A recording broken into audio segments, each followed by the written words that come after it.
Welcome to the Unite Battle Hubs LCQ, the last chance qualifier here for the Unite Battle Hub. Hi, my name is Zero in on Alex, but please just call me Alex or Zero. It's really up to you. But with me, I have my casting partner, Cobb. How you feeling? I'm doing pretty good. How you feeling, Alex? I mean, it is bright and early. It's only about 9 a.m. So, but at any time of day, any hour, it doesn't matter the region. It is all about to go down when it comes to Pokemon Unite. We have what feels like a somewhat relatively balanced meta. We have Pokemon that are viable throughout all of Pokemon in each role. There's some standouts in each role, but I truly believe right now we are really in a really good position for Pokemon Unite. Absolutely. I am very much enjoying the meta right now. We've seen such a shift into like a heavy defender, all-rounder meta, which has been really nice because previously it felt like it was so much about those high damage ranged attackers, speedsters. It was just how fast can you do the damage and as quickly as you can. And so we are going to the draft phase of our first game tonight. We have A through L and OP One Piece here. Looks like OF Zapu is getting in on this Leafeon ban pretty quickly. Leafeon, very clearly one of the strongest pokes in the meta right now. And Eldego's spinning that Slowbro. I mean, Slowbro is, again, still one of those Pokemon, the OG defenders that always finds its way to still be somewhat relatable and relevant to the meta, especially when you account for its Slow Beam. Being able to lock down a single Pokemon target and then hopefully being able to kind of have some follow-up with the rest of your team is always so valuable. And Slowbro just not invited to this teacup party, along with Tyranitar. Tyranitar, luckily, has always been that sleeper pick because you have to spend so many resources to get it online, but now with its extra little buff and being able to survive and sustain itself a little bit longer, we've seen it re-emerge as a very dominant force, especially because a lot of its damage is true damage. Yeah, sleeper pick no more after this recent patch update with these buffs to both its HP and its defense and the cooldown on that Stone Edge. But looks like we got Frank coming in here with the Trev pick and Krisky on this Crustle pick. Everybody choosing a defender right off the bat because that Umbreon is banned. These are the top three Pokemon that we're seeing in the ban phase pretty consistently all across. Leafeon, T-Tar, Umbreon. Ayami coming in with this Sylveon here, a classic choice. Looks like we're going with the XP share, so it's going to be a little bit of a support Sylveon for the rest of the team. That's double experience share already for OP One Piece. And Nick Robin coming in. I love Meowscarada. It's one of my favorite speedsters right now. Whether you go for that Trailblaze or you go for the clones, it's still so much fun to watch and so much fun to play. I think that's the beauty of it. We in the previous patch, we saw how often Leafeon and Meowscarada, two amazing speedsters, being able to do so much burst damage that due to the fact that we have Pokemon that are still very bulky and Tyranitar just kind of being one of those favorite target picks now, it allows Meowscarada or Leafeon to truly shine and show off why it has been preferably picked as a ban, because now you're stuck between a situation of, do we allow these bursty type grass type Pokemon, grass meta rise up, where you at? But it shows off that other Pokemon still have its time to shine, because Meowscarada, Leafeon didn't get to see a lot of play, but now hopefully we get to see what it's really made to do. Rounding off the team though, One Piece is trying to find the treasure in the Grand Line as they pick up a Gengar and an Espeon. Gengar not seeing a lot of play, but I'm excited to see what it's able to do. Meanwhile, A through L kind of going with a very traditional composition. You got that bottom attacker, and you have a pretty decent top lane. It's going to be interesting to see how these teams just kind of break it down. Yeah, double speedster here for OP One Piece. This is a bold move, Cotton. Let's see if it works out for him, because this is going to be a lot of damage really quick, but it's all going to rely on that Trev to be the front line for the team. If the Trev goes down, what else does this team do? They're still pretty squishy with Zapu on the Espeon here, and like you said, Fifnar on the Gengar. But I love that Josmog is on the Mew, because we've got Mew and Venusaur for A through L, potentially the double beam, depending on how this Venusaur wants to go. And double beam against this team, range could be super useful for them to make sure that, hey, we're going to snipe these squishies down before they can even get close to us. And we are about to go into our first match here. I mean, I love the team composition breakdown there because you're right. They could have a lot of poke damage. We've seen it find its way into the meta time and time again, especially when you look at OP One Piece's team. They are very bursty, but they don't have a lot of defenses. They need to be able to capitalize it. When you have two speedsters in Meowscarada and Gengar, you are able to dismantle. But if you make one wrong click or you find yourself caught in some, CC, you're going to spell out a lot of trouble. Eldegoss is going to be put into overdrive work trying to keep the team alive, and the only real frontline they have is Trevenant. But that being said, if they are able to manage to kind of keep that Trevenant in front and they allow Meowscarada and Gengar to be the sneaky duo to be able to essentially become assassins and take down the team, they could see a lot of amazing profit moving forward. Yeah, for sure. So we have OP One Piece, your purple team, A through L, your orange team. Looks like we get the Mew and the Crustle going through that center jungle, along with the Eevee for A through L. Ghastly, the Gengar here for the jungle on One Piece, and we already have a little bit of action coming in on this top lane. Chansey trying to get those early dunks and to get the stacks so that its healing can actually be a little bit more effective in the late game. Bulbasaur sniping that little bunny, and Chansey not going to have a way out here, unfortunately. It's going to go down pretty quickly to Zapu, and Zapu gets the Espeon evolution. That's a huge, huge jump this early on. Those are the KOs you want to be able to get. Good coaching and an Electro Ball going to come out. Boosted Auto does not do as much as it wants it to. Luckily first, and a Dream Eater sniping them out, and that is a huge KO. Sylveon, the Ayame, was their central area Mon, being able to get the buff. So this Gengar has double buffs going on right now. It has its own buff, and here it goes. Dream Eater combo. This is what I was talking about. Being able to burst onto the enemy team, that's going to be the key for OP One Piece, as Blissey is just trying, like you said, get those stacks, get those heals up and going for these squadrons, even though they don't have a lot of health. And wow, the Dream Eater transportation fails though. Sylveon able to get out there. Sylveon gets its revenge. What a call by Fifnar, just throwing that Dream Eater right into the grass and saying, hey, I know you're here, and I'm going to take you down pretty quick. So now that we've got the Sylveon recalling back to the home base and going back to that top lane, looks like we're moving down to the bottom lane here. It's Crustle with the experience share and the Mew. There's not a lot of farm happening right now, and we still have a level 4 Trevenant here for OP One Piece. That Trev needs to get that evolution in sooner than later, or the Crustle is going to be able to just sort of bully it down, as it looks like they're trying to make a push here. We have the 8 o'clock center Bs here. We've got Eldegoss, Meowscarada, and this Haunter in the center, but Mew sniping most of them as it tries to get away. It's going to be able to make it as the Venusaur comes in and defends the Mew here, and everybody rotating down. We are at the 745 mark, 51 points for A through L, only 10 for OP One Piece. This is amazing that Mew and Venusaur for the side of A through L are both level 7. Mew, one of those Pokemon that does struggle a little bit to get those higher level ups. But if you're a skilled Mew like Josmog is, then you're talking about a lot of damage very early on. To have your central area Mon and your bottom lane attacker is huge. As Trevenant finally becomes live for the side of One Piece.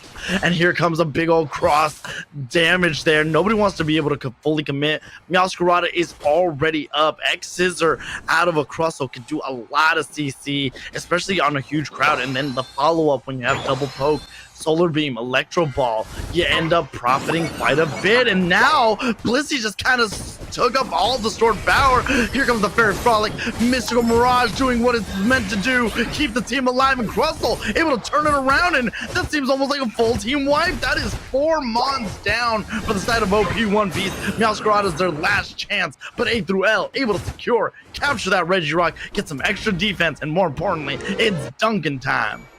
Yeah, it is. Krinsky and both Josmog able to claim that Reggie. As we move up to the top lane here, looks like we have both the Venusaur and the Blissey trying to get this Regieleki, but Fifnar waiting for the right moment, trying to get in, not going to get it in time. That Shadow Ball was just a tiny bit too late as the Venusaur uses its ult to secure the Regieleki, and here it goes walking to that top goal. And we already have the Eldegoss is down. That the Regieleki goes in, and it looks like A through L is just waiting. They have all the time in the world right now to dunk the highest amount that they possibly can. So they're just going to keep defending the goal until they're ready for it. They might be waiting too long, though. That Mew Solar Beam just lined them up, able to take 2 out. Just a beauty what they were able to do. Bordy, though, being the Venusaur, just stayed in. Luckily for them, they had that Eldegoss with those stacks, keeping their team alive. They were able to get some good KOs, and A through L is quickly and very rapidly pulling away from the race.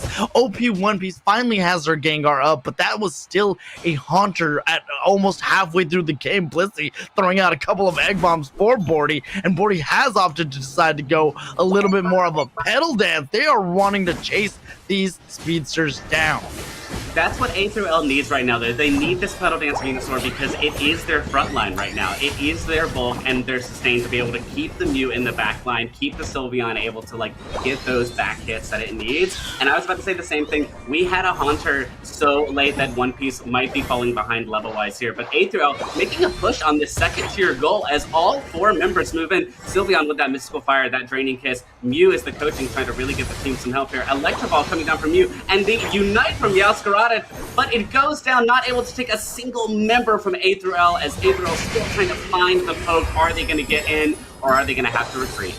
A through L is just looking so good right now. Gengar trying to get behind enemy line, but the Crustle there with the X Scissor, chop chop, nobody's home, and a Mew Solar Beam gonna be able to knock them out. This Mew Josmog has been just putting in the absolute clinic on today. As like you said, right now A through L, they have the bulk, they have the sustainability. Blissey just keeping everybody alive, and you have a Pedal Dance Giga Drain Venusaur. How amazing is this? Even with that, and I think that's why they decided to go with it. Finally Gengar able to put its work. Here comes the Dream Eater. They're trying to put on a clinic. Shadow Ball's being thrown around, but I don't think it's going to be much more than that.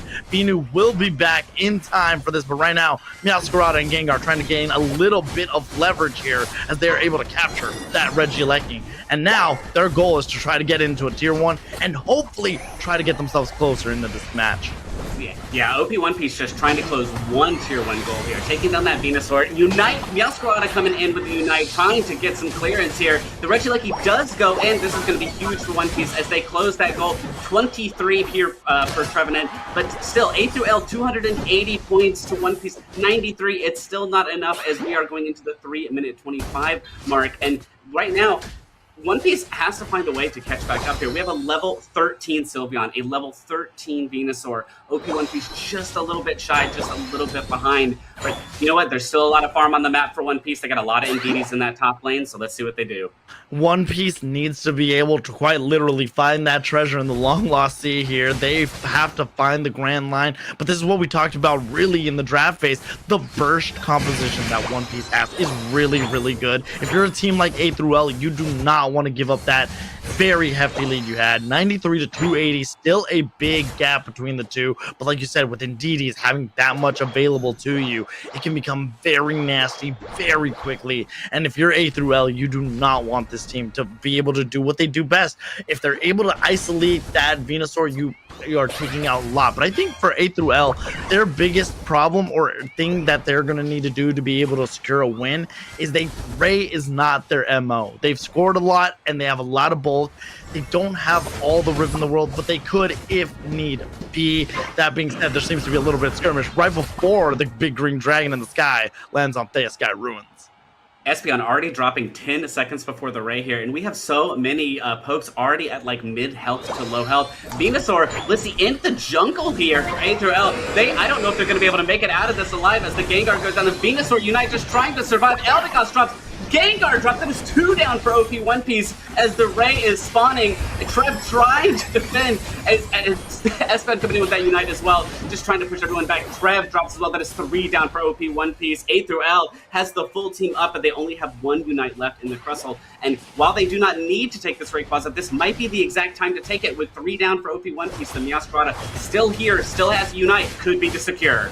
Could be the secure, but this Sylveon and Crustle have put that cat to bed, and now the rest of the rip is coming. Gengar's still here. They still have the Unite move into Eldegoss, but now they're trying to shift position. They want to be able to take out the team. They know they're ahead. They know that they have everything in their control. Bordy did go down. Binu is not available, so that is a big Pokemon that has to stay in, and Ayame just chasing them down. Level 15, and right now A through L is just putting on a clinic of amazing defense. This Sylveon has just been getting KO, and this sweet, cute little blob known as the queen herself, Blissey, dropping a big hundo, and that might have been the final nail in the coffin. 45 seconds remain, but with all of A through L still available to battle, it does not look like One Piece is going to be able to clutch this out. Absolutely, I completely agree. A through L, name of the game is defense here, and Blissey, working for Uber Eats, makes that delivery on that hundo burger, says, I got you, this is what you ordered, right? And One Piece is like, absolutely not, but that's what we got.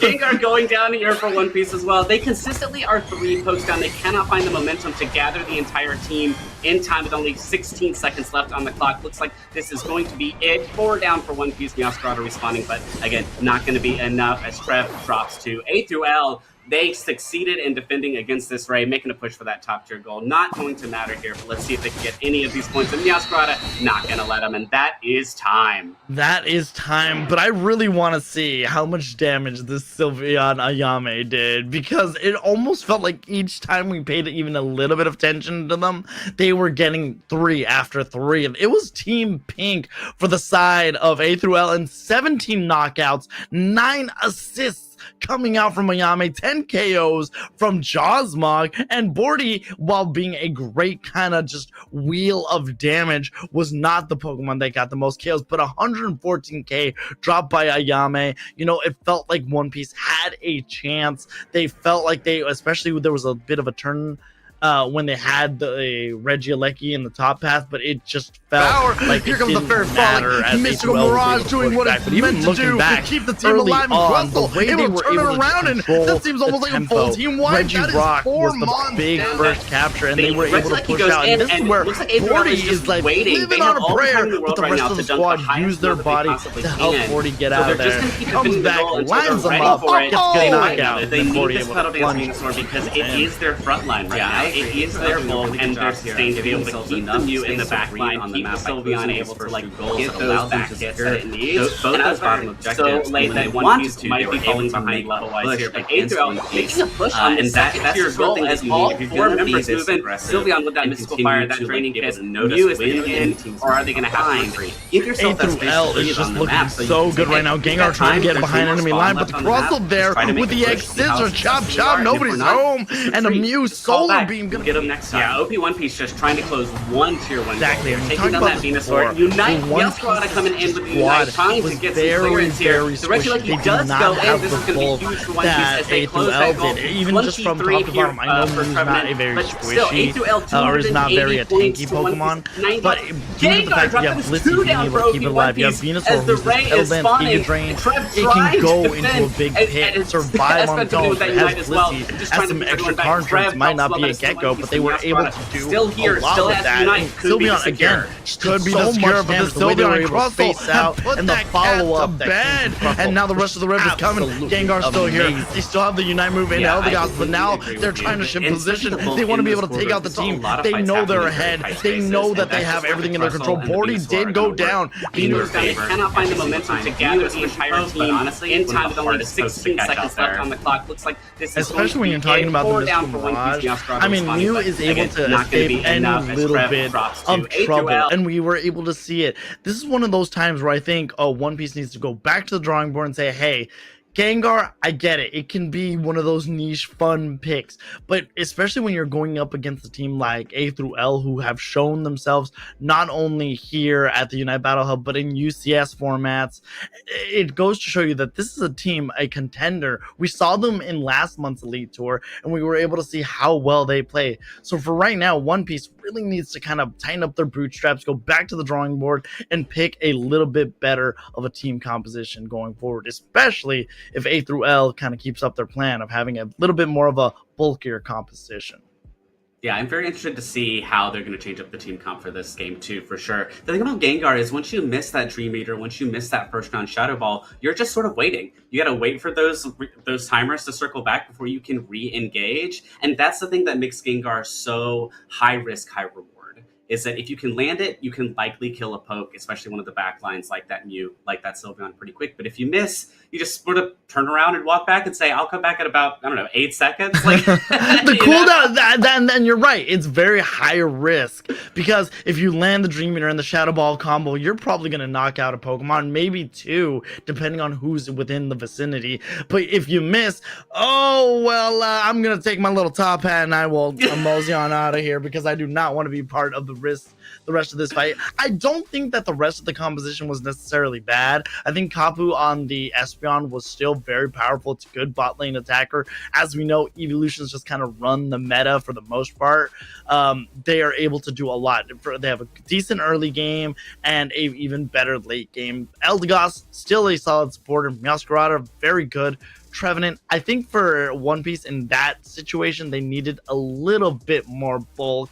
And One Piece going to try to retaliate, not going to allow Jawsmog on the Mew. Meanwhile, A through L is going to ban out the Slowbro again, as they do not want to deal with it. Yeah, A through L not wanting to deal with any of the defenders that are like top tier right now, Slowbro and Umbreon. We got the T-Tar ban again for OP One Piece. It seems like OP One Piece knows that this T-Tar is a huge problem for them, and they do not want to see it. Leafeon, first pick here for Bordy. Leafeon, one of the strongest Pokemon in this EV meta that we're seeing, able to get that early evolution and dive either that top or bottom lane so quick that can really change the momentum of the early game for most teams. Bordy's going to do amazing on the Leafeon, and One Piece going to go back to something. They're taking away the Sylveon from A through L. They might stick with the Trevenant, though, and it is already showing that One Piece is trying to take some pieces away from A through L that made them really dominant. But when you still allow them to have something like a Leafeon, the burst is going to be amazing, and Ayame just trying to decide who they want to take. All of these, Ayame is just such a skilled tactician when it comes to using attackers that any Pokemon that they are able to pick up becomes that much better, and double evolution for the side of A through L. Yeah, Ayami and Zappo here making a swap. One on Sylveon, one on Espeon. Now we're going to flip for this game. It looks like we're debating here for a supporter here for Kathy. Either that Eldegoss or that Blissey. Either one are going to do very well with this Trev, which we see Frank back on again from game 1. Krinsky also back on the Crustle as well. So we've got some dedicated defenders coming in. Kathy locking in that Blissey. Nico Robin back on the Meowscarada. This is a very interesting choice. Meowscarada is still very viable. I mean, it's able to get to those evolutions like Leafeon, like Espeon, especially if you decide to go the Night/Trailblaze combo. You're able to just kind of quickly burst on them. They're not seemingly going to take stacks on them, and Zoroark on Zoroark there, and a Phalanx. This is what Pokemon Unite. I've been talking about this with Zoinks to the ends of the world. Phalanx is a very viable Pokemon. The one big drawback to Phalanx is that you kind of have to, and you're almost forced to take it in the last slot position. If you take Phalanx any earlier, there are so many counters in the meta right now to Phalanx, but it is a good Pokemon, and I think it's able to produce a lot of damage. I like this composition from One Piece a lot better than I did their last one. Yeah, I literally jumped out of my chair at this Phalanx because I completely agree with you. It has to be that last pick. There are so many hard counters. Lucario, Talonflame, Azumarill, and there are some Pokemon that are just completely ineffective against it. That Umbreon Mean Look does not work at all. Nope. Yeah, I'm so excited for Jawsmog to be on this Zoroark. This thing is one of the strongest Pokemon out there. If you are able to play a Zoroark, you can really slice through a team so quick. And honestly, between Leafeon and the Zoroark, could be a lot of high damage pretty fast. I think so. I think A through L is kind of turning around saying, hey, let's show you how a double speedster composition should really work, because you're right, Zoroark does a lot. One thing that I'm interested to see, Eldegoss is going to need to be able, not the player, not the Pokemon, is going to need to be on their A game, because Zoroark, again, due to the fact that it is a speedster, it is able to do a lot of damage. We normally see it run with a Comfey, and Jawsmog is more of a lane Zoroark. They do not need the central area, and I really like that they're giving it to Bordy. They have their Leafeon. They're able to split things up a little bit more with that EXP, and you get some Pokemon that are available more often than not. Yeah, I agree. A through L, calling it a gym day, gonna try to get the flex with this double speedster and show OP One Piece what everything is about. Phalanx coming in early for that stack, trying to get this bunny, and it's gonna barely make it out alive. This pussy really needs to heal it, or else, oh, there it goes, it drops, and that is a big KO early on for both Josmog and Eldegoss here as they clean up the rest of the farm. Leafeon already having finished his jungle rotation, coming in with that Solar Blade, gonna be a lot of high damage. Can it dive this Hoopa in time to get the KO? Oh, they're on the same team. So, looks like the Leafeon gonna be able to get out of there. We are on the 9-minute mark. Sylveon, once again, Mystical Fire and that Draining Kiss has done a lot of work for Aetherial last time. Let's see if it does well for One Piece. This is one of those things that you got to be careful which Dominator you knock over, because A through L was able to get the Phalanx. It still allowed them to have a KO. Now Josmog is up with the Fangs attack, and they're doing bursty damage, and this is what we were talking about. You have to be careful. Eldegoss taking a lot of the heat, using an Astonish to kind of poke around. Zorak is still here. They're going to use their attacks. They're going in for the Feint attack. They're able to get a knockout, and now all that's left is this Phalanx, and they are going to get a couple of scores here and there, but don't allow this Zorak to do what it does best. Yeah, so quick, so fast, so much damage, and both the Leafeon and Zorak both able to dive in, dive out with the super support, means that they're going to be able to do high damage and then get out when they need to. We're at 8-12, we're almost to our center Bs. Phalanx not really able to make any sort of momentum here as it tries to fight A through L, not able to really find a moment to get a big push in. It looks like we're going down to the bottom lane here. Crustle really low. Masquerada goes down to this Espeon. Zorak's going to clean up these center Bs super fast as A through L rotates back up. This Sylveon for One Piece trying to get a KO, not going to make it. We have a level 5 Phalanx here. As this, look at A through L, level 7 Zorak, level 7 Espeon, level 7 Leafeon.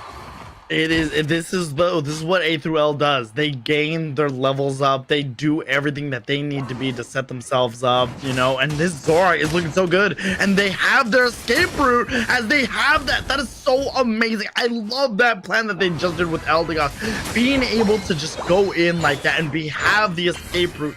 Thanks to Eldegoss's moveset here.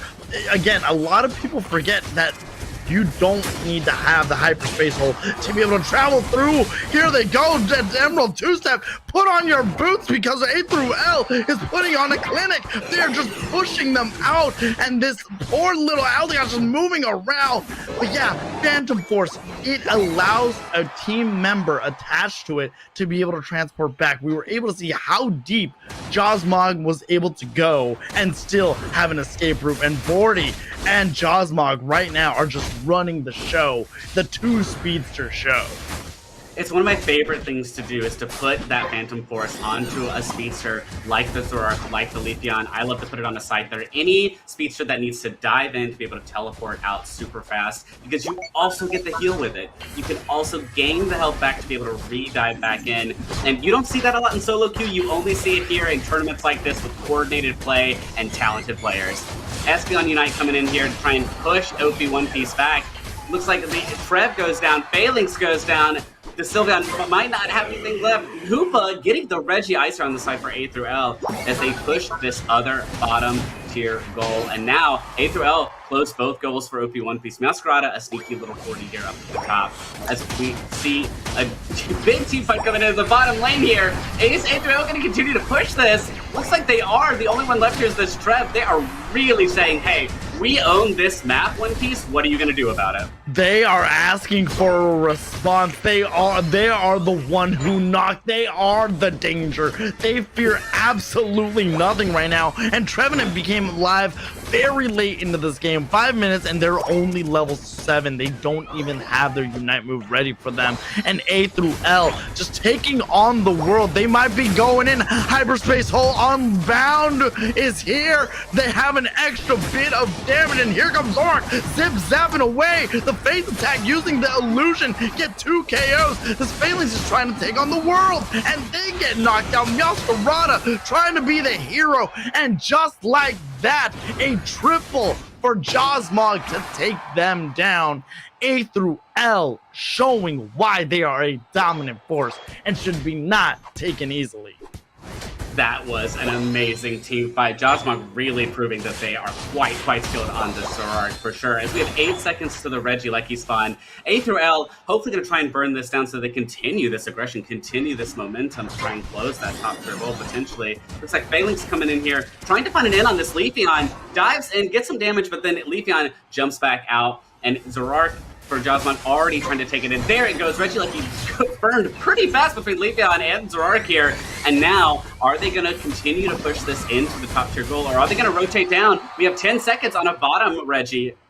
This is where things get very dicey for both of these teams right now. Everything is going their way, and a good aerial ace able to knock out Meowscarada. Right now, for the rest of One Piece, they have Josmog lurking within the wings. They do have the Nightfall Days if they need it.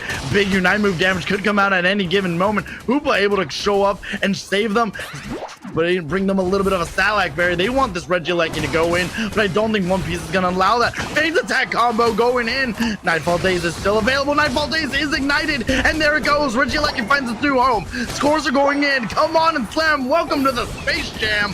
A through L is nose. It is Duncan time as they are dropping in a couple more points. 380 to 60. If I punch out my calculator, that is a 320 advantage for A through L.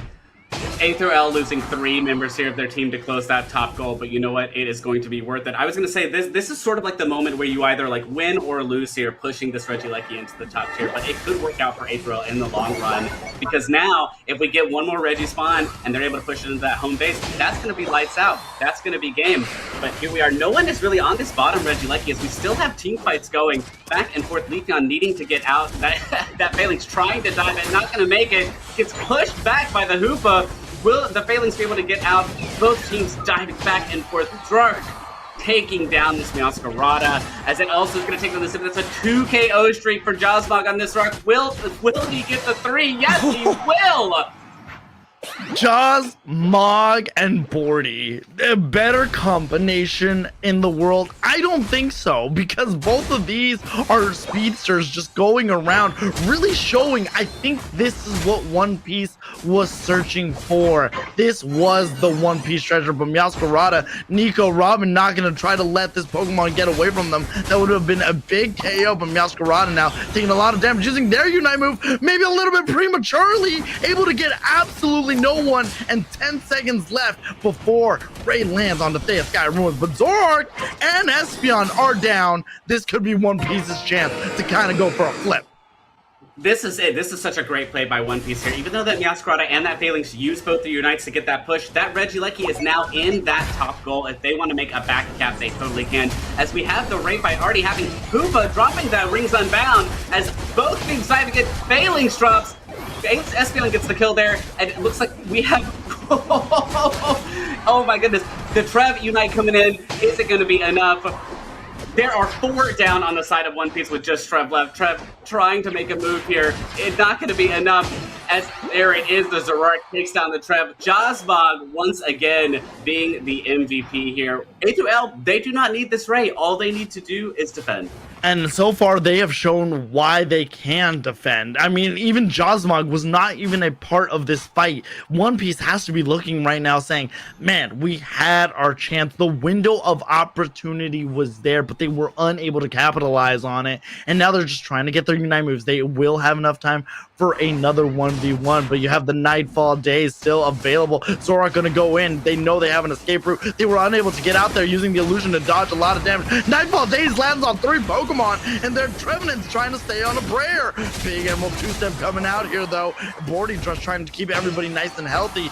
Does not want anybody to go down. Trevenant and Phalanx are already down. They still have the Sylveon Fairy Frolic, but I think it's going to be for naught. They're trying to close in. Fairy Frolic finally goes out, able to take out 2 Pokemon. This is it. 30 seconds remaining, but I don't know if One Piece has all the key components. They might be going for it here, Cop.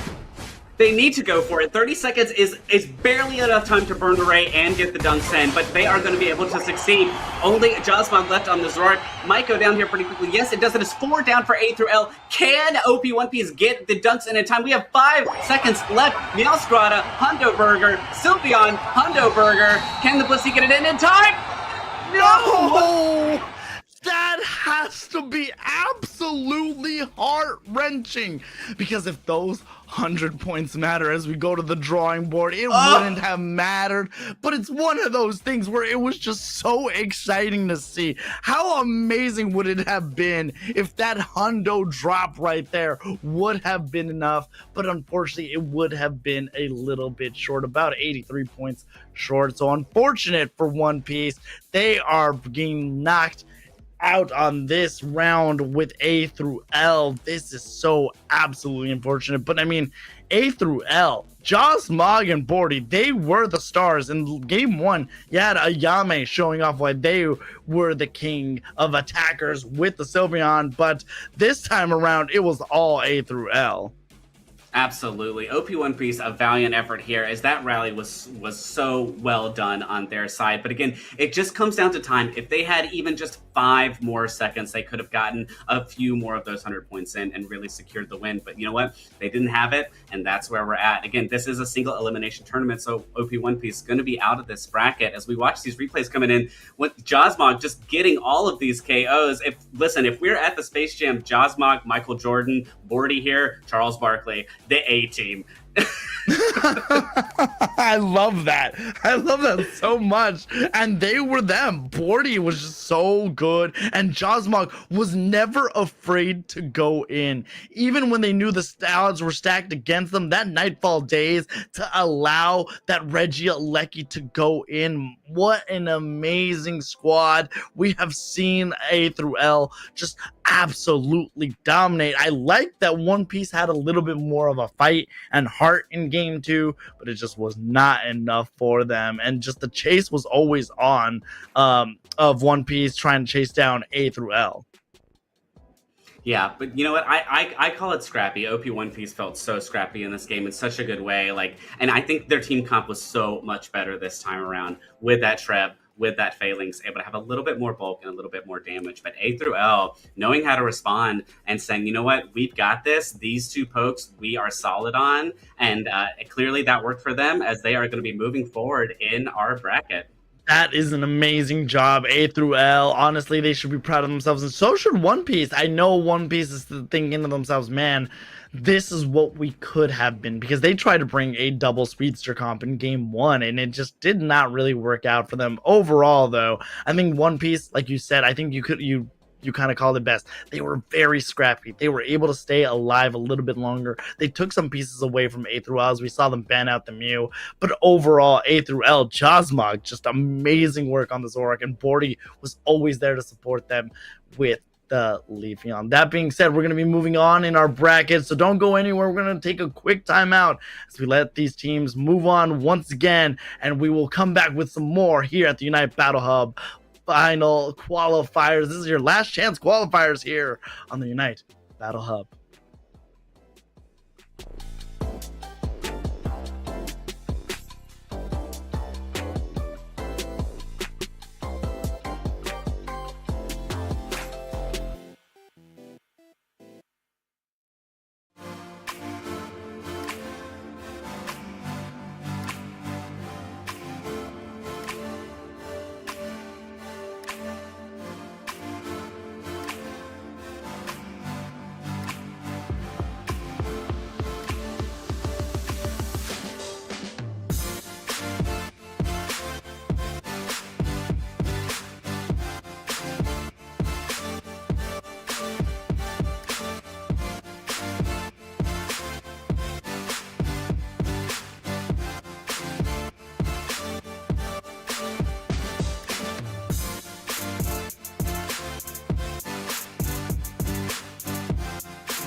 What's up, everybody? Welcome back to the Unite Battle Hub Elite Tour. This is the last chance qualifier. It is the last dance, and we have some exciting games coming up for you. We just finished up our first bracket round as A through L moving forward, and we are about to get our next game underway here. But Zero in Alex, how are you doing? How are you feeling? I am feeling fantastic. I mean, it doesn't matter what time of day. Some people say the best part of waking up is Folgers in your cup. Well, I'd like to say the best way or the best part of waking up is watching Unite here at the Unite Battle Hub, especially when we've seen how dominant A through L is, but you also have Lift Rods. For those of you that don't know, that is Gatlu, Utel, Potato, Nico, and Toon Slim. So you got some sprinkled bits and pieces of Nouns Esports along with just amazing other competitors. And I think because A through L has shown such a dominance in EU, but you also have Lift Rods or bits and pieces of Nouns Esports who are also EU. This matchup is going to be so amazing to be able to cast. Absolutely. I'm super excited. This will be my first time casting players like Gatlu, like Toon Slim, and I cannot wait. It is an EU on EU battle, and who is going to come out on top to move forward in this bracket? Because, chat, if you're just tuning in, this is a single elimination bracket, which means that if you are out, and that is it. But we are going to be going to our game here very, very soon. Zero in on Alex, what are you expecting to see from both these teams? Considering that we just saw A through L, we just saw two of their team comps come in, and we know very well what Gatlu and these other players are used to playing. What do you think we're going to see? I think we're going to see something very familiar. I mean, Gatlu has just been always so dominant on like Dodrio that we've seen them be able to do it before here at the United Battle Hub, what they're able to do with that Pokemon, get behind enemy lines. Toon Slim tends to be that kind of attacker, bot lane attacker role, but they're known to be able to flex, especially because when these teams get together, they kind of sometimes like to mix things up a little bit. I know Utal sometimes likes to go into the central area, so does Potato. So it's going to be interesting to see what they actually decide to go, where they want to lock in. As for A through L, I expect them to go something a little bit similar to kind of what they did before, maybe a little bit more bulk heavy, try to score. I mean, that's the thing, both of these teams like to score a lot in the early game and try to get a lead, so when you have, it's kind of like a head-to-head race. But looking forward, is there any Pokemon or any player and combination that you would want to see and are looking forward to seeing? You know, we were just having this conversation. You know that I am looking forward to that Greedent. I really, really hope we get to see it. Greedent has always been my absolute favorite. I actually have a plushie of him on the bed that you can't see off camera.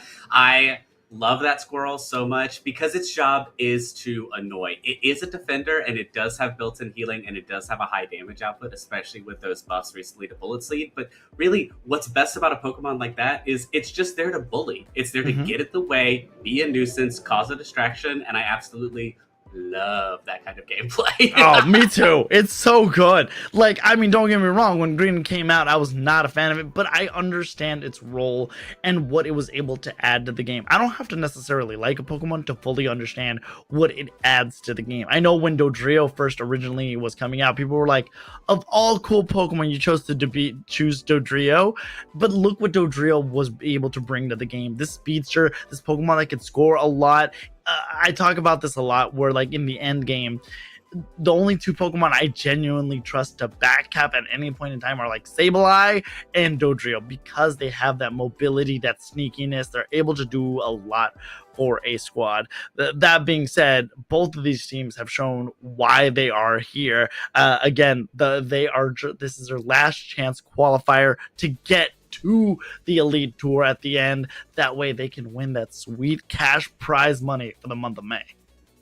Absolutely. And I love what you said, because I do agree that Sableye is a Pokemon that does redefine what the role is, right? Because I thought the same thing when Dodrio came out, and Sableye, people say, like, it's not a supporter. It's like, well, there's so many different definitions of what that role can be. And what I love with these players is that they are so skilled that they're able to play different types of roles within their team. We were talking about earlier, where does these players live, either in jungle, bottom lane, top lane, defender, ranged attacker. And, we saw that with A through L pivoting a little bit in the last game between what they were playing. That is the beauty of why I love casting this game and watching this game at this high of a competitive level, is that variety.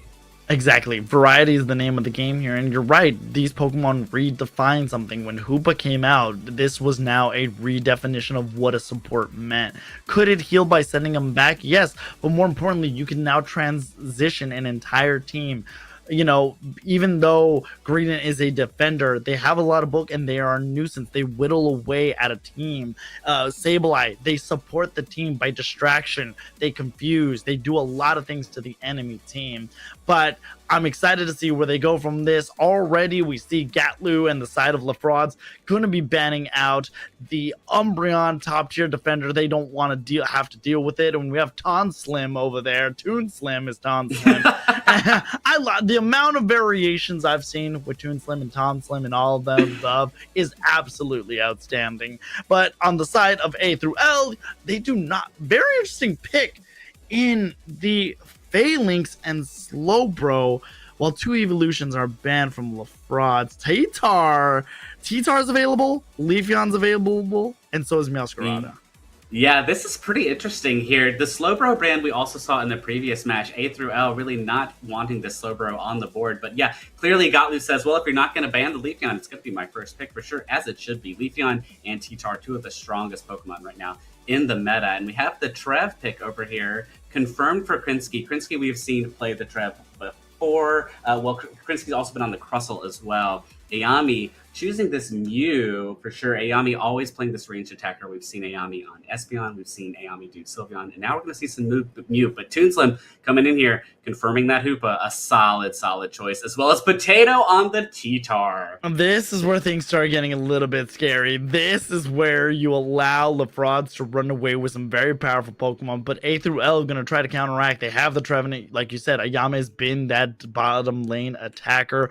Bordy, who is looking like to lock in Blaziken, but decides to switch it up a little bit. Eldegoss going to be the support there, picking Blissey. I would have liked to see Blaziken. I have become a big fan of the Fire Chicken themselves. But right now, LaFrauds has some really good tools still available to them if they decide to go with them. They need maybe a little bit more bulk and a supporter, but they're going to take up Espeon and potentially pass it on with a Snorlax as well. They need a good little bit more range, and they're going to go with Utah locking in the Chandelure. Yeah, there's that bulk on that Snorlax for sure from McAslin. And Utah on a Chandelure. Chandelure, a solid Pokemon, able to drop that corridor, able to shut down those enemy moves for a brief second, while also having such a high damage output against this team.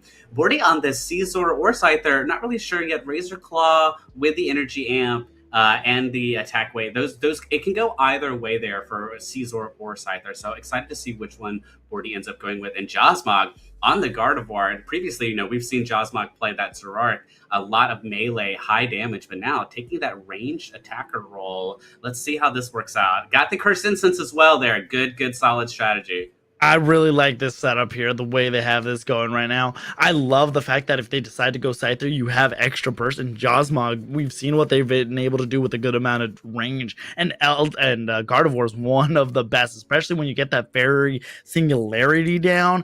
That is just spelling a lot of trouble, especially if you can capture some good Pokemon in there. Potato, though, if they can get their level up going really quickly, which again, you got to imagine right now, A through L might be trying to plan out a little bit of an invasion, because I cannot imagine that the Larvitar is going to be allowed to go in lane. You want to be able to feed it as much EXP. You get that guy going up. You now have Toonslim or Tonslim in this case. They're not going to be the attack. They're going to be a support, and they're going to allow to hopefully keep Potato alive. Absolutely. And chat, just so we want to do a quick update here. This is a double elimination bracket, not a single elimination, as we previously stated. I also want to call out Eldegoss on that Blissey only had the focus band at first and was slowly adding items to it as that band was and that prep phase was going through. Mm-hmm. I'm super excited. Have they played it before? This might be one of those times where like, wait, have I played this Pokemon before? I need to add items. Yeah, that's what I need. Yep, those are super important. We are going to go into this first match here. LaFraud's your purple team, A through L your orange team, as we have the Eevee and the Chandelure on the Fraud side in this jungle. Moving out with the A through L, we have a Hoopa counter jungling A through L here. Toonslem trying to get away, not able to steal that buff. Mew and Blissey chasing it down. Not sure Toonslem's going to be able to get out of this. It was a bold choice, and it did cause a little bit of a distraction for A through L. That is valuable time wasted. I'm also apparently gonna need to be a liar because as Caster's Curse, Larvitar did actually end up going into the top path, trying to get those stacks as much as they can, as Potato is running the attack, wake, focus ban, and weakness policy. But I guess I'm just a big old liar because they are in lane. They're not gonna give Potato this is a very scary lane to be in if you are Larvitar and Hoopa, because if you don't have a lot of damage, you need a lot to get going, but a Solar Blade out of nowhere with Gatlu able to take down the Mew, and now they're able to get the central area, and they have a 4-man top, as Potato's gonna potentially try to go for a stack, but they might end up getting knocked out in the process. I was going to say, don't leave that poor little Larvitar alone. They all started to rotate down. Just the Larvitar on the top lane. We have another team fight coming in here in the jungle. Lead down with that Solar Blade, trying to defend as it takes this red buff here. LaFraud's is living in the enemy jungle right now, trying to take whatever buffs that they can away from them to deny this experience. Let's see, and Mew once again fighting a Hoopa. Why are you in our house? Why are you in our yard? We did not invite you here. Toonslim says, oh, I'm sorry, but I saw the door was open, so I decided to come in and sneak away. They're able to be patient enough to take the blue buff away, and now they've transitioned Potato.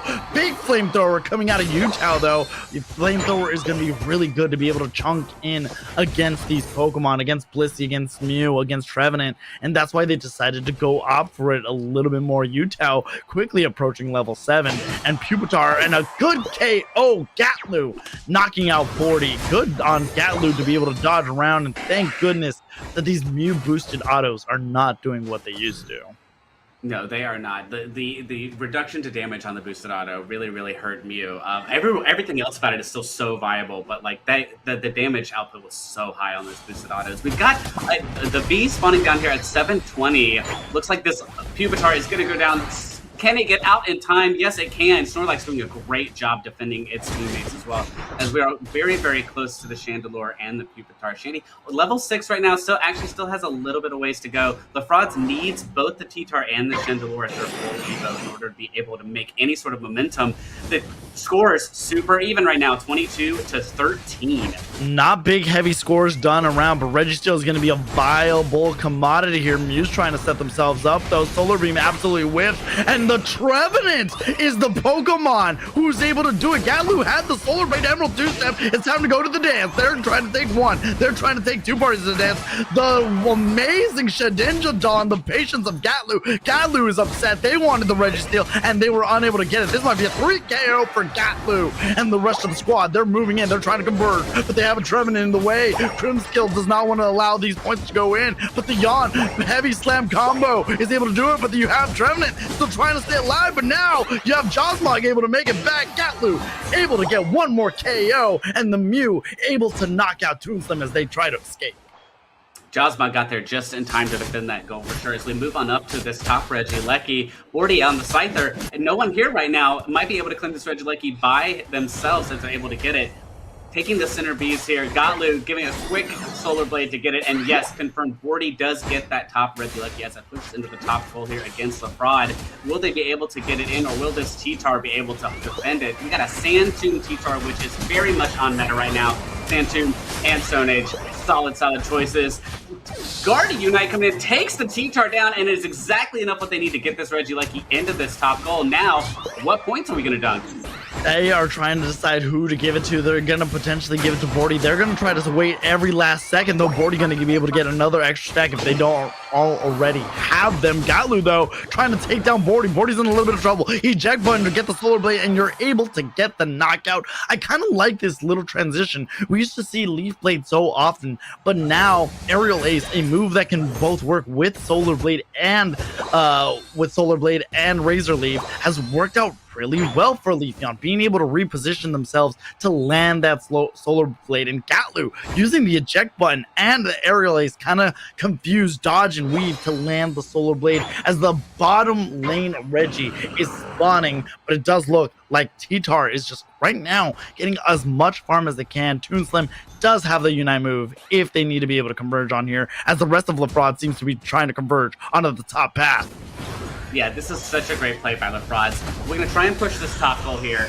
Could distract A through L a little bit, and if we can close it, great. But Hoopa dropping the hit brings Unbound. Portal opens up. The entire team comes down to this bottom lane. Regirock at half right now.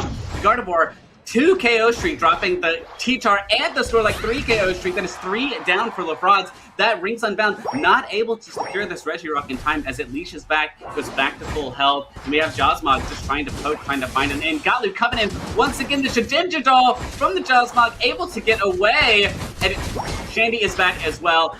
It looks like Regirock is back to half health. Who is going to take this bottom objective? This is amazing moves by Gatlu, though. Solar Ring gonna land down, and this time it is Gatlu who's able to take it away. Just an amazing moment there for Jawsmog. We saw ToonSlim use the hyperspace, the Rings Unbound, to transport the team. It was kind of like a bait and switch for LaFrauds. They were trying to bait out, you know, a little bit of a push for A through L to kind of converge on the top path. Then you had ToonSlim who used the Rings Unbound, and then you had Jawsmog land the Fairy Singularity onto the hyperspace hole that the rest of the team, and that's how they were able to get a massive amount of KOs. Good plan by LaFrauds, but A through L had a bigger plan. Is now Gatlu able to use the Emerald 2-step. They're going dancing. It's time for a hoedown showdown as the Yon is going to try to keep this Trevenant down. The rest of the team is trying to converge. They want this pad, and they're not able to do it right now. Crimson is able to stay alive, finally able to get the 40 points in, and finally able to take down Crimson. Big damage now, and now Ayame also gets taken down by Gatlu. The Frauds wanted that pad. They needed that pad. They're still behind on points. 193 for A through L, 117 for the Frauds as we go to the 245 mark. There is a top Regieleki that has spawned. Will either team be able to take it in time before the raid? Because, you know, the Frauds, they've got all these Undead in this top lane. There is farm for them as we have a level 13 T-Tar, level 13 Chandelure, level 14 Leafeon for Gatlu here. They are definitely winning in the level category for sure, but looks like we have a team fight breaking up in this top lane here as T-Tar diving on him with that Sand Tomb, trying to get a KO, but instead just zoning out A through L. Can LaFrauds be able to take this Regieleki in time? They have 12 seconds to get it as it leashes back. I don't think that's going to be able to be enough. The entire team trying to burn it down. 5 seconds left. If they can get it, it'll be a great push on that top goal. And confirmed, Chandelure claiming the Regieleki. Big capture for the side of LaFrauds, though. They're going to allow it to crash in, and then you have Potato scoring in, but the skirmish is on. Their Scyther gets taken out before he could use its full Unite move now. One member's already down. Mystical Mirage, Gatlu able to get 2. Fairy Singularity only lands on Potato. Potato unleashes their Rampage, though. They're ready to go. Gatlu's just going all in. This Gardevoir using that Shedinja doll to stay alive now. Gatlu trying to reposition himself, using the eject button to be able to counteract, and now Ayame is down, but the members are coming back. LaFraud trying to converge on the big green dragon in the sky. It's hitting at 50%. The Trevenant is still lurking behind the big solar blade plans. Gatlu able to do it, but now Scyther's going to try to destroy some shields, but A through L just waves the white flag, says it is fine. LaFraud takes game 1 in this set. Wow! That was such a crazy hype Rayquaza fight from both teams. Jawsmog made some really great plays there on that Gardevoir, but let's look at these numbers real quick. LaFrauds with the Rayquaza shield, 237 to 233. There's that surrender. And look at this. Looks like we've got 16 KOs for Gatlu on this Leafeon. That's an absolutely amazing number. And yeah, looks like, yeah, the scores here are pretty even. LaFraud's definitely needing those the goal push that we talked about earlier. Eldegoss here, decent healing, 56k. That is a whole bunch. But yeah, Gatlu really carrying the team for LaFrauds with the damage output, and ToonSlim MVP on this support. You know, this is the play I was actually really curious about. We saw the Solar Beam, and we see that the Trevenant second half of Woodhammer was what was able to secure it, and Gatlu was not very happy about it. We saw how they were able to then just kind of flip things around. They were patient with the Shedinja doll, and they were able to get 3 Crimson skills. It was just so oppressive on the base path. Good engagement, kind of piggybacking what you were saying about just this high intensity game set. It never felt like these teams were kind of lulling around. It always felt like somebody was in somebody's face. And I mean, it goes to show you, Gatlu had 16 knockouts to their name, and it showed that even though Utah did not get a single KO, they had 7 assists. They were whittling away with them, and that's the play I was talking about with the Fairy Singularity. Everybody came through, and that Unite move, the Fairy Singularity coming out of Gardevoir, just did so much for them. It was not for naught, though, as it ended up being LaFraud's who took it with Gatlu using that Solar Blade. Yeah, I love what you said there about both teams sort of constantly engaging in some way, because even us casting it, we always had something happening. There was always something to talk about with both of these teams, and I absolutely love that. Here we see this is the Frauds pushing that bottom goal that they really needed. That Trev trying to do its best, but not being able to. And yeah, even down to McAslan here, we saw McAslan on the Snorlax really do such a good job of zoning out A through L so that their team can get the objectives that they need, make sure that T-Tar gets online, that Chandelure gets online too. And now this Ray fight, the Jawsmog Guardy Unite on just the T-Tar actually I think is a really great play to isolate it. And then here, the Leafeon Emerald 2-step comes in, but the Shedinja doll right there from Jawsmog to avoid it. So many solid plays here from Jawsmog on this Gardevoir. I think both teams played really, really well. It just felt, though, that like it almost felt like a foot race. Like the T-Tar was not, at least throughout this match, it never felt like it was the big oppressor that we've seen it be able to be, right? Like it felt more like it was Gatlu and the supporting cast, right? That's what it felt like. But just like that, these teams are ready to rumble again. T-Tar, Phalanx banned out again. Leafeon, very smart. LaFraud's, knowing that they're going to be picking second this time, says, we don't want you guys to have it, so we're going to ban it out, even though we were able to use it effectively. Yeah, A through L, once again banning this Phalanx too. They definitely do not want to see this on the field, but I think these are all solid. T-Tar, Leafeon, and Sylveon, very, very top meta picks right now. Krinsky back on the defender, but Eldegoss with a Comfy, our first Comfy of the day. Wow, this could set up a lot of great plays because there's so many good speedsters that use it effectively. You could go Dodrio, you can go Zoro. The thing is, for LaFrauds, if they want to take one of those speedsters, they're only going to be able to take one of them. You don't want to go double speedsters to take away that, but Gatlu, no, Utah's going to lock in with the Mew. Good attacker. And Potato going on Gyarados. I love that. Potato has been so good on the Gyarados. And A through L quickly noticing that both Pokemon for Blaziken and Zoroark are available. This Eldegoss is gonna go crazy right now because Eldegoss, the player on this Comfey on the Blaziken or Zoro is gonna spell so much danger. Yeah, this is how you make Comfy the most effective, is you have multiple Pokemon that it can attach to. You're not having the Comfy go all in to support one Pokemon. Comfy on Trev is a nuisance. It's impossible to take that Trev down. Comfy on the Blaziken, even harder. And we have seen so many times that Comfy Zoroark is a powerhouse, a power couple, if you will. They see you from across the bar and they're like, hey, we like your vibe. But Potato, with this Gyarados, that means that the play is get the Magikarp online as soon as possible. That is going to be LaFraud's new strategy. Well, listen, let's set those world on fire, but this Eldegoss is again, I keep calling them Eldegoss because that's their name, but that is not the Pokemon they're using. I always have to say they are Eldegoss, but they are playing as Comfy. They have been their support Pokemon, and we do see that they did lock on with the EXP share. They have, I think they stuck to the focus band, which was a little interesting to me, but they went with the special attack specs because, again, once you get those stacks on, you're going to be giving lots of health, especially for Blaziken and Zoro, which we've seen what Jawsmog can do on Zoro, especially in that game set 1. They were just zip-zapping all around. Now you have Bordy, who on the Blaziken, very good Pokemon, and especially with Overheat, the confirmation is through the moon. I do like A through L's composition a little bit better than LaFraud's, but LaFraud's does have a Slowbro and an Umbreon, so let's see how both these teams kind of work it all out. Yeah, game two getting started here. A through L on your purple team, Lafrod's on your orange team. We have multiple Pokemon in the jungle for Lafrod's, Mew and Hoopa and the Eevee as they try to get through that jungle as quick as possible. Meanwhile, Espeon in the jungle for A through L already getting its evolution and moving into this top lane. Comfy isolated right now, drops the slow smoke just to get out, attaches to the Espeon, so an escape route for sure.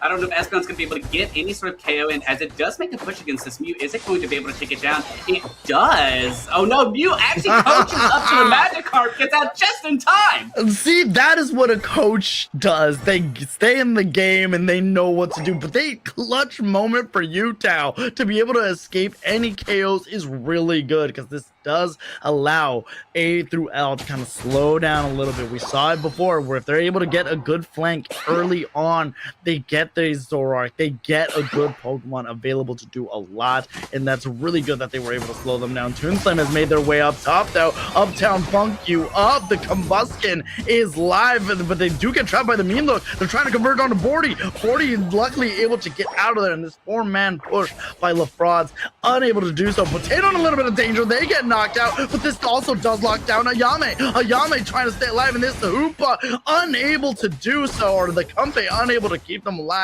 Great for Utah. Great shot. Yeah, what a trade there. A through L diving in to take that Magikarp down so that it doesn't get that Gyarados evolution.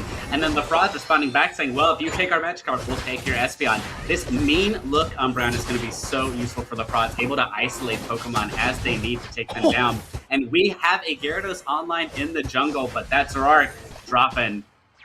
That was amazing use by Utah and Toonslam. The way they were able to just kind of keep it low-key down. And then again, Toonslam and Utah just taking turns with this coaching, taking damage for each other, just working in tandem together. Combustion, Bordy trying to stay alive, but they might need to call the BGs and ask for a little bit of a refund because they were not staying alive. But you know who is? Trevenant. Godlu has actually switched over to the defender position as they're on the slow bro, and they are just using Scald to try to stay alive. I actually kind of like it to slow down Zoroark. Yeah, Josmog saying, like, hey, you know what, if you're going to slow beam me, we're going to have to take you down too. That is also, it's very interesting to note that both Godlu on the Slowbro and with the Umbreon Mean Look here, there's two ways in which Lafrod's has to isolate the enemy team in some way, shape, or form, and that can be super, super useful when they really need to pick off Josmog on that Zoroark or that Espeon, or even that Blaziken, just get it out of the team fight for a hot second so they can handle other things happening. And we have both objectives spawning right now in the top and bottom lane. Regirock moving in as we have 4 members of Lafrod's down below. Koopa and the Slowbro and the Mew and the Umbreon as well.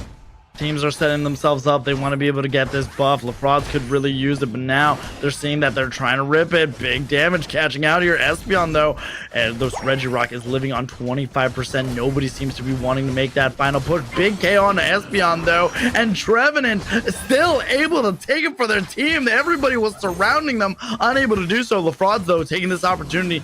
Comfey, though, is going to be such a defining factor because even if you lock them down, the Flowery Fields forever and the healing that you get is just so good when it comes to Comfey. Zoroark going to go back in, though. Josmog trying to go in, trying to do damage. Psychic Solaire does catch them, though. The rest of Lafrod's needs to retreat, but they're unable to do so. Great coaching by Utah to be able to get out of danger, but Eldegoss able to score another 21. I would not be surprised if they don't already have all their stacks to them. Yeah, Comfey sneaking in that 21 damage. Krinsky, shout out to Krinsky on being able to take that bottom objective in a 1v4 with the Mew Unite coming in, trying to provide a little bit of cover here for Lafrod's as the team fight dropping in. Zoroark Unite as well takes down most of Lafrod's. 3 down here. Zoroark moving in to try to get these scores. Trev defending as well.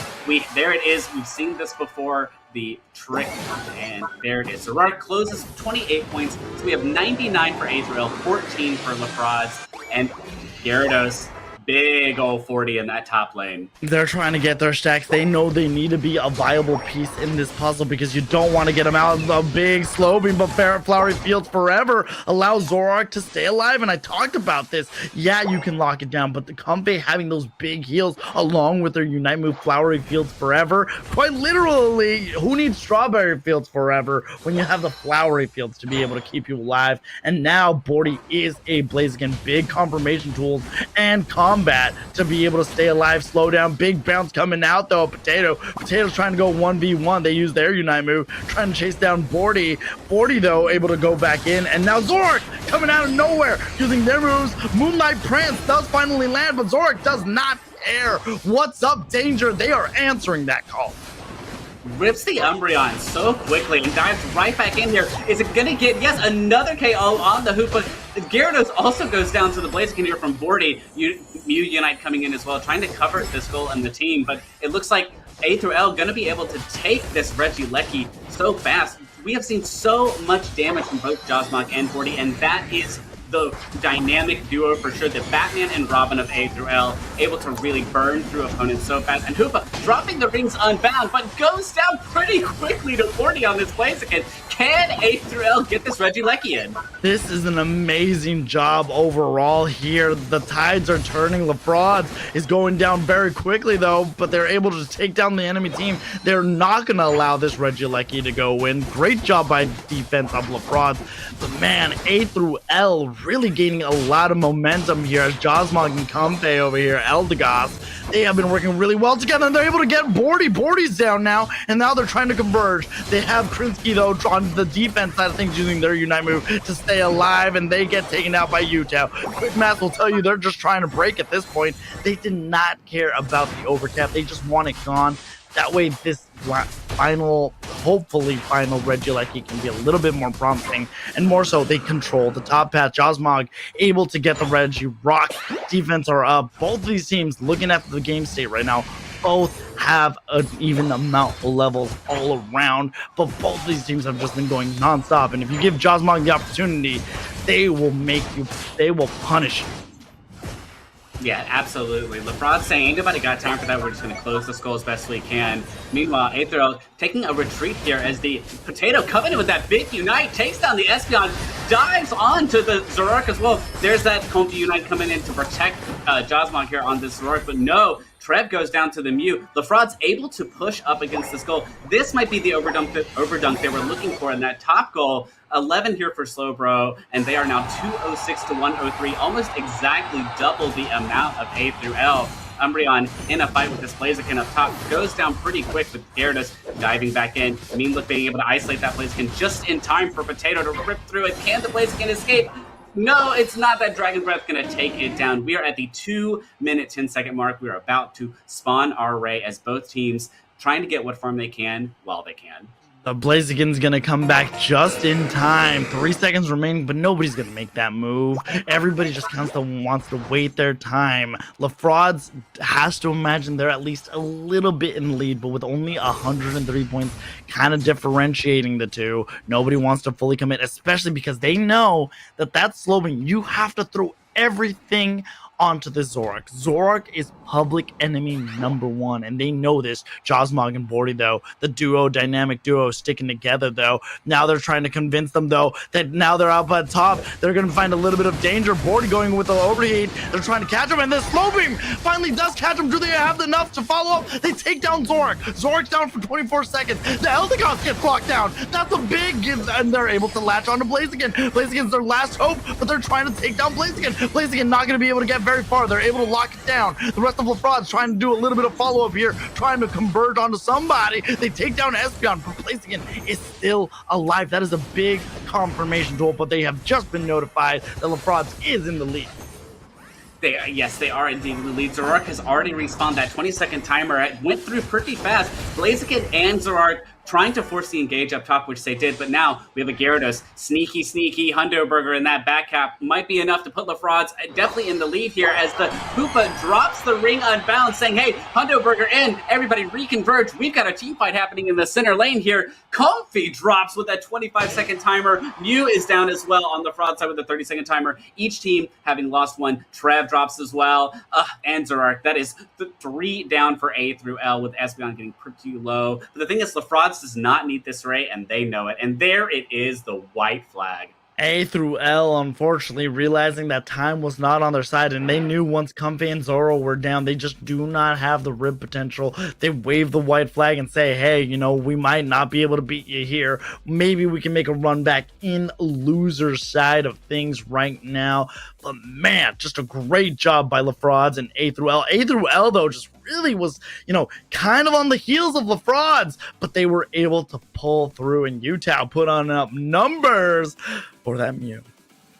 That was a high risk, high reward play from A through L, making that top lane push there. There's Josmog and Bordy moving on up, trying to engage that Gyarados who was looking to defend that top goal. And yeah, they said, you know what, we're going to have to force something, but Gotlu, having sat on that slow beam, knew exactly what to do and isolated that Zoroark, and Josmog went up pretty quick, and I think that was the end of it. Great convergence for the side there, and that's what they needed to do. LaFrauds knew that that slow beam was going to be a big playmaker and being able to win out this match, but Josmog just putting on a show today, and it goes to show you why Zoro Comfy is so great of a Pokemon. I know we see it dominate sometimes on ladder, and it's very frustrating, but especially in a team where you can coordinate, Zoroark becomes better, but just as equally Zoroark, you need to plan it out, and they did have two answers for it, and we kind of saw it a little bit more at the Ray fight, and we'll talk about it then, when Umbreon and Slowbro kind of worked together to be able to lock these enemies down. Yeah, absolutely. And the other thing too here is that what I loved from LaFrauds' team comp is both the Hoopa and the Mew doing the double shielding with the trick and the coaching provided such great balance for the team here.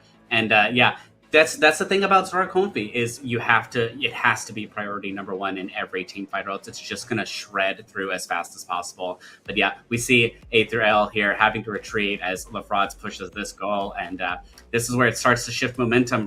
LaFrauds really saying, hey, we've got both these top goals closed, and we're ahead on points, so all we need to do now is just defend.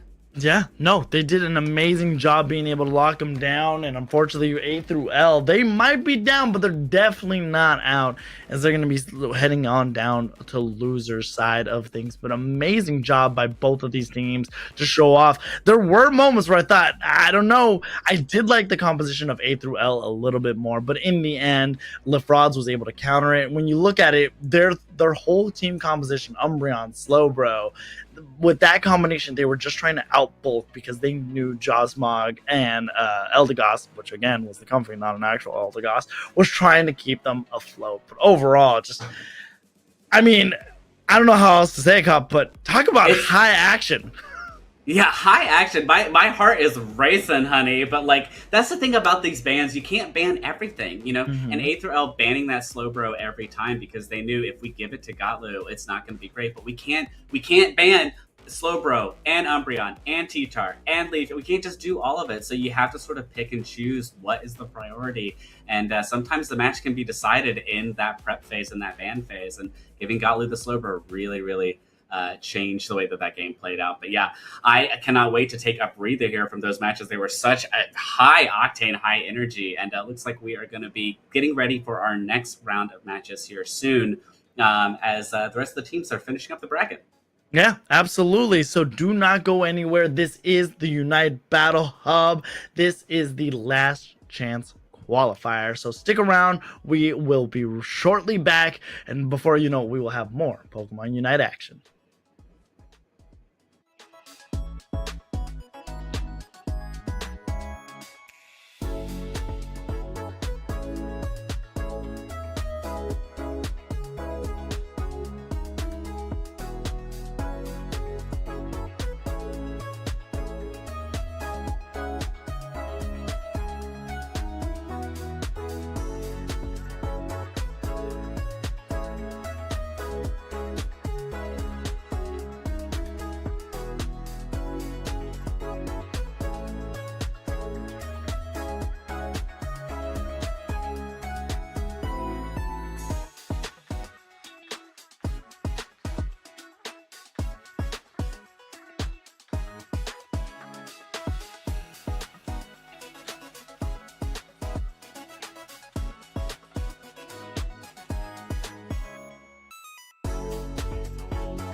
Alex, and then over here I have my amazing casting partner today, Cop. How are you feeling with the matches that we have done today? These matches have been absolutely super exciting today. That last one was such a nail biter for me, but you know what? Call the frauds, Mr. Jefferson, because they are moving on up in this bracket for sure. I cannot wait to see the next round that we have coming in here. But Alex, how are you feeling about these games so far? I mean, it's a little bit bittersweet. The games themselves have been absolutely amazing. That last set was just one of those games that, like, again, if you did not wake up from those matches, my goodness, those are some elite squads here at the Elite Tour. But I mean, overall, it's a little bittersweet because, again, I'm gonna have to foreshadow, this might look like this is our last set. So unfortunately, we're gonna have to, but we don't get to leave just yet. We get to stick around. But man, the drafts have been amazing. I like the bans. It was interesting, though, that T-Tar, being as powerful as it is right now, was not really a difference maker in any of the matches that we've seen thus far. It's kind of been there, but at least for the last set, they were able to clutch it out without even having a T-Tar on their squad. Yeah, and that's what I love about the difference between this competitive level of play and like solo queue play that we see here is that T-Tar dominating ranked in solo queue right now. But in this competitive play, teams are saying, you know, we don't really need this. It's a super strong choice, but we can figure out team comps without it. And that's what we see happening right now. So move into our ban phase, rework respawns versus Chicharwi. Reggie already banning this Umbreon and the Blastoise double defender ban from rework respawns.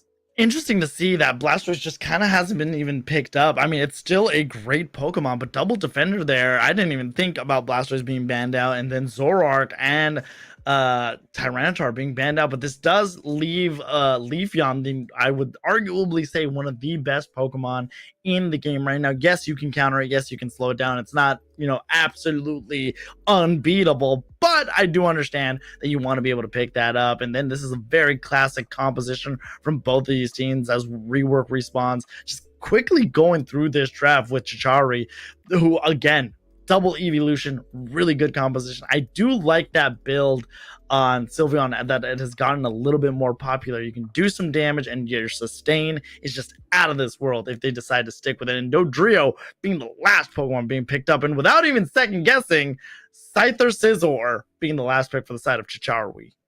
Yeah, retired immediately, locking in this Scyther here. Caesar, we're still not sure which one it could be. We've seen this Energy Amp, Focus Band, Razor Claw. My gut here tells me that with a Focus Band, this actually might be a Caesar build, as it wants more of that sustain rather than that high damage dive. But what I love here with Chari King, and we've seen this with other Sylveons today, is that Res Guard, right? We've seen either the Res Guard or an XP share, something that's a little bit of a dash of support on the Sylveon to help the team out while still being a valid damage dealer in this ranged attacker role.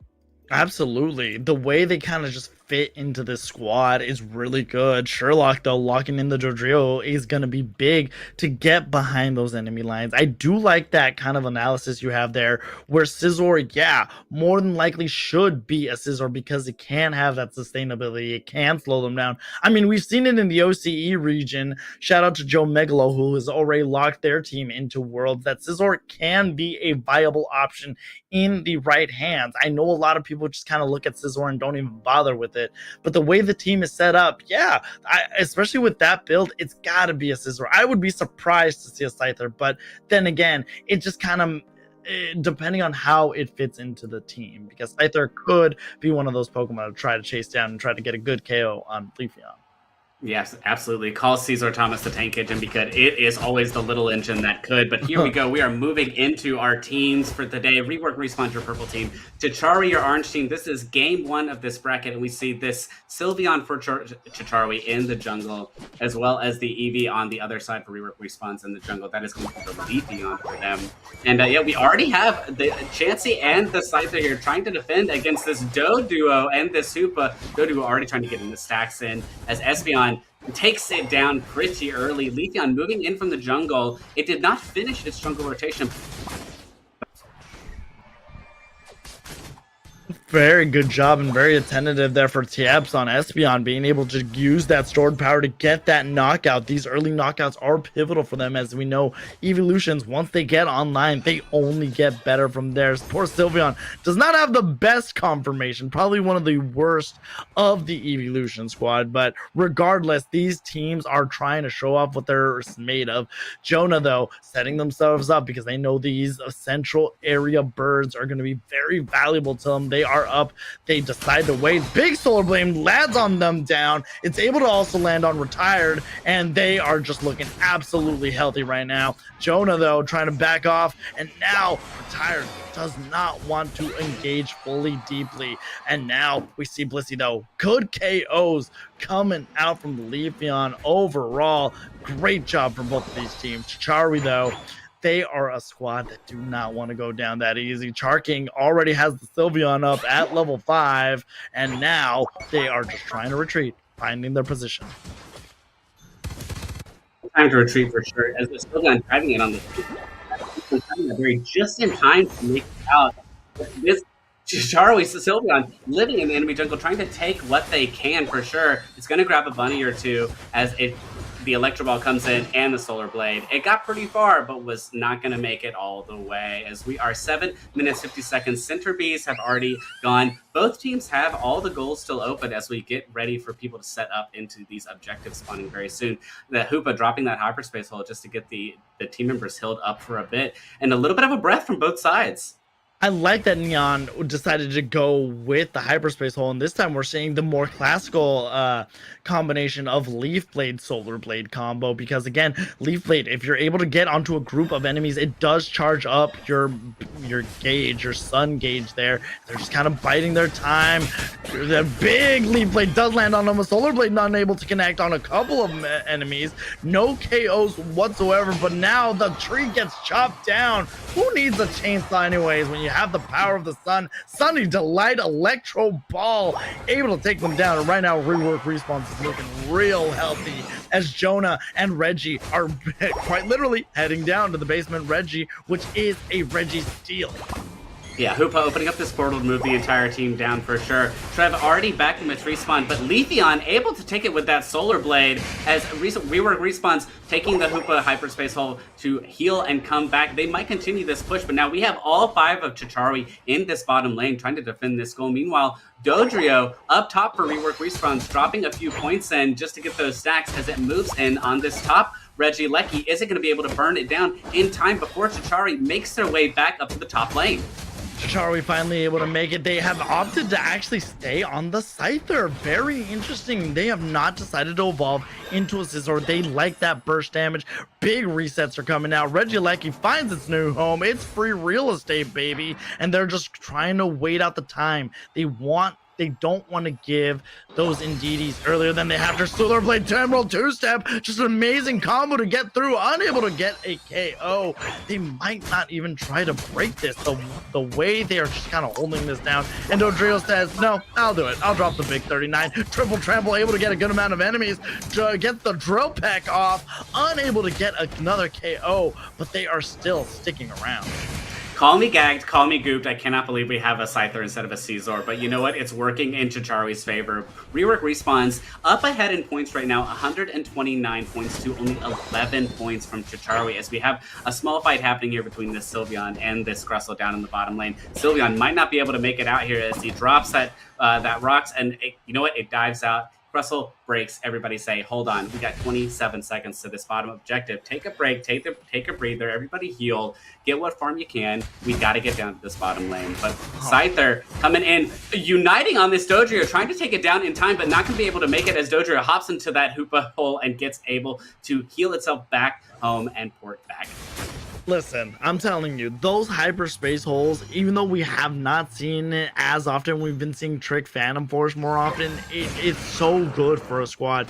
Even though you have mostly speedsters and more squishy types, it allows them to do some great recovery. Leafeon gonna help their team out, able to take down Retired, and now Rework Respawns maybe trying to converge onto this Reggie Rock. All of Chichari is here, but Emerald 2-step gets caught up. This Leafeon's gonna be in a little bit of danger. They find the rocks, they do see the light. Meanwhile, Reggie just poking away, but the Mystical Mirage, unable to do so. Rings unbound. Neon sets it up, but nobody comes to the rescue. Nobody came to help that push. Maybe a little bit of a blunder for the side of Rework Respawn, but luckily for Chachari, they were able to get it. TFs and Chari King trying to do as much as they can to put a little bit of pressure. Drill pick out of the bush. Great defense coming out from Sherlock as a triple trample also leads them away. Yeah, this blunder from Rework Respawns could actually work in Chachari's favor here. But now, Rework Respawns coming back, getting a big push on this bottom goal as they try to continue their momentum and their lead. A few pokes going back to home base for the heal from that hyperspace hole. As now, Chachari pushing back. That Mew super low. Scyther Unite takes down the Mew. Gonna try and dive in here on this Leafeon as well. Perhaps it's gonna get it, but this Espeon trying to get some points in already. And yeah, we see the Espeon trying to get out in time, gonna drop to this Dodrio for sure. Both teams back and forth, back and forth. It feels like I'm watching a tennis match. It really is. The one serves, one gets another knockout, and then one love, and this Sylveon is throwing out smooches. What, is that not what you do in tennis? You don't pass out. That's what I do. Well, okay, then I guess we're both playing the game correctly. But an Emerald two-step, able to land on that site, they're able to knock them out, and now Solar Blades are landing. Hooper and hyperspace holes are just being thrown around, and Chachari just running for their lives, trying to stay alive. But right now, Jonah wants to be able to get as many KOs as they can. Sherlock in a little bit of danger. They might get knocked out. They get knocked out by Espeon. TF's able to get a good KO, and Chachari trying to set themselves up to try to capture this next objective, being the Regieleki. Chachari, if they can get this Regieleki, would be a great push on this top goal to help break up and close the gap on this point differentiation here. They need to find some momentum, some gain here as we are 2 minutes and 30 seconds. We are so close to this respawn. Chachari getting the Regieleki. Are they going to be able to get it into this top goal? They are pushing Rework Respawns back, and yes, there it goes. And they're going to close the goal. Just a 50 from the Scyther, pushing them up to 131 to 139. That is going to be exactly what they need to make this Ray fight a little bit more of an even playing field. That was great. There was like 51 AOs there. They were able to drop essentially 100. They had 50 from the Scyther and 50 from the Espeon. Great job. Puts them back in. The Bliss assist might have landed a little bit early. Dodrio is down, but Scyther's also down for the side of Chachari. 8 points differentiate these two, and Ray is just not the person of interest right now, as right now you have Minato just trying to do everything as they go for the Robo Rouser, trying to go toe-to-toe against the Sylveon. Chari King, though, spacing themselves properly, and they have a good help assistant in Blissey. Mew goes down, unable to use the Mystical Mirage. The Tips, the Espeon, able to use the Psychic Solaire, just trying to keep momentum going, and it finally feels that Ray is getting some attention, but no, that's not good for Minato. Minato drops. That is a huge push for Chachari. They are 3 down on Rework Respawn side. Now is the time for Chachari to try and burn this Regieleki if they can. Dodrio trying to make it out before it drops. The Ray is at half, but look at this. We still have the Jonah here with the Leafeon. Gonna able to step in. Not gonna be able to make it. Scyther closes the Rayquaza for Chachari, and there are 2 down for Rework Respawns. Now it is time. We've got to get those Hundo Burgers in, as most of the team has the 50 points. Hoopa opening up the portal, trying to stop them. Mew gets a few points in as well, but I don't know if it's going to be enough. We have so many Hundo Burgers coming in here for Chachari. 631 to 243 at the 43-minute mark. They are Chachari, not just you and me. Chachari King over here chasing down Reggie. Again, the Mystical Fire so good against these bottom attackers because it lowers their special attack, but just an amazing display. You wanted them to get it. Jonah patiently waited as long as they could. They went in, they did the Emerald two-step, they got the gauge up with their Leaf Blade, and the Solar Blade landed, but it was not enough. And Chachari gonna just be locking down game 1 in the best of 3 against Rework Respawns. They might need to go back to the drawing board and rework some things out. Yeah, absolutely. Chachari, I think, a solid momentum shift here. They were behind for so long in the point section and then found the exact moment to flip this game upside down against Rework Respawns and really make a push to close this game and get that Rayquaza. And yeah, the Leafeon, such a patient play from Jonah, but not going to be enough. 793 to 243. The final points here on the side of Chari. Chari King, 11 KOs on this Sylveon. Very, very good. And 10 assists on this Trev from Jarawi. Very, very great play. Honestly, that Sylveon, has been the play for most of today for the LCQ on the final stretch here at the Unite Battle Hub, this last chance qualifier. 104k damage. We talked about the sustainability because it has the focus band, the spoon, and it also has the resonant guard. You combine that with McHerbie, who's been on the Blissey, just keep it alive. Even though, like you said, rework respawns just had the momentum, even leading up from the beginning of the game. The point differential was drastic, but Chicharwi just kind of stuck as much as they could. Yeah, I feel like the lesson here for me is to pick up Sylveon after this tournament because it's proven so effective in so many matches. Also, Mikibi, we saw in those numbers 105k healing from the Blissey that Mikibi was running, and that is so important to keep the team alive. We know that the Hoopa for rework respawns was very vital in getting the team back and healed them up, but sometimes that spot healing from Blissey and that Unite is exactly the sort of like last minute emergency you need. I know we call Blissey the ambulance, and it is usually the most effective way to do it.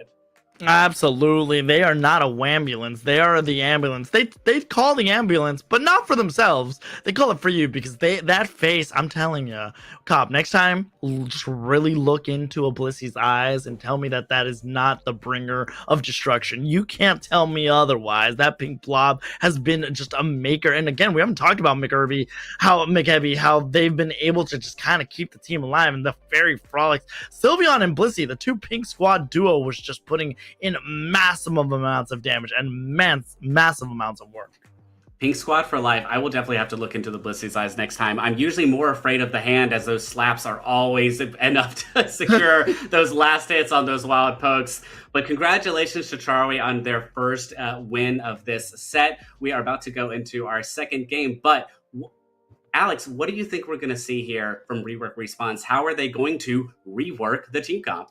I don't think that the composition was necessarily the problem. I think what the problem moreover was just kind of that engagement in that final stretch of the game. I really felt like they had momentum, but then they started getting maybe a little bit, I would say, overconfident with their plays to the point where Chichari was already there. They gained a little bit of momentum getting the Reggie Alecki, but more so they were able to kind of hold the momentum to a halt, and Rework Respawns just was not fast enough to hit the brakes, and they just lunged forward, big knockouts. Chichari was able to just kind of disorient them, because when you look at their team composition and the way they played, it all went well. But you started to see that Sherlock got a little bit overconfident, and Tieps was able to knock them out. And then from there, everybody was just kind of a little bit late to the party. And then Monado, and then the fight was kind of started in Rework Respawn Central area. Ray wasn't even a mention there because Chichari realized that this was their opportunity to strike. So they kind of just picked apart the team till eventually they were able to converge. And again, this was kind of down to Jonah if they were able to clutch it up. So I don't think composition-wise they were wrong. I think it was their overconfidence that maybe got the best of them in that last match. Yeah, you never want to be late to the party. Fashionably late, totally fine, but you never want to be fully late, because then party's over at that point, right? And that's what we saw here. Ray was closed out, party was over, and the match done. But let's see exactly what they come up with in this next game. I agree with you. That team comp was really solid. Range attacker, defender, Hoopa, and the double speedster has worked multiple times for other teams we've seen so far today in this last chance qualifier. So it's not a bad comp at all. But yeah, sometimes overconfidence can be the thing that gets you in the end, especially because so much of Unite hinges on the last 2 minutes. Games can be made or broken in that time. I mean, I've had so many games where I've had, so many goals already closed on my team's end, but we get the Ray and we're still able to get the win out. And exactly. That's the beauty of Unite, Yeah, shout out to Kellosaurus. She always says, when there's a Ray, there's a way. So there's always a way to win if Rayquaza is still on the field. And I just really like the way the team kind of worked things out. I think if they were to change anything, it's just play a little bit more patiently. Sylveon, man, we've seen it twice already today, how good it is. Both times or 3 times that we've seen it, it's done well over 80k, reaching into the 6-figure numbers. The sustainability, especially when they have a support, is just unmatched, unreal. And this set, again, thanks to Resonant Guard allowing it to have a shield, the focus band keeps it alive, but it still does a decent amount of damage. And then with Mystical Fire reducing the special attack of mages by about 20% is absolutely huge to just kind of quell Mew and not be able to be the destructive force that it still can be even after all these nerfs. Yeah, I'm throwing my AOS coins at the shop to go buy my Sylveon license because I don't have it yet. But as somebody who loves to play both supporter and offense, it's proven to be a balance of both, and I really hope we get to see it come back again here in this upcoming match for sure. But chat, if you're just tuning in, this is our last chance qualifier. It is a double elimination for this tournament today, and whoever wins will be able to go into our finals that are happening soon. So let's see who is able to win this match. Zero and Alex, what's your bet? I mean, honestly, both of these teams are just looking so good. I don't want to just put all my chips in one basket. I mean, it's one of those things where, like you said, this is the last chance qualifier, meaning the Elite Tour main event extravaganza. Guess what? Is half past tomorrow. This is your last chance to be able to get in, and these teams are showing why they are here. I'm excited to see what this team has to the table. Again, I don't think there was anything wrong with the compositions. I am interested to see why they opted to go Scyther. Again, maybe it was to get out the boost.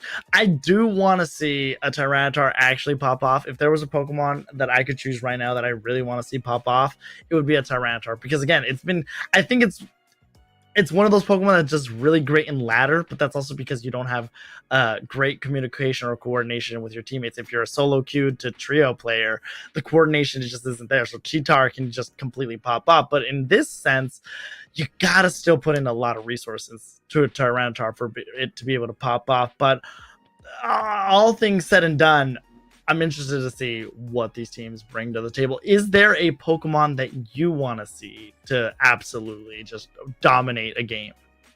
I very much also want to see a T-Tar for sure. As somebody who also loves that Pokemon and used to play it when it dropped, and then it got a lot of nerfs. I sort of put it on the back burner, set it aside. But with the recent patch updates, it just such a truck, such a powerhouse. I love seeing Pokemon that you don't always expect. I know we've seen a rise in Blaziken for sure, and I think Blaziken is also becoming one of my favorites because of its versatility, its ability to switch back and forth between such an offensive melee to a sort of a more ranged, high damage attack with that Blaze Kick.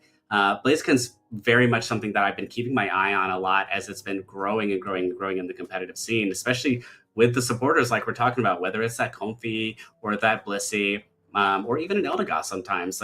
And that is exactly what we are hoping to see between either T-Tar or Blaziken, maybe. I don't know. Let's see what happens. But we've got bans coming in already for Tachari and Rework Respawns. Chari King up first on the ban, knocking that Zoroark off the table for sure. And Reggie immediately banning the Leafeon. Double Speed Surge right off the bat.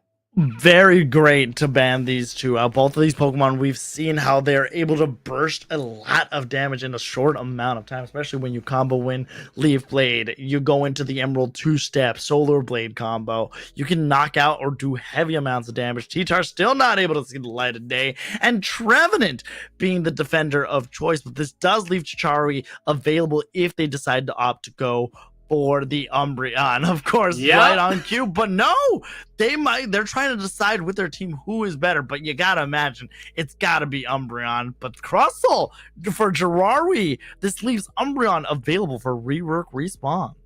Ooh, that was super, super close. I was very much expecting the Umbreon as well. Sherlock hovering over this Miraidon, but EX Pokemon are indeed banned in this. So Sherlock going to move off that for sure. Minato hovering over this Umbreon. Somebody's going to take it, Alex. Somebody has to take the Umbreon. If they don't, I'm going to be absolutely shocked. Neon coming in here with this Hoopo, which is what they played in the last match. Proven very, very effective here. And Minato, yes, we do indeed have the Umbreon. Double XP share, so likely going to be splitting the lane here. Absolutely. And honestly, Neon did a great job with the Hoopa. They might be my favorite evolution. What's that, producers? They're not an evolution, but it has the... Oh, I guess it's not an evolution. Well, I guess I was wrong. I thought Hoopa all along, or Neon themselves, was an evolution. Guess I was wrong. Producers tell me, Alex, get your stuff together because you're fired after this because you just do not know Pokemon. Gotcha. McGabby gonna actually pick up an Eldegoss this time around as Chari King does stick with the Sylveon. Sherlock bringing in that Blaziken, and Reggie eyeing that Espeon as an attacker for their squad. Super excited. I got the Blaze again. Cannot wait to see this thing in action, especially with that Curse Bangle. Going to be super useful against this Eldegoss for sure. I also want to collect the big heavy here on the Eldegoss has the Buddy Barrier, but we know that Rework Respawns having the Umbreon, that Umbreon ult, going to be able to take those shields away from that Eldegoss ult and that Buddy Barrier boost, which could be super effective for Rework Respawns. Reggie confirming the Espeon here. And TFs with the Venusaur got the Energy Amp. We know that the Energy Amp on a Venusaur is huge to get that Unite in. I wouldn't doubt that this is likely a Solar Beam Venusaur with that Energy Amp. No, the way they could go that if they choose to, but they can just run in and Giga Drain, because a lot of the melee, especially when you look at Aegislash, who was picked last, and Blaziken, you can get a lot of health. But Mimikyu, one of those underrated picks that I don't like, at least in NA, I feel like Mimikyu has a lot of potential. Other regions don't use it as much, but Mimikyu can do a lot of things, especially with the Shadow Sneak combo. You can absolutely tear apart a team, especially if you're able to just kind of chain them together. But I do kind of like the Aegislash pick. It's a little different, but I like it, and I hope it works out for the squad themselves. Aegislash, one of those Pokemon that can provide a lot of CC. They do have double Curse Bangle. They're expecting and anticipating this Venusaur to try to Giga Drain. They're trying to anticipate McHeavy, just trying to keep everybody alive, and they are just trying to shut that down with double Curse Bangle. Yeah, I was going to note the double Curse Bangle as well. That's going to be a huge leverage for Rework Respawns. And Mimikyu is also one of my favorites, because the thing about Mimikyu is it sort of acts like a speedster, even though it's an all-rounder. So it's got the bulk of being an all-rounder, it's got the healing, but it's got the dive that a speedster has, which can be so useful in team comps. But here we go, going into our next game here, Tachari versus Rework Respawns. Tachari, your purple team. Rework Respawns, your orange team. We got that Venusaur in the jungle, as well as the Aegislash in the jungle for Rework Respawns. Double Eevee on the bottom for Rework. Super excited about that, as we have Hoopa and Blaziken up top for Rework as well.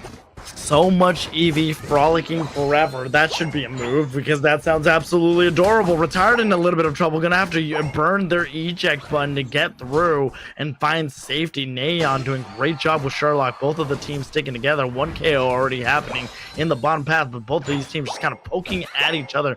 Nobody fully committing. This Crustle just kind of being in the nuisance in the face. Chari King and Gerarwi, both of them just doing everything that they can to take away any EXP, as double evolution Sylveon, and you get the Crustle and the hustle. Yeah, that push definitely worked for Tachari's favor, getting that double evolution so early here at the 9-minute mark, trying to take whatever spawn that they can, as we have the teams in the top lane setting up here for the 850Bs. We already have our Aegislash having rotated up from jungle, as well as the Hoopa. We still have a little Torchic here, and the Bees are gone instantly, and so is both the Aegislash and the Blaziken in that Hoopa hole, as they reset and heal up to continue possibly pushing this goal. LD and Mimikyu they're not really sure what to do here, as they try to continue to find the farm that they can, but rotating on down, Espeon is gonna be fighting the Crustle and the Sylveon here. All three of them super low. Doing great job with the hyper voice, but I was about to say, I'm like, is their favorite play Bye Bye Birdie? Because those birds just absolutely disappeared within an instant. They're able to escape with a hyperspace hole. Retired, still sticking around though, knowing that they would come back. It's a 2v1. Oh, that blaze kick into the wall is what was able to stun them. Great job by Neon and Sherlock. Sherlock's gonna go try to get a big score. Eldegoss not gonna let that happen. Birds appear, birds disappear. Again, I'm pretty sure I should ask them. They probably like Bye Bye Birdie. That's where my money. They probably do, as we are seeing all the birds leaving. Are they going extinct? Who knows? But Umbreon diving in. We have a foul play Umbreon here. Crustle getting very low. Aegislash taking down the Crustle, as just the Sylveon trying to defend, as the Venusaur for TFs moves on down to this goal. Espeon having to eject by now, but there it is, the Solar Beam from the Venusaur, able to take down 2 in 1. This is what we were talking about. It does end up being the beam combo. You can do so much damage from afar, and TFs is going to show off why they can. That's probably why they have the choice spec. They're putting all their damage in that one move, and they know they can do a lot with it. But meanwhile, Minato, though, going to be able to escape reset a little bit. You want everybody nice here and healthy to be able to get this Reggie, because this basement Reggie is going to cause a lot. But Gerarwi trying to find the Aegis Slash, do a little bit of damage beforehand. The rip is coming on. Hyper Voice Solar Beam on the Reggie, on a great Rock Tomb, but the Espeon using the Psyshock in the corner. Psychic Solaire trying to fight back, but the Vernon Anger from Tieps misses, catches absolutely no one. And meanwhile, Sherlock able to secure the Regieleki. Things are looking great for Rework Respawn. Yeah, Rework Respawn's grabbing both objectives here and able to push that Regieleki in too. Points going in for both the Aegis Slash and the Blaziken. Wow, they are finding their momentum. They are finding their rhythm. Call this Dance Dance Revolution, because they are really getting their rhythm in here. 135 for Rework Respawns, 45 points for Chicharwi. As we have more teamfights coming in from the center lane here. That's Sylveon coming in with that Unite. So does Aegis Slash though. Sylveon not gonna make it. Rework Respawn's just able to port the team back, heal them up, and then continue pushing forward. Great job. They are really Dance Dance Revolution. They're moving it all around. My favorite song, Speed over Beethoven. That being said, they have Minato over here poking away at them, trying to survive with a Rock Tomb. Solar Beam combo to knock them down. They harness the power of the sun. Blaziken, though, Sherlock heading downtown South Park here. Rework Respawn's just trying to find a little bit of positioning. Rock Tomb does come up. Overheat. Leg is going up. Overheat, and Blaziken going in, able to do massive amounts of damage. Meanwhile, you have Chari King trying to use the Hyper Voice to try to mitigate some of that damage. Yeah, we could see so much damage coming out of the Blaziken here, so it pivots to that Blaze Kick. But here we go. Aegis Slash diving on into the Sylveon, once again able to take it down. Aegis Slash continuing to push forward here into that Venusaur, but is it going to be able to make it, as it has to shift to shield mode? But no. Chicharwi says, you are not going to get this tier 2 goal. We are going to have to stop you at some point here. This is where we draw the line, as we have 13 seconds to the bottom objective spawning, 20 seconds to the top Regieleki. Chicharwi got some Indeedee here up in this top lane that they're going to have to farm up, as well as the jungle. Mimikyu grabbing that red buff, and Hoopa going to port the rest of the team up there. It looks like they're splitting the team here for Rework Respawns, half in the top lane, half in the bottom lane. It is a Registeel in the bottom lane, but Overheat leg going up, massive amounts of damage, and there we go. Play with me, landing on Blaziken and trying to get out of there. Sherlock, here comes the Psychic Solaire, catches almost everybody. Big Sword landing down. His Espeon's going to be in a little bit of trouble. The Aegis Slash is trying to put in a hole on the Clinic. They're going to go down. They're going to try to take somebody with them. That's 2 knockouts for them. And here comes the rest of the work of Rework Respawns. They are pushing in. That is 3 KOs for the Sword. And there you go. There you have it. Sherlock has solved the mystery. That being, let's take out the opponents and let's try to score and capture this Regieleki for ourselves. Rework is ordering off the dollar menu here, getting combo after combo after combo of value against Chicharwi, continuing to take down 3-4 members of their team. Hoopa claims the Regieleki here in this top lane for Rework Respawns as it pushes to that tier 2 goal. And down below, we know that Reggie's still sitting there hanging out. Espeon and Crustle having a little tango in that bottom lane, but looks like Rework Respawn's going to see what they can do about this Regieleki. Can the Blaziken get in here for Sherlock? Is they going to be able to solve another mystery, or is Chicharwi going to be able to defend? No, Blaziken goes down before the hole can close from Hoopa, and it looks like Hoopa opens a hyperspace hole back home. They were just trying to, that might have been a little bit of a late misclick. Hopefully it does not end up paying the price too much on it. I think they wanted to bring the rest of the squad there, unable to do so. But here comes the play with me again, stopping the sword from moving. Big Solar Beam catch them, big KO overall. Chicharwi is behind on points, not by a lot, but a little margin, maybe a slightly over a hundo. Burger sounds delicious right now. Rework Respawns, though, keeping the lead going. Chicharwi, though, does have a lot of EXP to their favor. Rework Respawns has been able to stay alive thanks to the wish combos coming out of Umbreon. Yeah, you have this sure. Blaziken that's been just kind of far on the levels, but not behind on the not behind on levels, but behind on points for sure. Absolutely. You know, it's one of those things where they have been able to engage a lot of things. And even you see it right here where Sherlock is, again, where's Watson? They are just going solo dolo mode, just trying to poke things out, try to get the vision. And more importantly, I think Rework Respawns is trying to get good positioning. Yeah, for sure. As they sort of scout the enemy jungle here, Rework Respawn trying to figure out, okay, where is the enemy team? Where are they setting up? You've got so many so close here. Rework Respawn's... Oh, there's the Mimikyu. Dive in potential. No, not going to dive in yet, as it could have easily been taken out by that Aegislash, but we are at the 2-minute mark. Ray spawning, and both teams sort of just dancing around each other. Umbreon already having to ult to stay alive, manages to get out in time as Chachari almost takes it down. And the Rock Tomb coming in to try and isolate it, but no.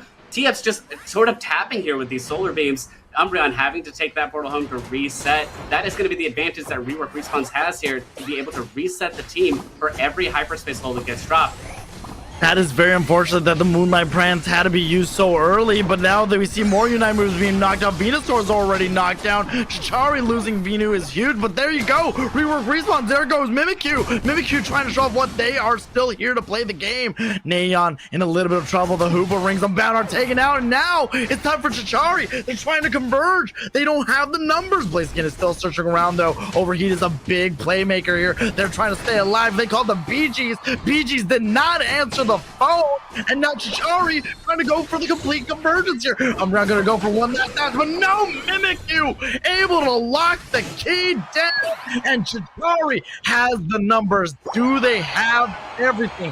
One hundo burger in. They need to flip a couple more. Another burger don't go in. That is 2. Here comes another one from Venu, and the scores just keep raining. It's not raining men, it is raining Eos on Thea Sky Ruins. Minato so close to sealing that Ray out from under Chachari, but not going to be enough, as we are 567 to 175. Chachari likely going to claim this unless we see Rework Respawn's able to make a push. Likely not, though. They do not have enough Aeos energy on their side to even actually get the point differentiation. So now we just have teams fighting for Scrim's sake. We're going to see who can take down who. What can we learn from the enemy team? It's just Umbreon and Venusaur just sort of poking each other. It's playground fights right now at this point, as we sort of go back and forth. Rebel Routes are still gonna come out and tips, and they're saying, I don't want to play with you anymore. I want to go home. Reggie able to not up, and they fall. That is not an image I thought I'd have to see today. And Espeon just on the floor as a Sylveon was yelling at it to get off my lawn. I didn't realize Sylveon was a little bit of a boomer here, but I support it. I'm kind of getting to that point. So, you know, get off Milan. But Chachari able to go in a 2-0 fashion, retired. What? Why is your name retired? You made the other team tired, because they popped off in an amazing fashion there at the end, being able to get 3 knockouts and just kind of changing the tempo. Tieps was unfortunately knocked out early on, but they were able to come back. But by then, Retired looked around and said, I'm sorry, did I do something wrong? I knocked everybody out. Don't retire. You are in your peak, honey, right now. I love all the assists here from Chari King as well on this Sylveon. We've talked about it before, but support Sylveon being able to provide 71k damage while also providing, what, a few, like 10, 11, 12 assists. Such a solid play. But let's go to some recaps here. Rework Respawn's already trying to make some early pushes, but there is that double KO from the Venusaur. Such a huge early play for them. Good picks from Venusaur all around. Even looking this was a great moment for Rework Respawns, though. The way they were able to get both objectives at the same time. The EXP allowed the Espeon to stay alive a little bit longer. Yes, they were eventually knocked out, but being able to secure a Regieleki, give your team some attack boost, and then also being able to take the other objective was huge. And amazing. I love this play by as a Blaziken player. As a Blaziken player, I loved the way they were able to use the Blaze Kick to push the team into the wall, get the stuns, lift the leg up with the overheat, and do massive amounts of damage. Yeah, I always love to have my chicken spicy, never original recipe, honey, and that is exactly what that was, a spicy play from the Blaziken. I also just want to call out Mikibi once again on the supporter here, this time for Eldegoss, and clearly doing so much work to keep the team alive. And I just think out there, you know, give your supporter players some love. They do so much work to keep your team up and moving, and Mikibi has proven once again from the first game to the second game, they're a solid supporter player. Big plays that Ray happened here. I did feel bad, though. I feel like one of the big downfalls for Rework Respawns was the fact that they had to use their Moonlight Prance early, and right there you had the combo right there. You had Mimikyu just kind of get the KOs, but Jirari was setting up these Rock Tombs, and then you had on the opposition, you had the Hyper Voice just whittling away at the team as a whole, and Jirari was just doing a great job at zoning. Sherlock tried to come back in, and they said, excellent, Watson. Oh, they done. And there was a moment, I won't lie, where I thought the Umbreon was gonna be able to snatch it away. They waited, and no. Luckily, Mimikyu able to get the dub. Yeah, I was super worried about that Umbreon too, but that foul play was just a few seconds too late. But congratulations to Chichari. They will be moving forward here in our last chance qualifier. Rework Response, unfortunately, out of this tournament as we get ready for the next match coming in. Zero in on Alex. All the games today have been so exciting to cast and so hype. What was your favorite moment of today so far? I mean, watching Gatlu. I love watching Gatlu. I'm not trying to pay favorites here, but that was just everything Gatlu did. And that squad, Lefrauds, they are not Lefrauds. They just played amazingly. They were, even when their backs were up against the wall, they picked a team that was just really good at countering the team. But like you said, all 3 sets that we were able to cast today were amazing. But that also, if you couldn't tell, that does mean that myself, Alex, and Cop over here are going to have to be making a little bit of a bow out, but that does not mean that the final stretch here, the last chance qualifier here at the Unite Battle Hub is over. Any final thoughts, Cop, before we mosey on out of here? My final thoughts are I had a whole bunch of fun. Alex, thank you so much for being my co-caster with me. It was such a pleasure to work with you, chat. I hope you have enjoyed all the games here today. We've had so many wonderful matches, and I cannot wait to continue watching this tournament unfold. I'm going to go get some lunch for sure, as it is on the Eastern time about 2 o'clock for me, and my tummy is hungry for sure. But let's go on to a break and get our next casters in here for the next few matches coming in. Thank you so much for tuning in. This has been the Unite Battle Hub Elite Tour, and we'll see you soon.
Hello and welcome back to the Unite Battle Hub Elite Tour Volume 2. I don't know if it's actually called that. I'm adding that title. What's going on, everybody? I am Zoinkscast, joined here by the wonderful Spartan Tano, who I asked to just be called Tano. So from this point forward, I will be calling Tano. What's going on, Tano? How you doing today?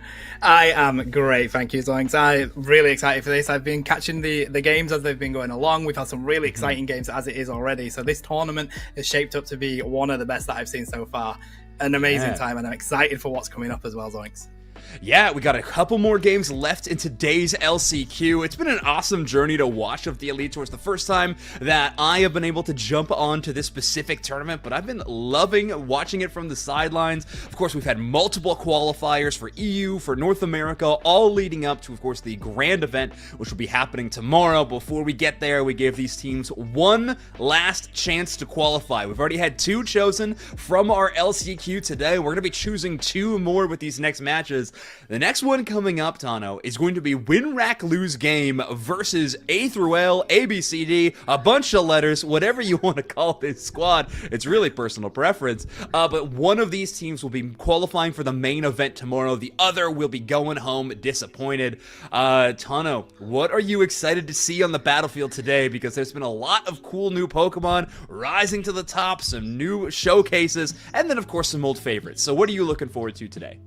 Well, to to be honest, I want to see some more new stuff. I mean, I love when Pokemon that you don't usually see in these tournaments pop out. I absolutely love seeing that. That's like my go-to in tournaments. It gets me really hyped. So I want to see some more of that. I mean, we saw in the qualifier on Thursday, we saw a Gengar popping out for the final round, and that was next level. So, and both of these teams have been really good in this tournament up to the point they are mainstays in any of these tournaments. So they're going to come out swinging. I'm hyped for that one.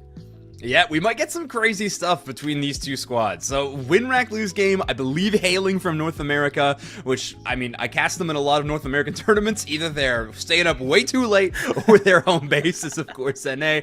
And then we have A through L on the other side, an EU favorite.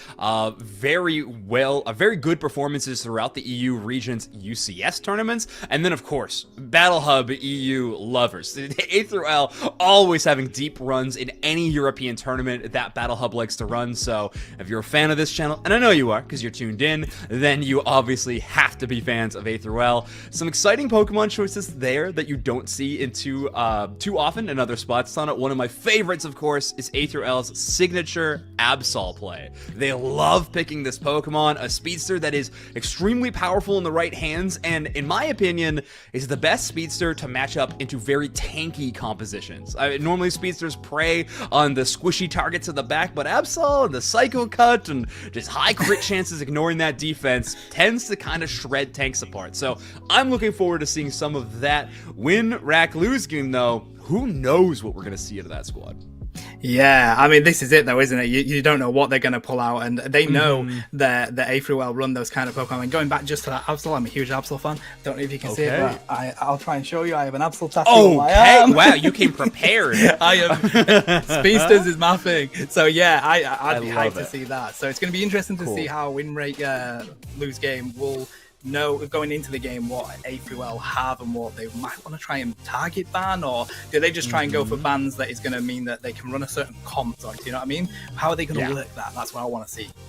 Yeah, absolutely. I am completely in agreement with you. Who knows what we are going to see? And a pretty cool change-up because of this tournament format in the LCQ. This losers bracket, where traditionally in losers bracket Unite tournaments, we've seen best of one format. Because of the nature of this being an LCQ, we're ending a little bit earlier because we're just cutting the top four. It is a best of three event within the losers bracket. So, one of my favorite things, honestly, if I had it my way, Tano, every Unite game will be a best of five.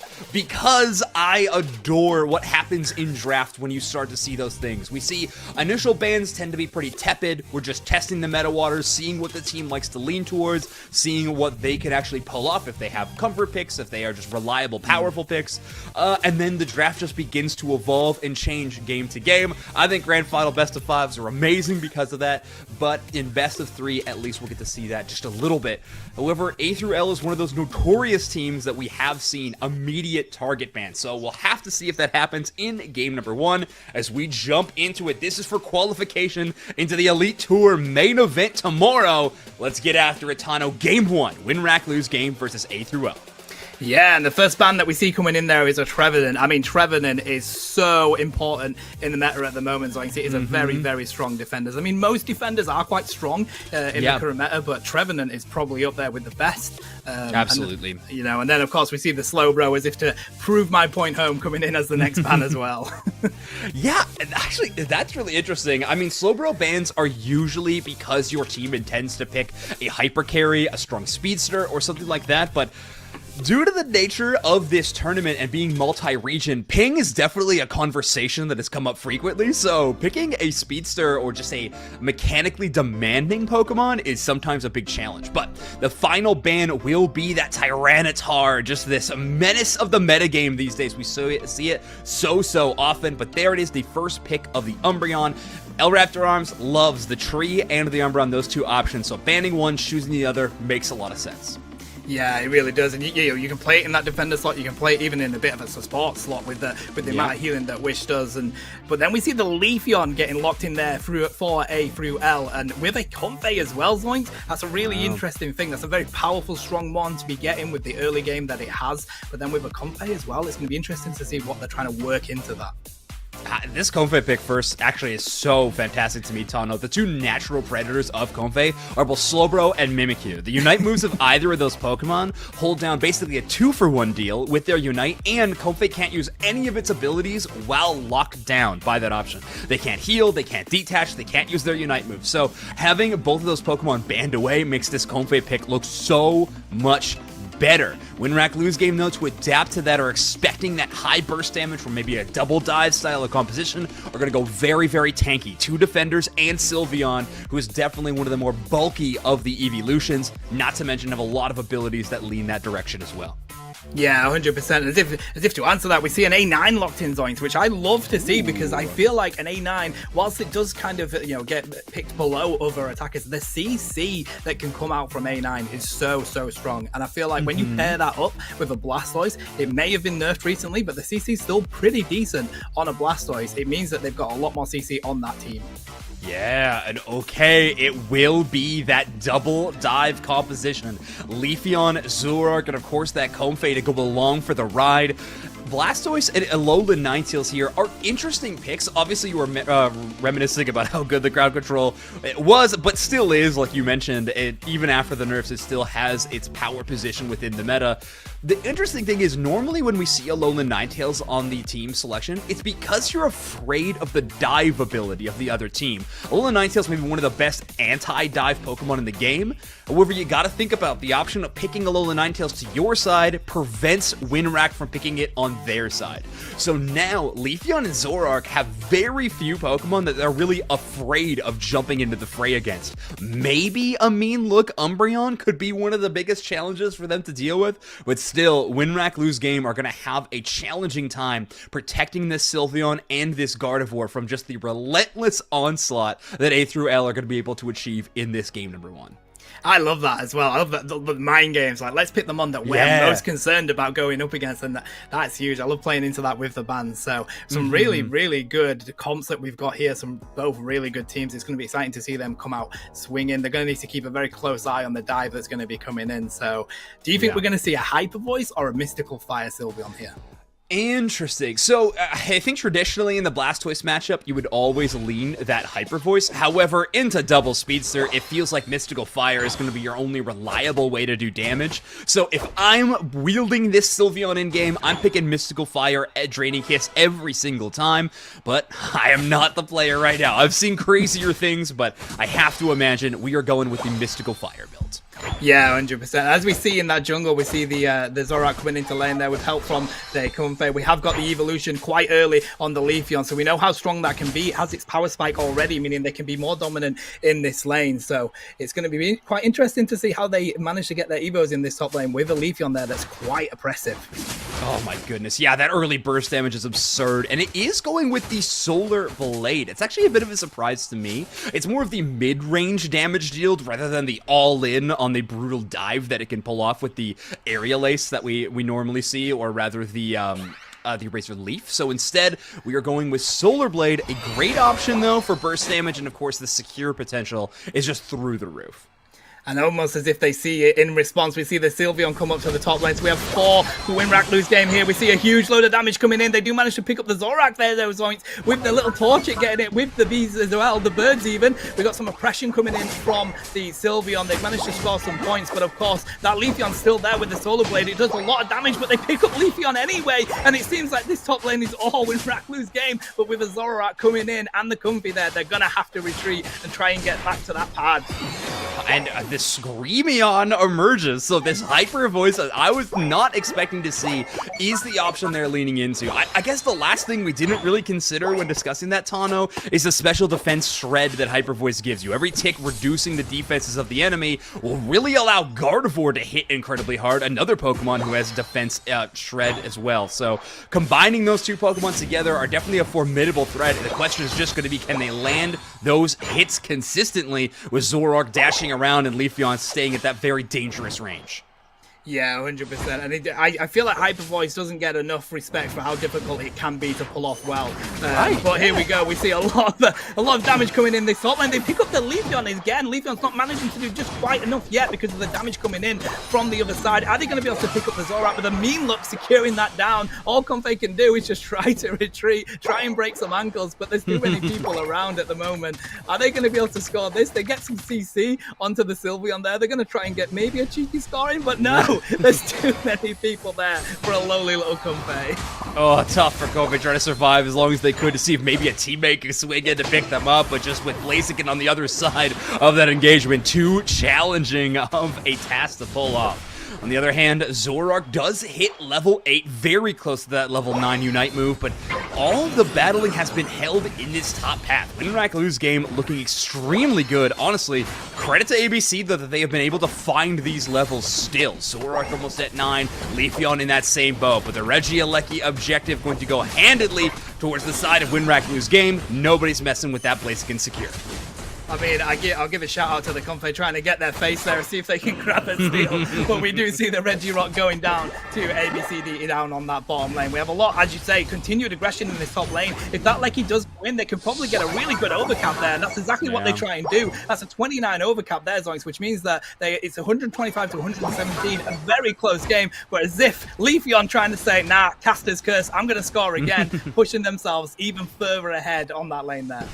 Yeah, two different schools of thought again. We've seen it in compositions, and now we're seeing it play out on the battlefield as well. ABC prioritizing that bottom path, and Winrack lose game prioritizing the top. Now, the fact of the matter is, we basically have very similar overdunks both on top and bottom side. One of the most important things to remember is overall scoreline isn't that big of a deal in the game of Pokemon Unite. It's more about who overdunked more if we're looking at tempo, because that is what these players are tracking as we get towards the bottom end. You can always score more throughout the game, but you gotta remember, if we break this goal zone, are we still up? Are we still behind? It's something that these top players are going to be tracking constantly throughout a match.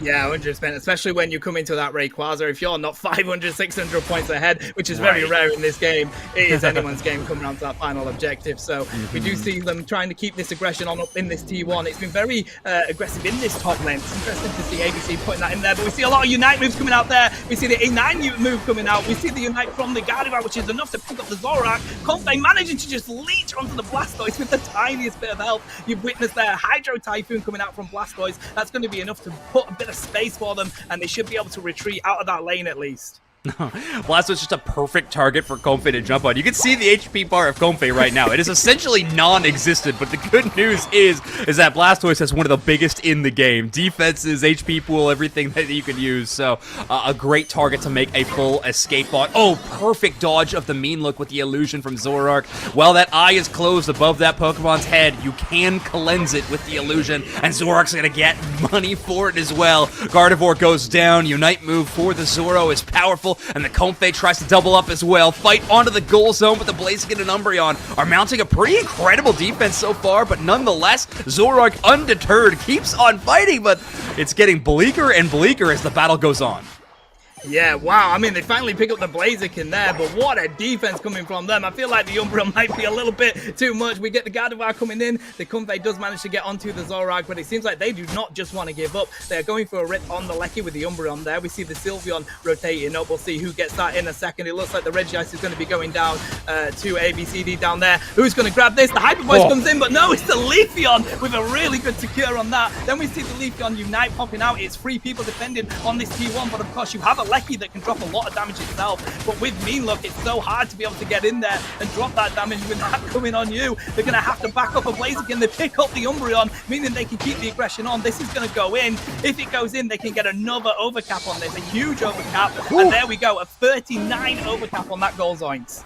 Wow. Oh, aggressive eject button for the Leafeon to try to confirm the KO onto the Gardevoir, but a great Moonblast is going to prevent them from taking it away. I love the option for Moonblast in this specific composition. You're going up against a Zoroark and a Leafeon, your only chance is going to be landing some tricky stuns, and so far they've been pulling it off quite well. Sylveon will take down their Evolution counterpart with that Hyper Voice, cleaning out their own central area right now because it's just a bunch of pests overridden by ABCs. They are charging into the enemy central, trying to take buffs, trying to take space, and all in the end, is going to be a little bit of experience gain, but for the most part, that score tempo has been the main objective of ABC, and they are doing a fantastic job of it. 257 to 117 on the other side. Yeah, it's really great to see ABC. They were pushing that top lane so importantly, but then we also saw them picking up that bottom lane as well there, Zoink. So they've managed to like balance out that. They've now realized they've got a lot of XP on their side, so they're going to go grab all that XP. They want to try and get those levels over the win, rake, lose game as much as they can, because now we are 25 seconds away from Rayquaza. If you can get your plus moves, such as the level 13 on the Zorak, as we can see there, level 13 just ticked over on the Leafeon, that's going to be so important in this upcoming Rayquaza fight. Yeah, Blaziken dangerously still at level 12, with Rador having their level 13, but I'm sure they have a little bit of time to get some wild Pokemon. Gardevoir at a dangerous half HP total right now into this team fight. When you are playing a composition that is just relying on Umbreon, you might not be able to have it. We're full ripping. This Rayquaza already almost KO'd. Everybody throwing their abilities all at once, and at the end it's going to be ABC walking away with it. The Alolan Ninetales, and that Snow Globe Unite move is going to have that high burst potential, and is going to absolutely demolish that Rayquaza. ABC ripping on spawn and securing the Rayquaza already, and with that it'll be a surrender vote from Win, Rack, Lose game. Woo!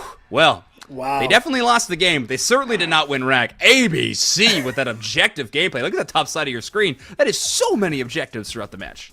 Yeah, that was crazy, and I really like the idea of just go for the rip, because I feel like ABC had some really good secure on their side. They had the Solar Blade from the Leafeon, and that A9 does a lot of damage. The Unite move from the A9 does a lot of damage. You know, you've got the Blastoise there as well with a Unite that does a lot of damage. So pretty good secures from ABC. So it was really, it made a lot of sense. Really well played from both teams, but hey, what a game we had there, Zoinks.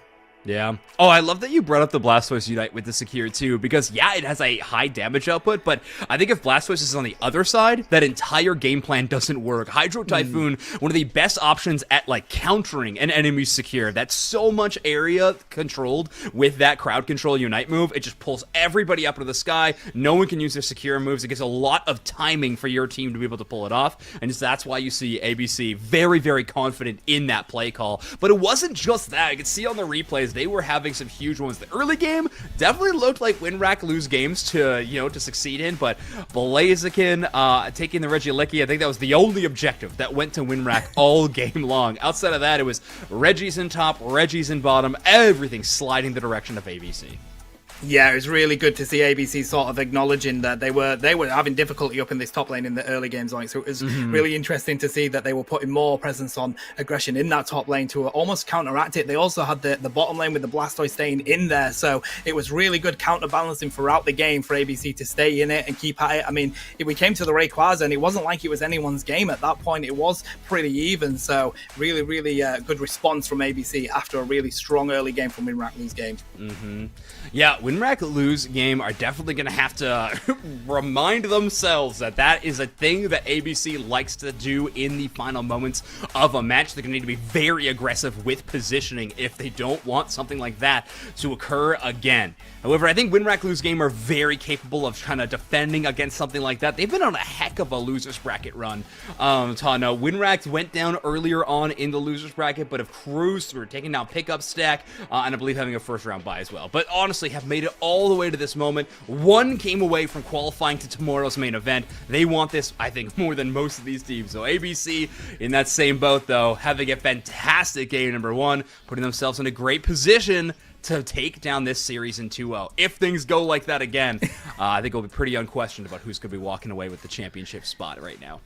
And that is a very important point as well, Zoinks, because when it comes down to it, like this team know they need to, Win, Rack, Lose game know they need to win this next game. If they want to be, qualifying for the final tour, they need to be winning this next game. So, what do you think their mindset's going to be running into this game? Well, I definitely think we got to adjust our bans a little bit. I mean, Tyranitar was the ban on ABC, so I think that is a Win, Rack, Lose game kind of special. It feels like on Orange side, you're sort of locked into that ban already. So I wonder if Win, Rack, Lose game are going to play around with the idea of taking that away, or if they're just going to say, you know what, you play the Tyranitar if you want to, we'll find some other kind of options. I think if anything, a Comfey ban might be a option that you look towards in a situation situation like this. Double Dive is certainly a threatening composition that you do not want to have to face again. I think the other one you could think about is the Leafeon. Zoroark, as powerful as it is, it felt like they had pretty good answers, but that Leafeon is just such an incredible tool in just so many players' kits at this point in time. It's been meta for a long time, so it's not like, well, maybe they don't have a good Leafeon. Trust me, any Central Area player has a Leafeon at this point. You've had an entire season's worth of games to learn that Pokemon, so I definitely think we should lean towards that Pokemon in the banning range. But how about you, Tano? Any ideas for how WinRAR could really pull this game back in their direction? Ooh, I'm not. It's a difficult one. The biggest thing for me is mindset. You need to make sure that you are in that strong mindset of you need to come out and know what you're going to be doing in this game. You know that ABC are really good at leveling out those lanes and going for those objectives. Make sure you've got those rotations in. You're at those objectives early enough. All the teams in this tournament are very, very good players. So they all have that mindset of we can go and we can win. So coming out swinging is going to be a good plan for WinRAR lose game. Maybe coming out with some mons that are very good in that early game. We saw ABC with the A9 and the Leafeon and of course the Zoroark. They are three mons that are very good early game to be fair. So maybe something to counteract that would be a good shout. Yeah, WinRAR lose game, you're right, did go for a bit of a late game scaling style of option when you're leaning on that Gardevoir. Its level 5 is incredible. Like, let's not get around it, right? Like, Corellia hits so hard, but when you think about Gardevoir and its game takeover plays, it's at 9 and up. When you have that Fairy Singularity, it's an incredible move. Hard to pull off into Leafeon Zoroark, like hard to find moments where you will have multiple targets in that same area. However, I think when you are at the top level of competitive play, in ranked, it feels great to get a 5-player Fairy Singularity, right? Like, it feels amazing. You're telling all your friends, you're posting it on Twitter. I see you. But I think in competitive play, you have to be happy with a 1 or 2 person Fairy Singularity. Listen, your Unite move took out 2 targets and you're forcing a fight 5v3 all of a sudden. Like, you definitely need to rethink what these moves can do when you're at this top level of play, because just tiny advantages like that can make or break a game plan. So I think Gardevoir, not a bad option again, but they are very tricky targets to land in those specific moments. Wouldn't hate to see a Glaceon in that kind of place. You know what I mean? You run some Icicle Shards, you feel a little bit stronger in that. If we're going into the spicy territory, though, Tano, one Pokemon that was proven in EU as a decent counter to the Zoro, Comfey, Leafeon action that I would love to see personally is Wigglytuff. If WinRAR lose game have the courage to play Tank Wiggly, I will be over the moon. We talked about how the Mimikyu and Slowbro are both options to try to shut down a Comfey duo because they can't use their abilities or anything like that. Sing does that on a cooldown. If you can track down that Pokemon and get Sing, you are singing both the Comfey and the target that it is attached to. Is it tough to pull off? Yeah. Are you giving up your healing slot? Probably. It's just, there's a lot that is a challenging option with the Wigglytuff, but personally, I like a lot. But I do think what you mentioned before, mindset is going to be huge here. I think positional play around that Rayquaza pit is going to be potentially the biggest question mark. They can't rip on spawn if they don't have an entryway into the Rayquaza, right? So at 220, 230, we already got to be thinking about positioning, cut off those corridors around that Ray pit. You're playing double defender in that last game, aggressively push. You don't have time to farm those unites. Just get in the pit and make sure that ABC can't get there. But who knows? The draft might be completely different in this game number 2, Tano. That's the thing that ABC does. They have a very, very strong, specific game plan in game number 1. So WinRAR are doing all their planning, like we are right now, about how to counter that specific comp. But then ABC can just throw a wrench and pick something brand new. So I don't know. It's going to be very exciting to see what game 2 brings us. And we are already here, Tano. Time to see if our many, many theories come true. I mean, if it all comes true, Zoinks, we need to open up our own store because, we are soothsayers. Looking at this first ban coming in, we do see the Slowbro ban for ABC again. So maybe, they did the dive comp last time. They had those speedsters in there. Maybe they've got some same frame of thinking there. But Trevenant again from Ring Light Lose game. So are we going to see a repeat of the bans we had last game? We definitely could. It looks like the Sylveon is going to be the ban, so a slight difference, I believe. The question is, oh, I love this. Okay, so we do ban the conflict. First theory proof, by the way, first theory proof. But the problem is banning this Pokemon has now left a few power picks left on the table. ABC have the option for the Tyranitar, the Leafeon, or the Umbreon, all incredibly viable options. They're going to go with the Leafeon. This does give up the Umbreon, and oh man, does Winrack grab the Tyranitar? I would love it so much. We'll have to see. Oh, I would be very happy with that. Or even an Aegislash as well. Are we going to see... I thought we were going to get a Dragon there. But we see the Umbreon locked in. L-Raptor Arms is very good on any defender or support. So it's completely... it's a really strong one at the moment, is the Umbreon. We see the Blissey coming in as well there, Zoink. So I'm really intrigued to see what their thinking is. Maybe a T-Tar still. Yeah, it could be. I mean, that synergy is unbelievable, by the way. Blissey and Tyranitar. But I think essentially what Winrack is thinking here is let's take away every pocketing style support we can. Because that seems to be what ABC's style is, right? We take away the Comfey with the ban, and then Blissey is kind of next up in terms of that hard pocket style support. So we take out Blissey, we take out Comfey. Now we get to see what ABC can really flex into because their game plan is already having to change. Very interesting option that ABC is going with is the Lapras. We do not see this Pokemon very frequently. NA plays it a little bit, and what I've heard from top players when they pick this Pokemon is for sort of low damage comps. Lapras is able to sort of be this immortal defender that can deal the damage back in the enemy's direction. But I don't know if Winrack is really going to lean into the low damage, in quotes. This final pick could easily be a Tyranitar if they wanted it to be. Yeah, they were flirting with it to begin with. I got a little bit excited there, but I really like the Chandelure pick as well, Zoinks, because Flamethrower is completely underrated. Because if you hit that, your cooldown's 2 seconds. You can drop a lot of damage, and with a Lapras defending you as well, you're in the back line. The Lapras is there frontlining for you. That's a pretty strong pick. But a Duraludon as well. We don't see much of that, so it's a nice left field pick there. We don't see any of that, okay? Seeing Duraludon is wild to me. We are going to see Duraludon Chandelure. So we talked about if ABC wants to flex their game plan, they have the chance to do it in this game, and we have a brand new look for this squad. Last game we saw the full all-in on the dive composition. Now we're playing pretty straightforward front to back with the X factor of the Leafeon. We're going to have Chandelure and Duraludon being those main damage dealers from the back line, and then Leafeon to kind of work on cleanup duty if they can. Winrack lose game have their work cut out for them though, because that is a lot of damage to go into to try to make it to the back line. Blaziken, and of course I'm imagining it's going to be the Scyther if they play Scizor. I'm giving up casting, but who knows?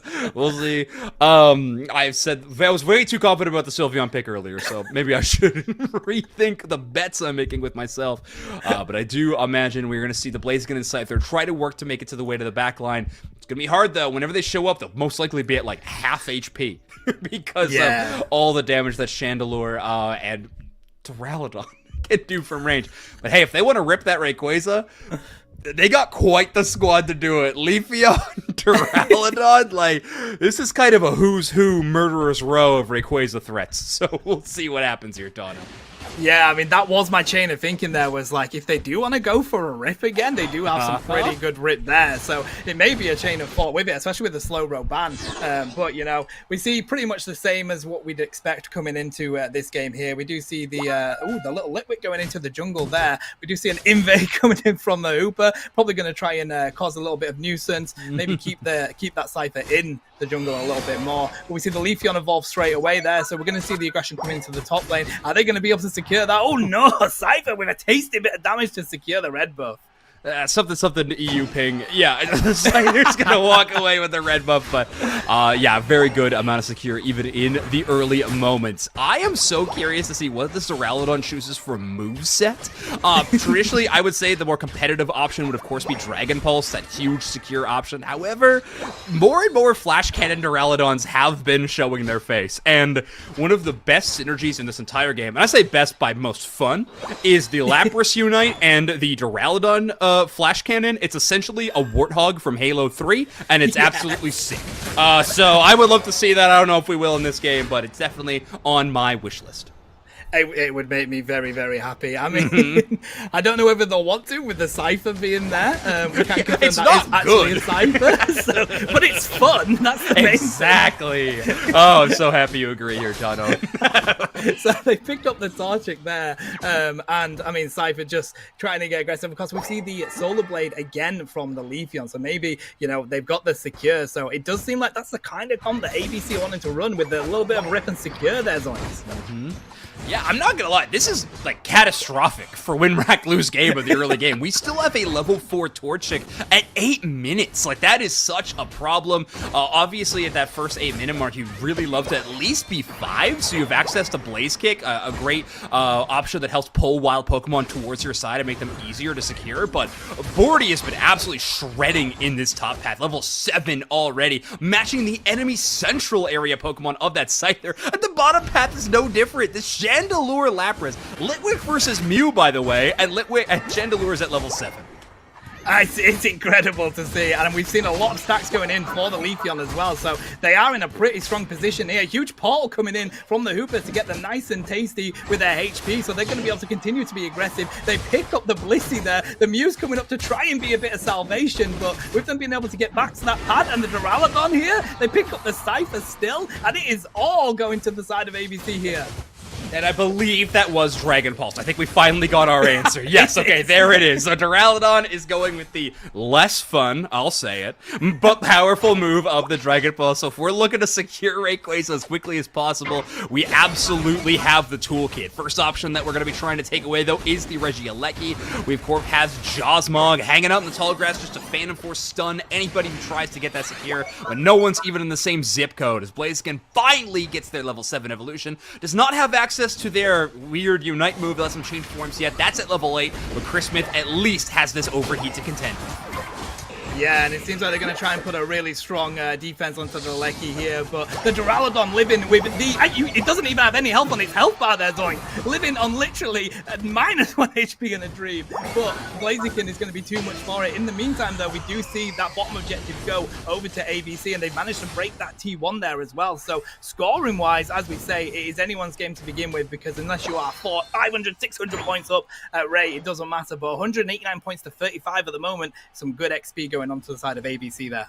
Yeah, they're feeling so good about their position now. We talked about what positioning is going to look like around the Rayquaza, right, Tano? But when you have both your outer goal zones, and who knows, there's still 6 minutes left in the game to try to break those, it makes it so much easier to aggressively position because you always have a place to retreat to. But now we're going to have a battle in the enemy central area, or at least ABC is the enemy in this situation.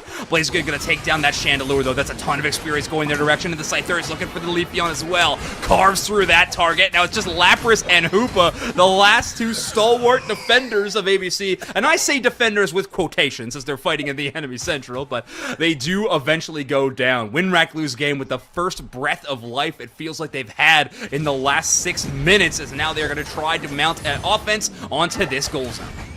Yeah, and I think it's really important to remember. I mean, we do see the Hooper coming out there. They're going to try and defend this T1 as much as they can, but they are managing. They've got 6 points in, so it's on 1 point left. They've managed to secure free from the side of win-rack lose game. Are they going to be able to pick up the Blissey and the Umbreon? I believe they are. We're going to end up seeing a team like from that bottom T1 with it being on 1 point still, Zoink. So that's a really good defense. But while all that was happening in that jungle, we saw a 40 dunk going in on the T2 from the Duraludon. So even though it was a really aggressive move that they went for, and they do need to be conscious of being a bit too overconfident when games are going too well their way, but they did manage to get quite a bit out of that.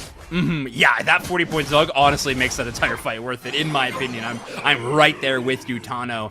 The thing is, though, I want to give some credit to win-rack lose game. Obviously, it looks a little rough. They only scored a little bit on that bottom goal, so at least they brought it down to 1, but they all get knocked out there. I think that's the right play call, regardless. Even if you take that loss, I mean, you're behind on experience, so it's not like you're giving up that much in the other direction. Scyther is going to go down 1v4, a challenging prospect in any right, but into a very, very fed roster of ABC that is nigh on impossible. But at the very least, it gives a rare opening for Blaziken to score 50. Even with the Hoopa portal, they're not able to take that answer, and Cheese Imprison is just such a hard counter to Blaziken. A Pokemon that loves to press their buttons when they are told they cannot. That is a rough look to be in. it is a curse to be held, but I mean, Yeah. they do not want to give up putting this aggression onto ABC, and it is working in their favor. I mean, if we look at these levels at the moment, like the win rat lose game are really struggling for it. We see the Uber and Bound coming out, they're popping those that rings there, and they're going to be able to put aggression on this T2 as well. Are they going to be able to score enough? We see a crazy bit of surf there. I think the Mew's going to go down there, but we do see the jump pad being up, so this is a very risky move from ABC, but it seems like they just don't want to give up. Hooper throwing the portal down as if to say, nah, we need to go. They're going to be jumping on this. We don't want to give up that much XP, because as you say, XP is needed from Imrak, but it seems like Lapras is not giving in, and they're going to secure that down there as well. How did that Regieleki walk? It was just a Duraludon escorting. I don't know. That is a problem, though. 50 points in from the Duraludon. At the very least, though, player on Winrack lose game, this Scyther, has absolutely been popping off. Got a KO streak of 3, I believe, is definitely doing great in terms of levels. We do have the Chandelier Unite move interrupted by Egg Bomb. Still don't know why every Sun stops that Pokemon for doing its thing. It's fine. I'm not bitter. But anyways, Regieleki is going to spawn in. 40 points left. This is going to be a very dangerous objective. Both teams know that. They're going to rally up for this fight around the top side. Huge Solar Blade hits multiple targets, but the Chandelure that falls first as Blaziken is able to find their first target. That is the main threat for Blaziken to contend with as well. So now they're going to have a bit more room to work as they charge all the way, almost full combo that Duraludon and bring out the Blissey Unite for their squad. Great stop of the portal reset, by the way. Awesome Blissey maneuvers as Hoopa goes down. Yeah, and I mean, we're literally 10 seconds from the Rayquaza fight here. We've seen some people go down on the side of ABC. They are going to be up for it, but the positioning that Winrack lose game are going to be able to get here is going to be really strong. The Hooper isn't quite even near the central area, so we're going to see a rip coming from Ringrat lose game. Whilst it is a good idea, they don't have quite as strong as rip as ABC. We see a huge beam coming out from the Mew there. Hooper managing to pop their Unite move. We see the Unite move from the Duraludon. Are they going to continue to rip? No, they're trying to secure the Umbreon. The Umbreon Unite moves Duraludon to stop that rip coming in. We see the Dragon Pulse, and it's the Cypher that takes the secure on the Rayquaza there, Zoink. So they just need to get these Hundo Burgers in. They are only 200 points behind at the moment, and it looks like they're going to be able to do so to be able to get that lead. Oh, wow. Winrack lose game were put in a really difficult position there, right? They had a huge push, or they had an aggressive team fight, but the problem is they had to focus on Ray because of where the points were before the Ray fight. ABC just had such a gigantic lead that Winrack lose game couldn't just aggressively fight at Ray and defend it, even though that's what their composition would be really well built for. They had to pull it off. But look at this, ABC playing very reserved. They're waiting until this 1 minute mark to get word of where the score is at. I believe all they are going to learn is that it's a close battle, so no information gained either direction. I actually just learned recently that it shows us on screen with the close battle color coordination of like where the score is at. It does not show the team that color coordination. So they are not sure if they are above or behind. Kritzky going to chase all the way to the side, scores 8 points, but now they are 10 shy, and that's going to be a little bit longer as a few Ray Shields make it to the enemy base. Yeah, really good shout from Blaziken there. They wasn't sure who was winning, who was losing. They picked up a nice tasty amount, and they're managing to score plenty of points here with that Mew as well. It's enough to put them in the lead with Winrat lose game. It was going to be anybody's game at that point, but they knew that they couldn't give up. They had to go select more points. We saw the Blaziken going all the way up to the top lane where the Lecky spot, and just to pick up those points to be able to score. And with 15 seconds left in this game, it looks like it's going to go to Winrat lose game. Yeah, great play by Winrack lose game, making every correct play call as soon as that 2 minute mark happened. ABC may have had a gigantic lead, probably an advantage, but an aggressive fight on that top side right before the final stretch began really played into their favor. They got their chance to focus on Rayquaza, and Scyther out-secures a Duraludon Dragon Pulse. Great looks from Winrack lose game, and now, Tano, we are all tied up in our qualification game. Wow, we're going to a game 3 situation, Zonks. I love this. I love when this happens, but I feel like it's got to be, as you say, a huge shout out to Winrat lose game there. It's almost as if they knew that ABC could get that rip. They were really aggressive in the top lane, like 30 seconds out from Rayquaza. They managed to secure a few from ABC, so they weren't set up enough to be able to rip it. So Winrat kind of saw that, took the opportunity. Let's get on this Rayquaza. We know that we're losing. We need to rip it. We need to make something happen here. And boy, did they make something happen there. Yeah, a very electric game, too. Let's take another look at it with this set of replays. I mean, early game, ABC was just crushing it. The level differential in both of the paths was absurd. That was also a stealth rock Duraludon, by the way. I don't know if we didn't really talk about that too much because they were invisible. But that was a stealth rock Duraludon. No Dragon Tail to speak of, even against a Scyther and a Blaziken. I personally would prefer the mobility, but as we see Duraludon working in the backline of this replay, I guess they didn't need it. The best escape tool is just doing enough damage to KO the enemy, I think. That's the lesson I've learned. Right? I mean, do you need to run away from them if you've KO'd them? They've gone back to the Pokemon Center. Not. Be afraid of their ghost? I don't think so. Ghost can't do damage to me. I'm good. But yeah, a huge set of plays there from the Duraludon. I was actually very impressed with the Duraludon pit because I was quite surprised at how much damage it was able to drop and how quick it was able to KO Mons. So yeah, really, really good play. As you say, win, rat, lose game felt like they were on the back foot for the majority of that game. I feel like there is a little bit of, when you are doing so well in a game and you really want to continue to be aggressive, there's a little bit of overconfidence that may possibly come into it at that point. You may end up in situations where you don't necessarily want to be or want to stay. I mean, we saw it here. They do manage to break this T2, I do believe, but with that springboard being up, you are offering them the chance to get a lot of XP from KOs here, Zoinks, right? Yeah, it is. They definitely played the risk. The risk paid off a little bit because of the scores here, but also Duraludon getting 2 KOs and the Regieleki landing in the top half, which worked out really well for them. This was that final fight, though, right? So win, rack, lose game, they're behind by so much, so they do need this Rayquaza, but obviously the fight's already going in their favor. They have 2 big threats taken down in the Leafeon and the Chandelure. The only thing they really have to worry about is the Duraludon, but eventually there's just been too much damage done to the Rayquaza. We have to focus on it, and they're able to burst it down. Umbreon just on full Duraludon duty that entire time, just getting up in their face, trying to slow them down as much as they possibly could. At the very least, I think they were able to prevent any Dragon Pulse stacks from going on to the Ray to make that secure option a little bit less, but really, really good stuff from Win, Rack, Lose game. But Tato, I have to admit, it is wild that on a roster with Duraludon on it, that's not the Pokemon I have with the biggest question mark. I am honestly baffled by this Lapras pick of ABCD. I think it was really good. It had a couple of moments. When they had the Regice buff, that's where I think it kind of was unreal.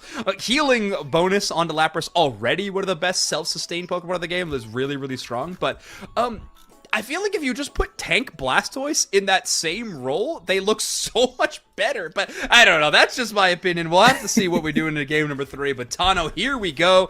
Game number 3. Any guesses on what the bans are going to be in this one?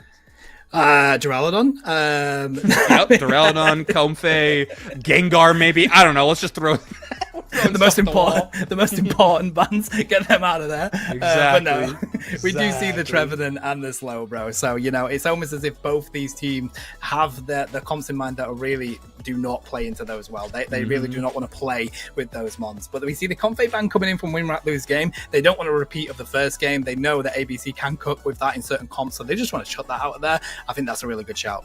Absolutely, especially when you're going into most likely a Hoopa, which was what ABC kind of resorted to, and Win, Rack, Lose game, they played around that Hoopa really well. We had a couple of moments we were calling out great Blissey plays to stop the resets, so they clearly have a game plan to play around that particular mythical Pokemon. Win, Rack, Lose game have the option of first pick here. You have to imagine it's going to be this Umbreon. When in this position, they've taken it before. They are leaving Leafeon on the table, and I would say Tyranitar, but it hasn't really made an appearance in this set, Tano.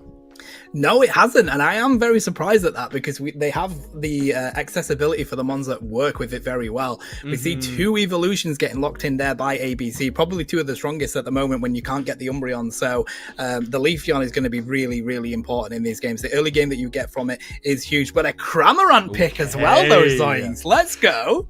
This Pokemon, after the buffs, has skyrocketed in gameplay. I don't even see it much in ranked, but in competitive play, I have seen so much Cramorant. I had the chance to watch a bunch of the APAC LCQs for the UCS tournament, and Cramorant was in the majority of games. It was absurd. This Pokemon was seen everywhere.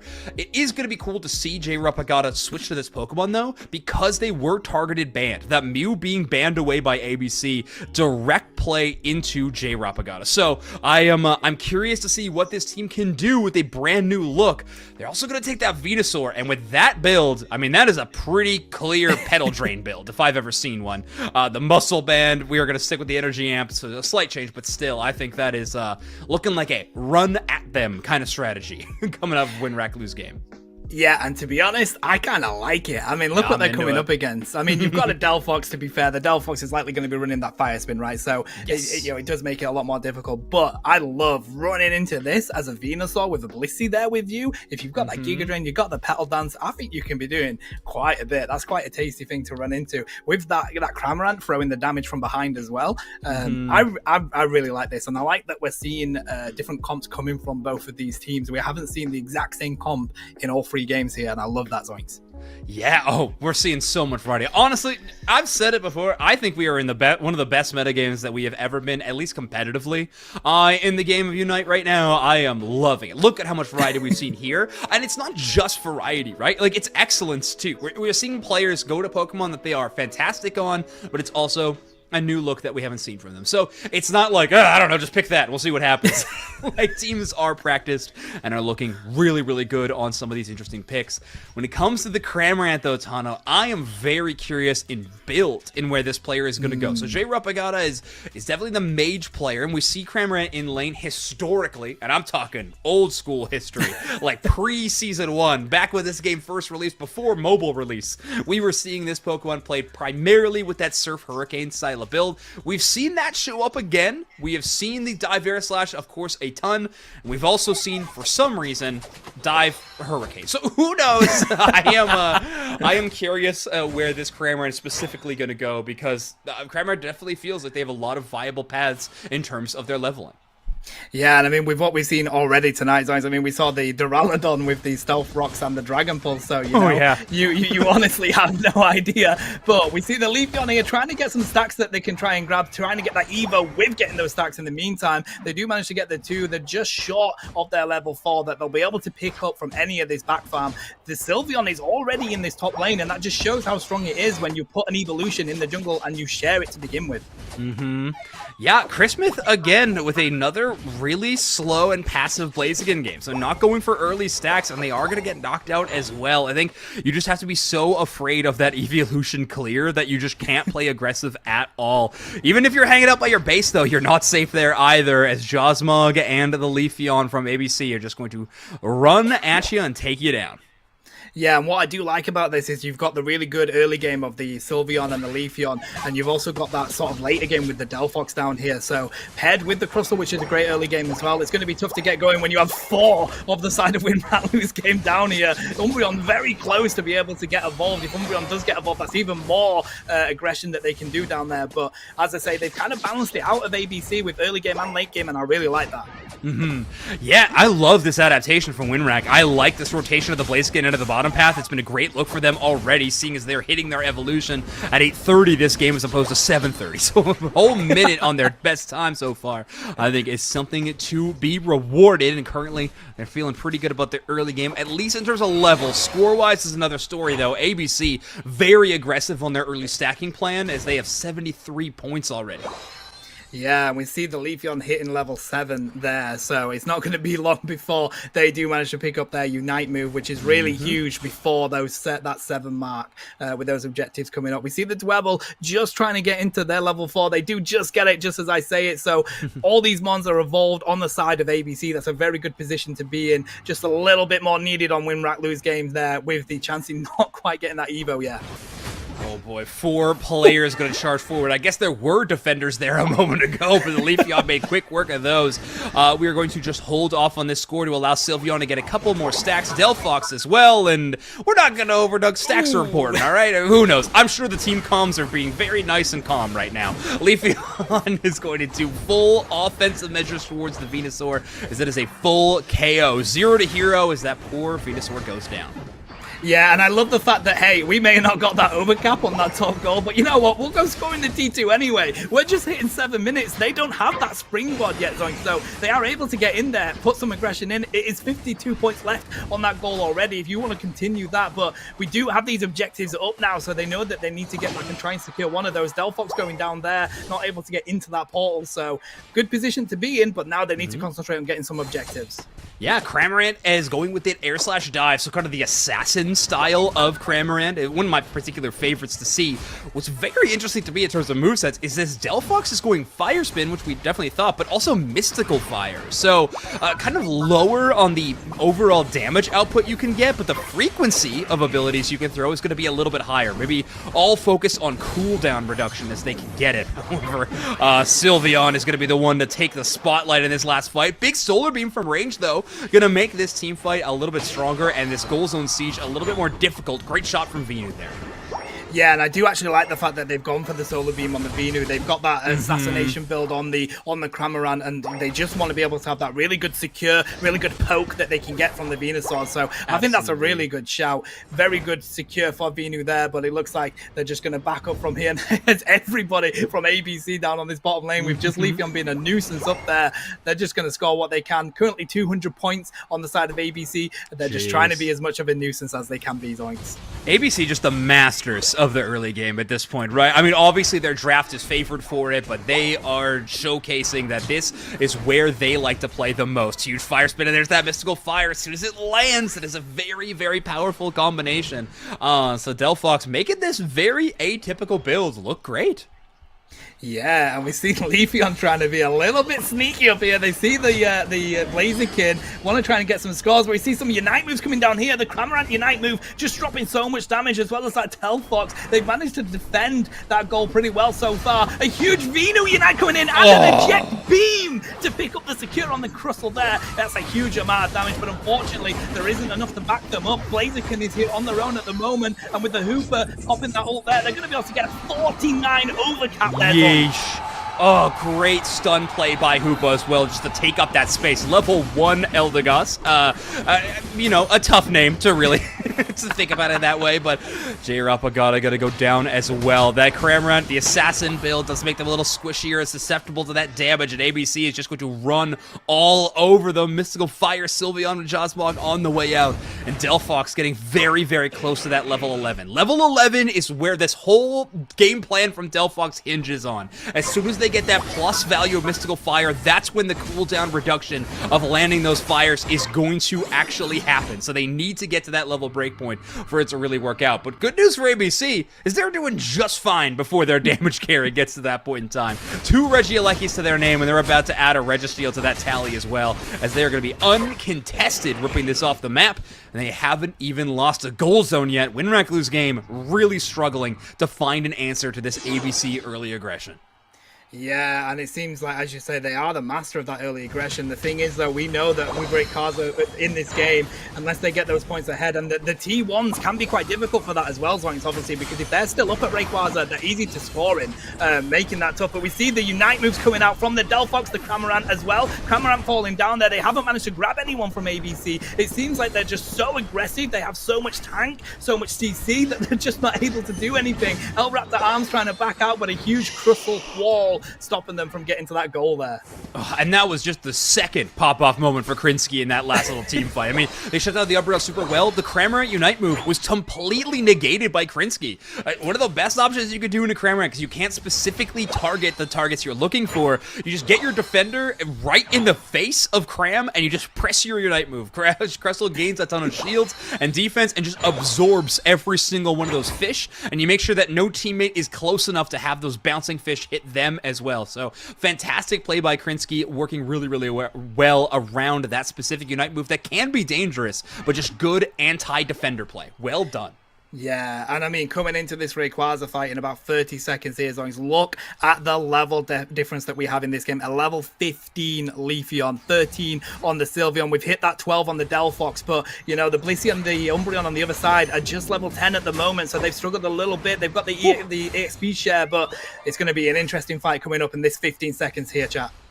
Man, that could have been devastating if Hoopa went down there, WinRAC lose game really chasing for that knockout. But what they're going to give up is a little bit of positioning. Now ABC has been able to cover the entire bottom path of the Ray Pit because they know where every member of WinRAC is. There's no potential for a flank. They have eyes on all 5 members, so their positioning advantage is going to be huge. However, they have Leafeon waiting on the outside, trying to see if they can get a flank onto the top. Big Solar Blade to do some early damage, but he's going to need to immediately retreat. Yeah, and it seems like they're just going to keep this zoning up for ABC here. They're getting some poke coming in from the Venusaur, but it's not going to be enough. They're currently just all sat in this top bush, and ABC know exactly where they are. They don't need to get this Rayquaza, and they know that. They just need to defend against this. They've got a lot of damage coming in. Huge walls coming in from the Crustle. They're able to pick up the Umbreon. That is a huge mon to pick up their Zoinks, because without that Wish healing, that's going to be even more difficult for WinRAC lose game in this current battle. With Blissey going down as well, that's no healing left. Oh, that is so concerning. Unite move, though, could try to change the tides a little bit. Leafeon's going to go down. J-Rubagata going to eject button to try to chase the Sylveon with that Unite move, but not going to find it. Crustle Unite moves immediately recalls through the base. They're going to come back with a ton of shielding. X's are going to miss thanks to an eject button from Blaziken, so great play by Chris Smith, but they have very few targets left. They need this Rayquaza to win the game, but they just don't have burn. They got great secure, but they don't have an option to bring down the HP. Elfox does go down. Chris Smith is really putting in work on this Blaziken, and they're kind of becoming the last hope of WinRAC lose game, as finally Rayquaza is getting the attention it deserves. Dive from Cramorant to get out of this pit as the Crustle is locking down so many targets. That's a triple X-Scissor into the enemy squad. Rayquaza is so low, but ABC is absolutely dominating this fight. Venusaur, the last option from WinRAC lose game, and as they go down, so do their hopes of this series as ABC crush the team fight, crush the Ray.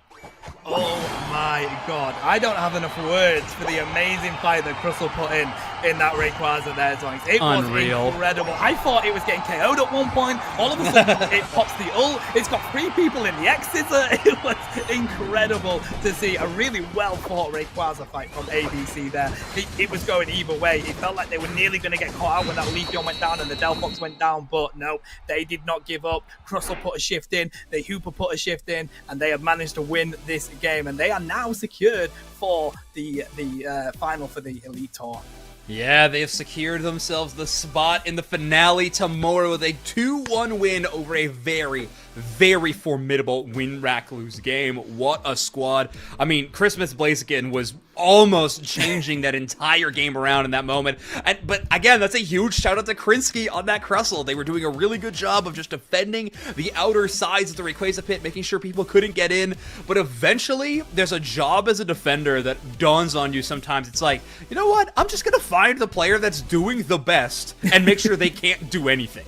And Krinsky did a fantastic job of that. Some really cool looking stats though on the side of ABC. Almost 100,000 damage from Jawsmog, but also 50k damage taken and 30-some thousand damage recovered as well. So Sylveon doing a great impression of a defender in some of these roles.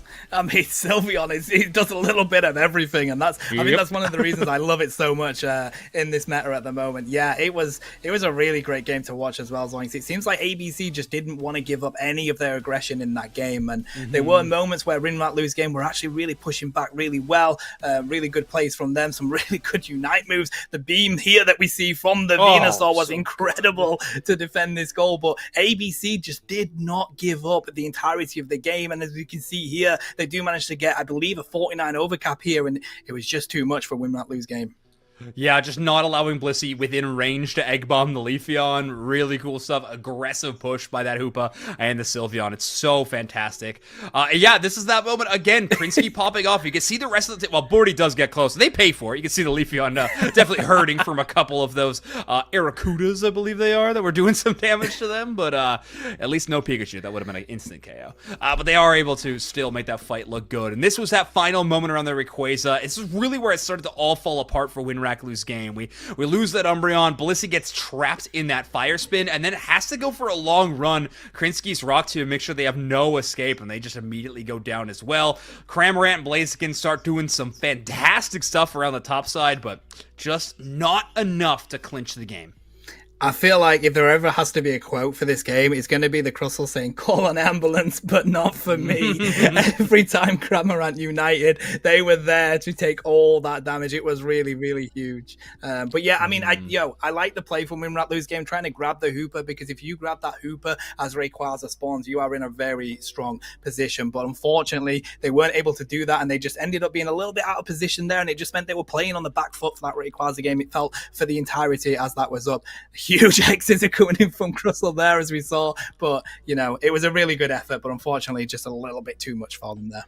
Yeah, I think Chris got like 2 Unite moves in that final fight. If I'm tracking correctly, maybe the Hoopa portal has something weird to do with it, but either way, Kritzky having a fantastic showing in that game number 3. My personal MVP vouch throughout that series, and I'm very excited to watch what ABC can accomplish in tomorrow's main event, because they have a lot of competition in front of them.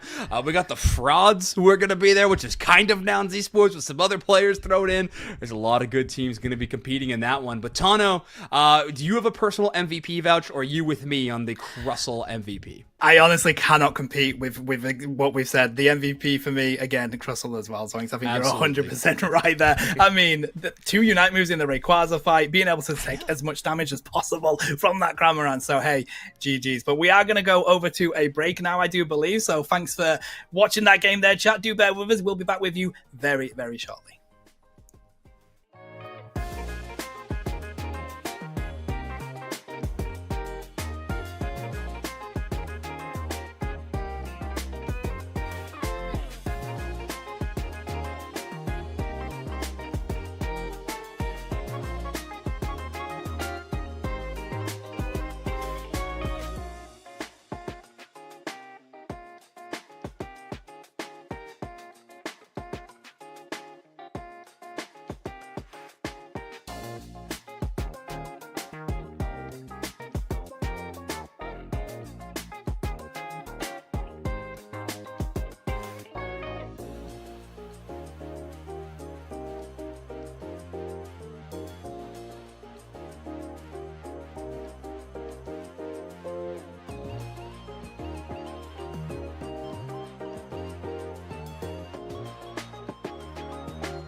Welcome back, everyone, to the LCQ, the Last Chance Qualifier event for the Unite Battle Hub Elite Tour main event tomorrow. With a $500 prize pool on the line tomorrow. These teams are chomping at the bit, and these last game of the day will be Revenants versus Rework Respawn. Only one of them can continue on, the other going home. I am Zoinkscast, joined by Tano, and we've had one incredible match that we've got to cast so far today, but I have to imagine this one is going to be no stranger to excellence as well.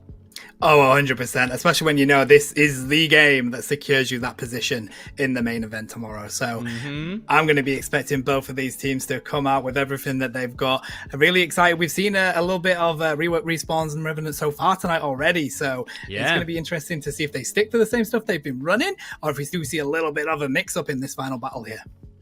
I can't wait, and we're already jumping into draft between these two squads. Revenants, a team hailing from Spain. Rework Respawns, a team hailing primarily from Mexico, I believe. So gonna be a really cool showcase of both these regional talents. Leafeon being the first band makes a lot of sense to me. A lot of LATAM North teams love to play that high speedster count style of gameplay. A lot of burst damage, a lot of assassins. So taking away one of the best in the biz, a great way to start your draft.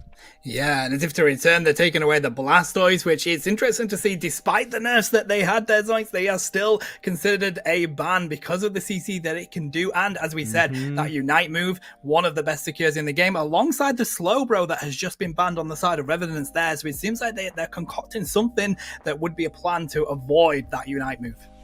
Wow, double defender ban from Rework Respawn. I mean, this essentially means first pick Umbreon, no matter what, in my mind, when we see 3 defenders all be taken away. Trevenant in particular, really opening up the opportunity. So yeah, there will be an Umbreon ban. Rework Respawns will now have the chance to pick 2 Pokemon back-to-back. I don't know if they'll grab your defender. You could save it for a little bit later. I feel like now would be a time to... All right, Miraidon going to be locked in. I'm curious about that pick in particular. Maybe we'll get a DM about it soon, but who knows? Miraidon locked in for Sherlock. I mean, hey, we'll pretend it's a dragon. It's a Duraludon. Let's just pretend it's a Duraludon for this moment. I think we will get a message about that. But hey, we see the Blissey coming in from the Revenant there. So we did see a little bit of T-Tar flashed a little bit there, Zoink. So with the Blissey pick and the obviously Slowbro being banned and the other defenders being banned, that might be an interesting pick this game. Yeah, I am really interested. I mean, it's hard to see what's going on with the draft when we have potentially bad Pokemon being picked, but I really hope we get to see some Snorlax today. I think it's a really incredible defender. It definitely gets outshined a bit by other Pokemon within their class, but I think it's got some play, and I mean, it's so definitely a fantastic player in their own right. Mimikyu, though, just such a devastating option. I was saying before, I think we were talking at the green room, I personally have kind of been one-tricking this Pokemon these last couple of seasons of Unite. I absolutely love its playstyle. Either Play Rough or Shadow Claw are both great options. I prefer Shadow Claw, but they're both great options, and it's a great Pokemon. It does really well right now in the metagame. Yeah, to be honest, I feel as a mage player and a speedster player myself, I have had enough of Mimikyu.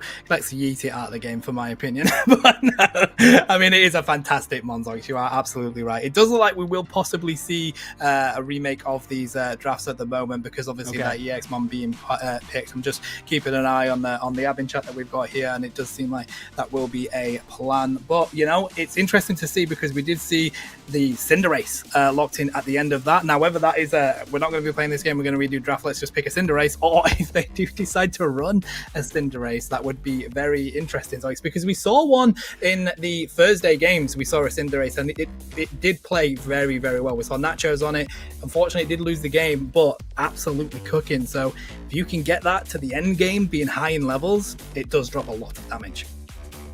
Yeah, it can, right? Like, it's one of the better auto attackers in the game. It's kind of, you're contending with other slots like maybe Dragapult for that role. However, there's very few Pokemon that could just, well, press the A button as fast as Cinderace can, especially when you're going with that specific build. However, rising in popularity has been that Pyro Ball style of build, more of a mage look at a Cinderace. You kind of blend your auto attacks with a really good mid-range burst kind of spell, which we don't see used to great effectiveness too often. However, there are players that swear by the Cinderace.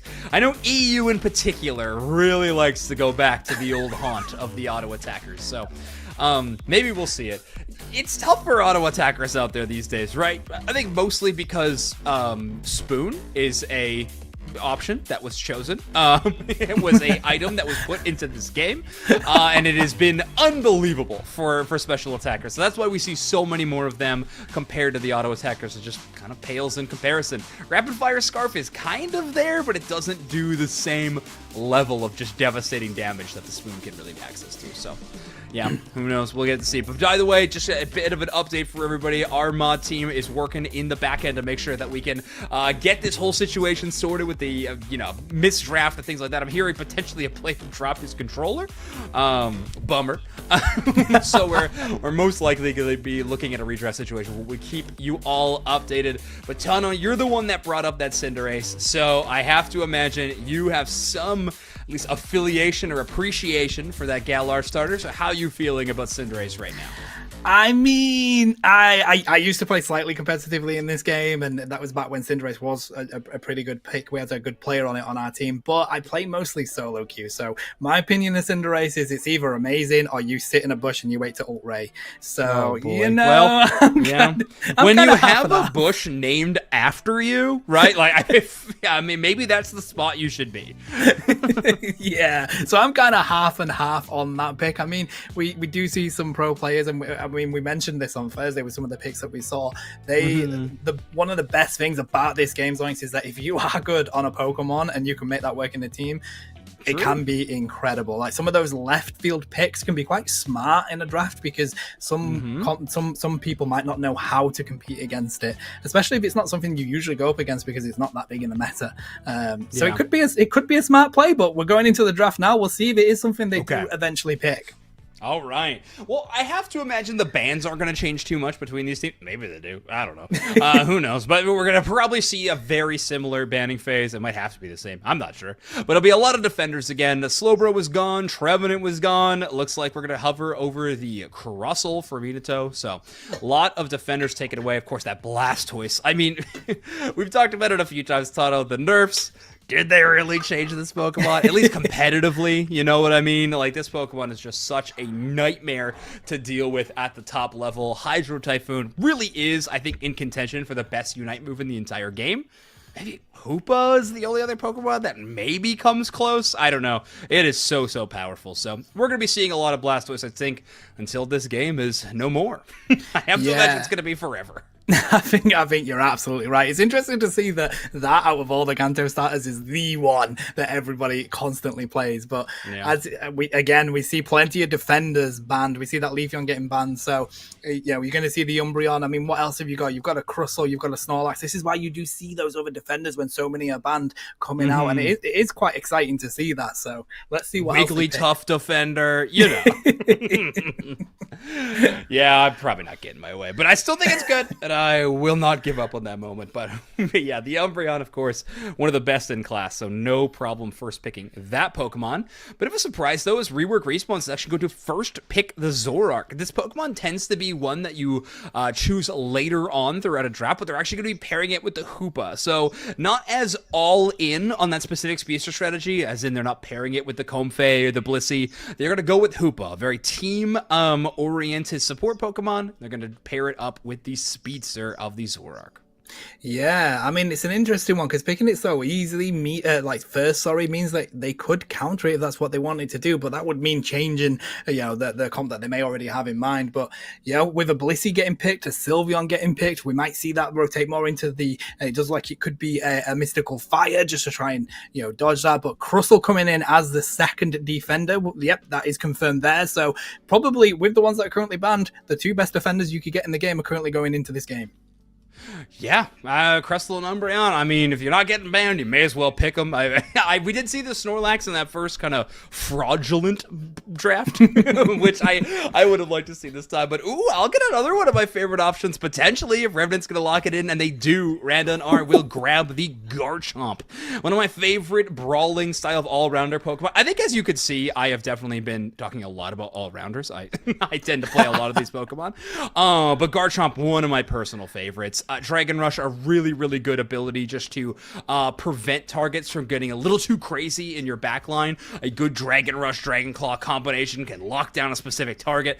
They're going to be going up against the Lucario in the early game, though. Stacking Lucario versus a non-stacking Garchomp is an interesting matchup. Lucario definitely has the advantage, but you can never disregard a Gibble who can get those sneaky KOs in the early game. He's little, he's cute, but he has a large mouth. that he does. He can fit a lot of mon in that mouth. I mean, I'm with you. I love the Garchomp. Like, Garchomp is one of my favorite Pokemon. I don't quite have a tattoo of them yet, but I do love Garchomp a lot. We do see the Shifu getting picked up there as well, Zoinks, which, so, you know, Kudfu, they could start that in lane because Kudfu is still pretty strong in the lane. They have some good secure as well as that Gibble, so it could go either way. You know, they might even decide to go for the early sort of jungle with the Sylveon to get that early game rocking.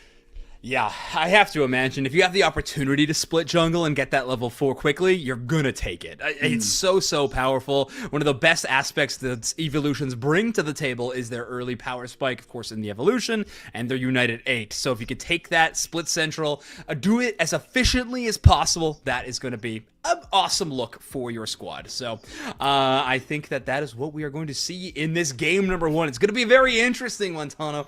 We have the Urshifu as well, a Pokemon that we do not see very much at all, and mostly for the fact that it has a really tough time getting to its level 5, especially if it's not alone in that central area. I think Rework Respawn might think to bring the Hoopa into the enemy zone. Yeah, and I can understand why. Hey, we saw enough of Shifu for a long time, so I don't need to see it again. But I am excited to see that pick getting picked up there. We see the Uber coming in to maybe shake a little bit in that jungle, but instead they see the secure for the Kudfu, so they decide to back up, get back here. They see that the Gibble is going to try and get some stacks in over here. With 14, though, and a Hooper defending against you, that's going to be a little bit too much. We've seen some stacks coming in from the Lucario. The damage that it's going to be able to drop here is going to be huge. They do pick up the Gibble there. It may have a massive mouth, but Lucario has a massive fist and manages to secure Gibble there, Zoinks. Mouth versus fist is such a tough one, you know? It is. Oh, there we go. We're back. I lost the screen a little bit there, but we do see the secure coming in with the Zoroark coming up top. So 0 points to Revenants at the moment. They've managed to score quite a bit of stacks for the side of Rework Respawns, but you know the Shifu has managed to evolve. We see these birds pop up. It's an E-Speed Lucario, Zoinks, which is really exciting for me. They pick up the Shifu with the aggression coming in from the Zoroark, and they're going to be able to score even more stacks here.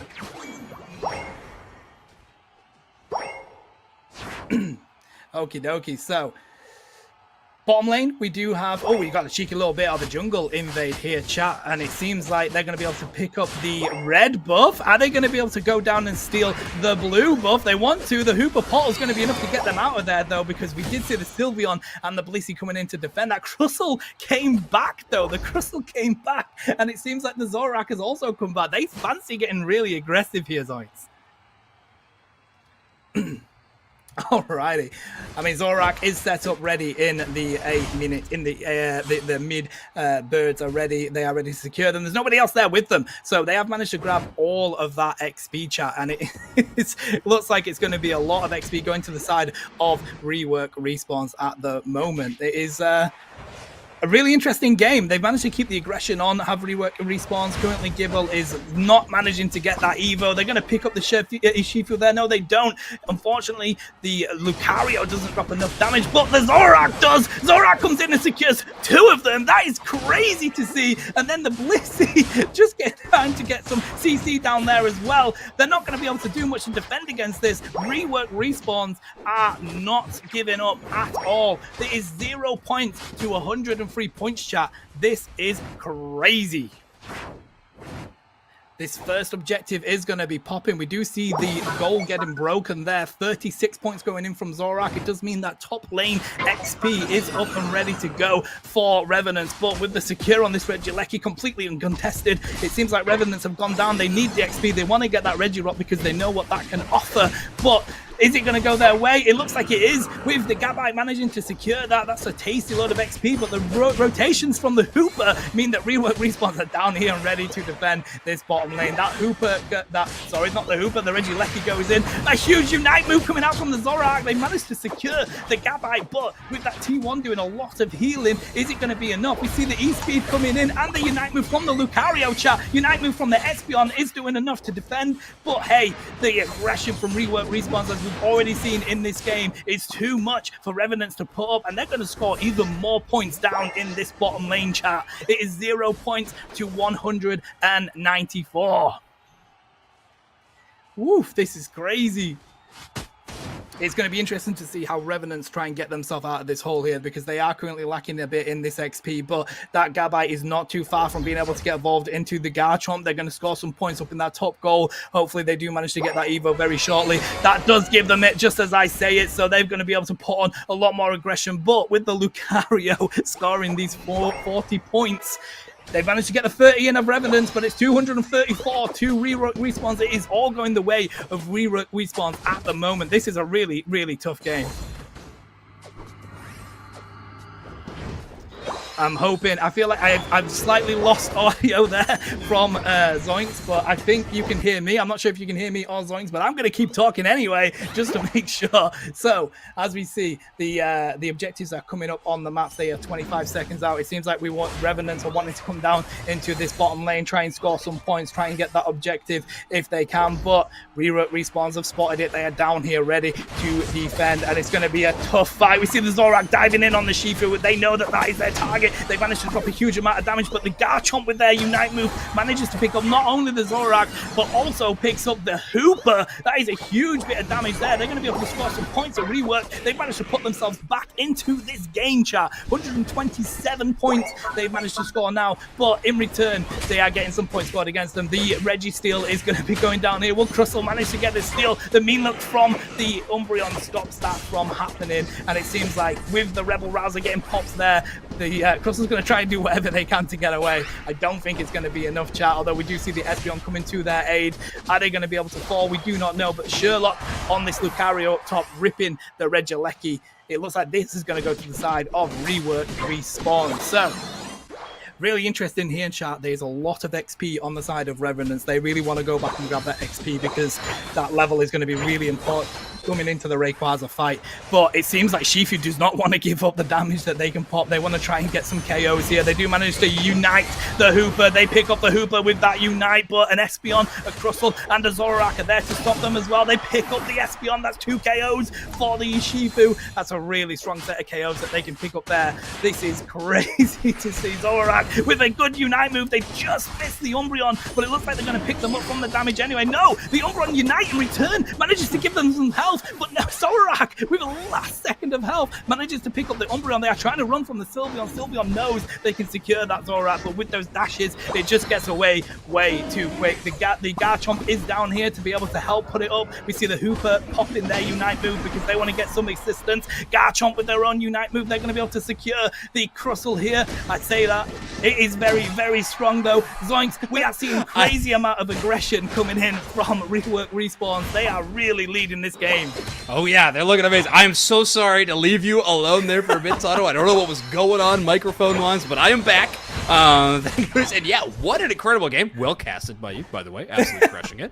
But yeah, an exciting matchup that we have seen so far. Rework Respawn definitely leading in this regard. Revenants, though, having answers, potentially having an option to come back. At least those basement Reggies have been sliding their direction. Yeah, I mean, Shifu's not too far from the level 13 here, which is going to be really strong. The Garchomp we've seen ticking to that level 13, and with that Unite move that they should hopefully have up for Ray. They did use it quite early over here to try and defend in this bottom lane and get some secures, so hopefully they do manage to get that up. That is going to the side of Revenants. There is that Registeel, so now both teams are going to go their separate ways. They're probably going to get it set up for this Rayquaza fight, and it is going to be a hell of a fight. Oh my, I mean, this is game defining right now. 260 for Rework Respawns, 127 for Revenants. They have the option of that Urshifu secure, like you were mentioning. Of course, almost at level 13, knocking on the door to it right now at that level 12. But this Garchomp is looking for targets, has that Registeel buff. A huge attack swing for the Garchomp can be devastating to even those higher HP pool targets. Gonna take quite a bit of damage, but Wish plus Soft Boiled is gonna get him back to full very quickly. Yeah, it's a really good amount of healing that they've got there. We do see that Lucario sat up in that bush ready to get a nice tasty flank on there, just waiting for the engage to go in. The Zorak is also coming in for the flank. They've popped the Garchomp Unite move, and they've managed to walk away from it, so he's not been able to do enough. They do manage to pick up the Crustle coming back. Zorak and the Lucario need to hop into this fight right now. The Unite move coming from the Umbreon is enough to be able to get that zone in there. The Lucario is in that battle. They're going to be able to zone them out. The Shifu managing to dash back after securing the Espeon. So currently, this is going to the side of Revenant, but that Zorak does not want to give in. Oh man, but now the Rayquaza starting to be hit, and that's getting very dangerously close to Urshifu range, and it will be secured by the side of Revenants. They got the Ray Shields. Even if Zoroark is able to take down the Urshifu, Urshifu was at least able to take down the big green dragon, and now Revenants have their best chance to come back in this game, and the lead will be taken away by them. Garchomp has a full shield and a pocket full of 50. They will score in the enemy home base, and now 427 at 260. Revenants holding on to a very difficult lead to take away. Rework Respawns have their work cut out for them if they want to bring this game back in just 36 seconds. It's going to be so tough to do. They need like 200 points by the look of it, just short of 200 points. That's 200 Hundo Burgers to go in. We have that Umbreon back there to defend. We see the Sylveon on the pad ready to launch as well, but is it going to be enough? They've got the Hooper moving in. Hooper doesn't currently have their Unite move, but they may tick into it, which would be really strong for them to do. But we got the Unite move.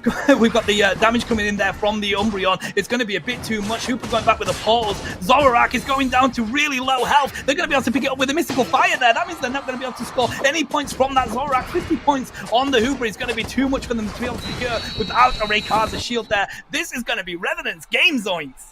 Revenants lock down the high-speed battle plan of Rework Respawns. Some great mean looks on the bottom side, really shutting down Sherlock's momentum, and that clears enough space around the Rayquaza for Urshifu to get to work. Revenants take game number 1 after being at a really difficult deficit for the majority of that matchup, are able to bring it back and really swing the momentum in their favor. Take a look at that. Only 127 points for them leading up into that final stretch, but a great Ray fight give them the win in this game number 1. Yeah, I mean, that was a joy to cast Zoinks, because it felt like most of that was going Rework Respawn's way. They were really aggressive. They were managing to get, the top objective, get down to that bottom objective. They were managing to do everything in that game. There was the guy managing to secure that Regirock, but as you can see, that Lecky's already going in up there. They come down, they defend this. It all seemed like it was going Rework's way, but the Revenants put in a massive shift at that Rayquaza, managing to secure it and win the game. This is why we say, if there is a way, Ray, there is a way. That is true. I mean, it's a great option to come back in the game, whether it's the flip or whether it's just you winning the team fight and having a secure option for it, right? It definitely gets pretty in-depth when it comes down to these final moments in series like this. But yeah, you're right, though. The sentiment is correct. Revenants never giving up hope, because they do have the chance to pull this game back in their regard, and pull back they did.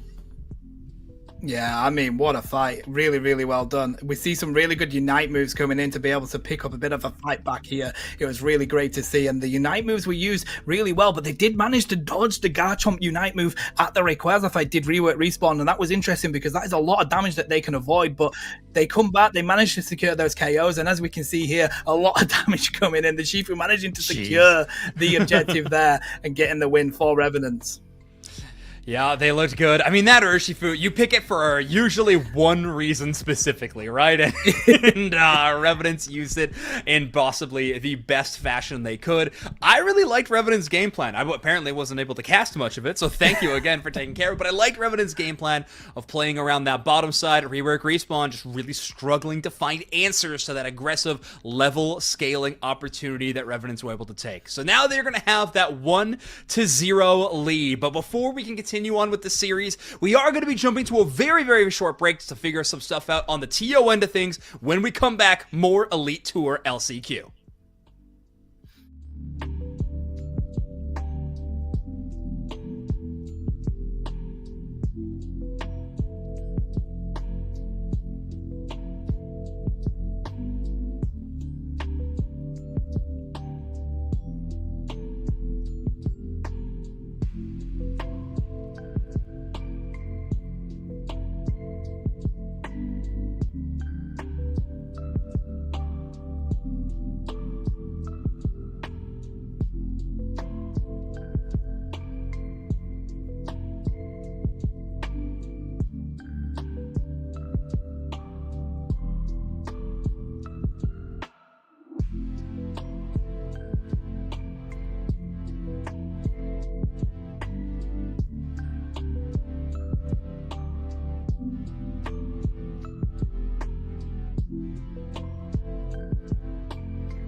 All right, we are back. Sorry about the delay, everybody, but the LCQ rages on. Rework, Respawns, and Revenants in our final game of the day, and currently Revenants are holding that 1-0 lead, so close to qualifying for tomorrow's $500 Elite Tour event. Spartantano, we are together again for this last matchup, and now Rework, Respawns have their backs against the wall. Yeah, and it is going to be very interesting to see what they do, Zoinks, because as I say, they were really aggressive in that game and it was working for them. It was the Rayquaza fight where they ended up falling at the last hurdle, unfortunately. So are they going to try and work that into their comp somehow, try and be a bit more prepared for that? Because Revenants had one hell of a fight to be able to win that game with that. Yeah, absolutely. Okay, for our game number 2, we're going to be kicking things off with a Blastoise ban and then a Trevenant ban again. So these two teams really focusing a lot of their ban strategy around the most popular defender options left in the metagame. Blastoise and Trevenant receiving the ban on both sides. Rework, Respawns taking their time on that final ban, but they are going to throw in the Umbreon. So a Pokemon that made it into that last one, not going to be allowed for this second game. Yeah, I mean, the bans are pretty much a given. It is usually 3 defenders and a Leafeon. We can go get a cup of coffee while that's happening, Zoinks, because I don't think it's going to change anytime soon. But we do see that Hooper getting locked in straight away for Rework, Respawns, and we know how important that Mon can be with the rotations it can drop, as well as the ult being a really good ult for not only securing, but zoning with the pressure it can put on there. Yeah, it's true. It is a very formidable pick, and that's why we see it grabbed up first. Revenants are going to be taking a very supportive core to begin their draft as well. Blissey and Slowbro going to be their options that they want to lock in. On the other side, this time it'll be Mew and Buzzwole. Return to the Buzzwole, another Pokemon that was just so dominant in the metagame for quite some time, and due to some recent balance changes, has not been seen as much these days. Buzzwole definitely missing in action in the last few months. Or weeks, I should say. Not months, but yeah, weeks. I mean, I hope it is months because that one was so strong for so long. We see a Goodra getting secured in there, Zoinks. That's exciting. I mean, it depends what they want to run with because obviously they are going up against a Buzzwole. So, you know, they do have a nice bit of CC that they could try alongside the Slowbro there. That's a really interesting pick. That is some wild days for sure. We do not see Goodra very often at all. I mean, pretty exciting. Obviously, Revenant's been playing a lot of the Dragon Dust Up kind of battles that in those quick modes. They're really liking those options. Oh, Phalanx would be so cool as a final option here. A Pokemon that we have not seen very much at all. And no natural counters on the other side. But we'll see. It looks like it's going to be a return to potentially the Urshifu. Ooh, or the Zoroark having a speedster of their own. Will really help improve a lot of their team fights. And again, Blissey loves having a damage dealer they can pocket that is going to go really far into the enemy backline. Max range Bliss assistance unite moves are so cool to see, and due to that big knock-up effect that they have when Blissey just treats the enemy as bowling pins is always exceptional when used by really, really good players. Blissey going for the strike, but we do see on the other side there, Zoinks, the Dragonite getting picked up alongside the Dodrio. So some mons that we haven't seen much from. We've seen a little bit of the Dodrio, and the Dragonite's really an exciting pick because, you know, it's not that the Hyper Beam is still a very, very good secure. It also drops a lot of damage, but so does Outrage. So it's going to be interesting to see what they want to go with there. They don't necessarily have something that is going to be too dangerous to the Outrage, other than maybe, you know, a little bit of that Goodra. But hey, this is a hell of a comp that we've seen from both sides. Interesting picks, and I love this kind of thing going into this game. Yeah, I'm curious what this Dragonite is going to go to. Up until the very last second, they had both Muscle Band and Rapid Fire Scarf equipped, which would definitely lean into that Outrage style thing. They did drop the Rapid Fire Scarf for the Charging Charm, so a bit more of that burst damage potential due to the way that item can work. So it could still be Outrage. We could go into Hyper Beam. Both are viable options. You have Buzzwole and Dragonite. I feel like you'd maybe want to go Hyper Beam. You got the team fight handled on Buzzwole's end. You got the objective secure handled on Dragonite's end.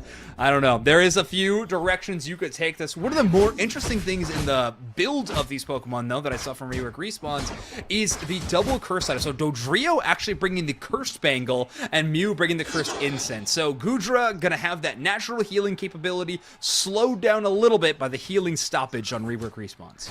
And we see an invade coming in here from the Buzzwole. I really love that aggression there, Zoinks. They managed to pick up the blue buff. The chances of having to come down to try and help, but I mean, currently this Zorak may possibly go down. Buzzwell may have biting off a little bit more than they can chew, but they do not want to give up on trying to pick up this Zorak here. They're going to be able to try and drop some damage onto it, but with a slow poke and a Chansey there, are you going to be able to do enough? I mean, you do have a lot of damage that you can drop, but it seems like they've at the very least here, Zoinks, they've managed to put on a lot of wasted time for Revenant, so it means that they can get more aggressive and rework respawns in those lanes, and that looks like that's what they're trying to do here. Yeah, I have never seen a Buzzwole invade. I'm just going to admit it. I have not seen that particular strategy once, but Rework Respawns made it look top tier. It was a fantastic invade. I mean, succeeds on the blue buff, and like you mentioned, so much time wasted that allowed for multiple stacks from Rework Respawns on the top side and the bottom side. So both this Dodrio and Mew looking a lot better in their scenario right now. Dragonair with an aggressive positioning onto this enemy goal zone. The Buzzwole's going to return. Big Fell Stinger execute, and that will be the level 5 for Buzzwole superpower now available. And where does Minato go? Well, of course, into the enemy central area. Not to mention, this is also tank Buzzwole, I think. By the way, in terms of like roles that it's filling on this team, I think we are looking at tank Buzz. Yeah, and it seems like with the rotation of jungle for the Dragonair as well, they're going to be getting to Dragonair not too far from this. I mean, there's not a lot that Mew can do to defend against this. You know, they do have some really good splash damage that they can do to stop scoring, but with the Zorak being able to dive on you at any point, it is pretty tough to do. I'm going to be interested to see if that's a drill peck or a tri-attack Dodrio. I haven't quite noticed that yet, Zoinks, but it's going to be interesting to see what they want to go with. I think it was Drill Peck, but that's just foggy memories at this point. Oh, no way. The Dragonite evolving is able to dodge the last instance of that feint attack. Zorak just punching the air right now as Dragonite gets the iframes to be able to walk away from that fight. But Rework Respawn's definitely having fate, luck, and everything else on their side as they're able to get that particular secure. There it is, the Drill Peck from the Dodrio. Well, I think it had the red buff for a moment. Zorak going to take that right back, though, with the KO. Yeah, we do see the Hyper Beam coming in from the Dragonite, as we suspected could be. A lot of damage it does have, really good secure, but hey, Zorak has that damage to be able to throw in return as well, just getting out of the reach of the Hyper Beam there. They are getting really aggressive up in this top lane, our Revenants. They're going to try and grab all this XP away from Rework, but it doesn't seem like they want to go too far, giving up this top lane. Revenants are keeping up in this top lane at the moment. That bottom objective has spawns. Dragonite has gone straight down there with the Hooper rotations, and they've managed to secure that Regirock there. Jeez, big burst damage from that Hyper Beam. Of course, it's good at one thing in particular, and that's wiping Pokemon off the face of the map, whether it be wild or player controlled or whatever it looks like. Dragonite definitely has a very powerful skill set in that regard. 4v1 for Minato right now as their defender Buzzwole play is looking a little lackluster in the face of a entire enemy team to deal with as they retreat down to the tier 2. But Rework Respawns does secure the Regieleki on the top side as they've also earned the Regirock on the bottom side. So good objective play so far from the LATAM team. Yeah, really working in their favor. We see the Unite move coming in from the Dragonite. We do see the Unite move from Sylveon in return to try and defend against it. But because of the damage that is coming in from Dragonite, they're going to be able to secure all the mons off there. That Meki does go in. A huge Unite move from Mew to stop themselves getting KO'd by the Zorak. They pick up the Zorak. It's just a Blissey and a Slowbro with a Dream. But it's so much damage coming in. They're also going to fall. They've broken the T2 here of Rework Respawn. And hey, this aggression is paying off for them really well. They're going to grab whatever XP they can from Revenants here. Wow, and yeah, they need to be hungry for it, right? They're only running one EXP share, a build for a team comp that has definitely gone out of style a long time ago, but when you're running Buzzwole in this role, you really don't want to slow them down or impede their level progression at all. So, Rework Respawn going to be trying to find the value in other places if they can. Reggie just sticking in this bottom path as they have almost the entirety of this match, trying to lock it down, but they've lost one goal zone. At least they'll be able to retreat back and earn some experience. We're now hitting the 5-minute mark, and Rework Respawns have a handle on the momentum. Good news for Revenant, though. They are getting up to their big break points. They have Gudra, Zorak now, and Slowbro almost has access to that Slow Beam.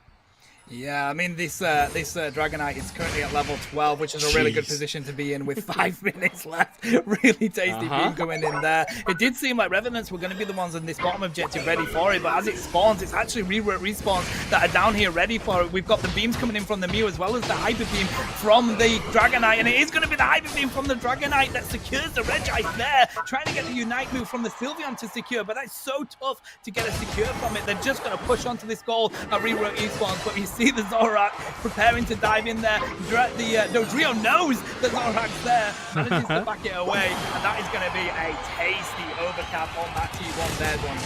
Yeah, great call out from Sherlock on the Dodrio to make sure they checked that tall grass. Whether it was a blind check or they had some prior information, either way, it was a great call to make sure that they could secure those scores onto that tier 2 goal zone. And again, Rework Respawn just very comfortable in the enemy central area. Of course, they have the Hooper. They got the Hoopa to get that hyperspace hole for the reset. They're going to be just fine. Blissey just a little bit too late on that egg bomb to try to cancel the reset. Yeah, this is a really interesting battle. We see the Revenants rotating up for the Lecky here. They're going to try and just secure that as much as they can. Slowbro Unite coming in there to stop Hooper from being able to dive in with their Unite move. But hey, they do manage to secure it anyway. Hooper with a massive secure despite Slowbro Unite moving them. And they managed to secure that. They've got a lot of damage coming in here though. Hyper Beam dropping in from the Dragonite. They've managed to pick up the Zorak and the Blissey. They know they can keep the aggression on because most of that damage is gone. It's just Sylveon. Slowbro going down with a little tick from a boosted from Dragonite there. Sylveon in a dream, but unfortunately that's turned into a nightmare for them there. Next time, aim for the head. If you are going to be taking out Hoopa, you cannot give them an inch around these objectives. Hyperspace Hole just doing a bit too much damage towards those objectives. So great shot by Dayon to secure that one. And Rework Respawns, again, just not very comfortable giving up objectives. That is not in their game plan. They are going to take every single one they can. And if this is at all a preview of what's going to happen at the final stretch, I think Rework Respawns is feeling very good about their chances in game number 2. Gotta be careful though. Maybe that slow beam didn't get the full knockout on Hoopa, but it is an ever-present threat for Dodrio, Buzzwole, or Dragonite to have to play around. Yeah, it really is. It seems like Rework have really put a lot of precedence on these objectives in this game. Hopefully they stick with it in the Rayquaza because that was the thing that brought them down in the previous game. But we got a nice tasty beam coming in there from the Mew to be able to defend that goal. Nobody's managing to get any points in with that in the way. Buzzwole does not want to give up. They pick up the Blissey. They throw them back into their team, managing to secure that with Dodrio. 15 seconds out, and we have the Blissey and the Sylveon down. They will be back for it, but it does mean that they have to be on a bit of a back foot with positioning the Revenants here. I have to admit, I really like Minato on X-Attack Buzzwole, rather. It is a very fun build. However, they did get Acid Sprayed and Muddy Watered, so a lot of attack damage reduction and slowing effects. So Minato's got to play it really safe, but that's all right. They got the Dragonite backing them up. Nothing quite like a beam to check some tall grass, as we have shown, really making sure that Revenants cannot enter in through this thoroughfare. Sylveon and Goodra, though, have found flanking aspects, as now they're able to push in, and their team has an entry level. Slow Beam one of the Dragonite. It's a level 15 Dragonite though, and they still had Marvel Scale, but they can't even withstand the damage. Too much coming all at once, and the Blissey is going to take credit for that KO. But now it's all down to the Rayquaza as it's almost burst down. It is going to be ripped off this map. Final hit going to go to the side of Revenants. Despite the Hoopa stun, it's the Slowbro Surf that's going to take to secure. Wow, and as if a repeat from the first game there, Zoink. Rework Respawns had a really, 8 minutes of that game, it was all their way as far as I was concerned. Revenants did a really good job to keep in that game, and not only keep in it, but they managed to get the Rayquaza, but we are currently at 310 points across the board. Nobody knows who's winning, but they just need to score some points. Gudra's possibly going down here. Gudra does go down.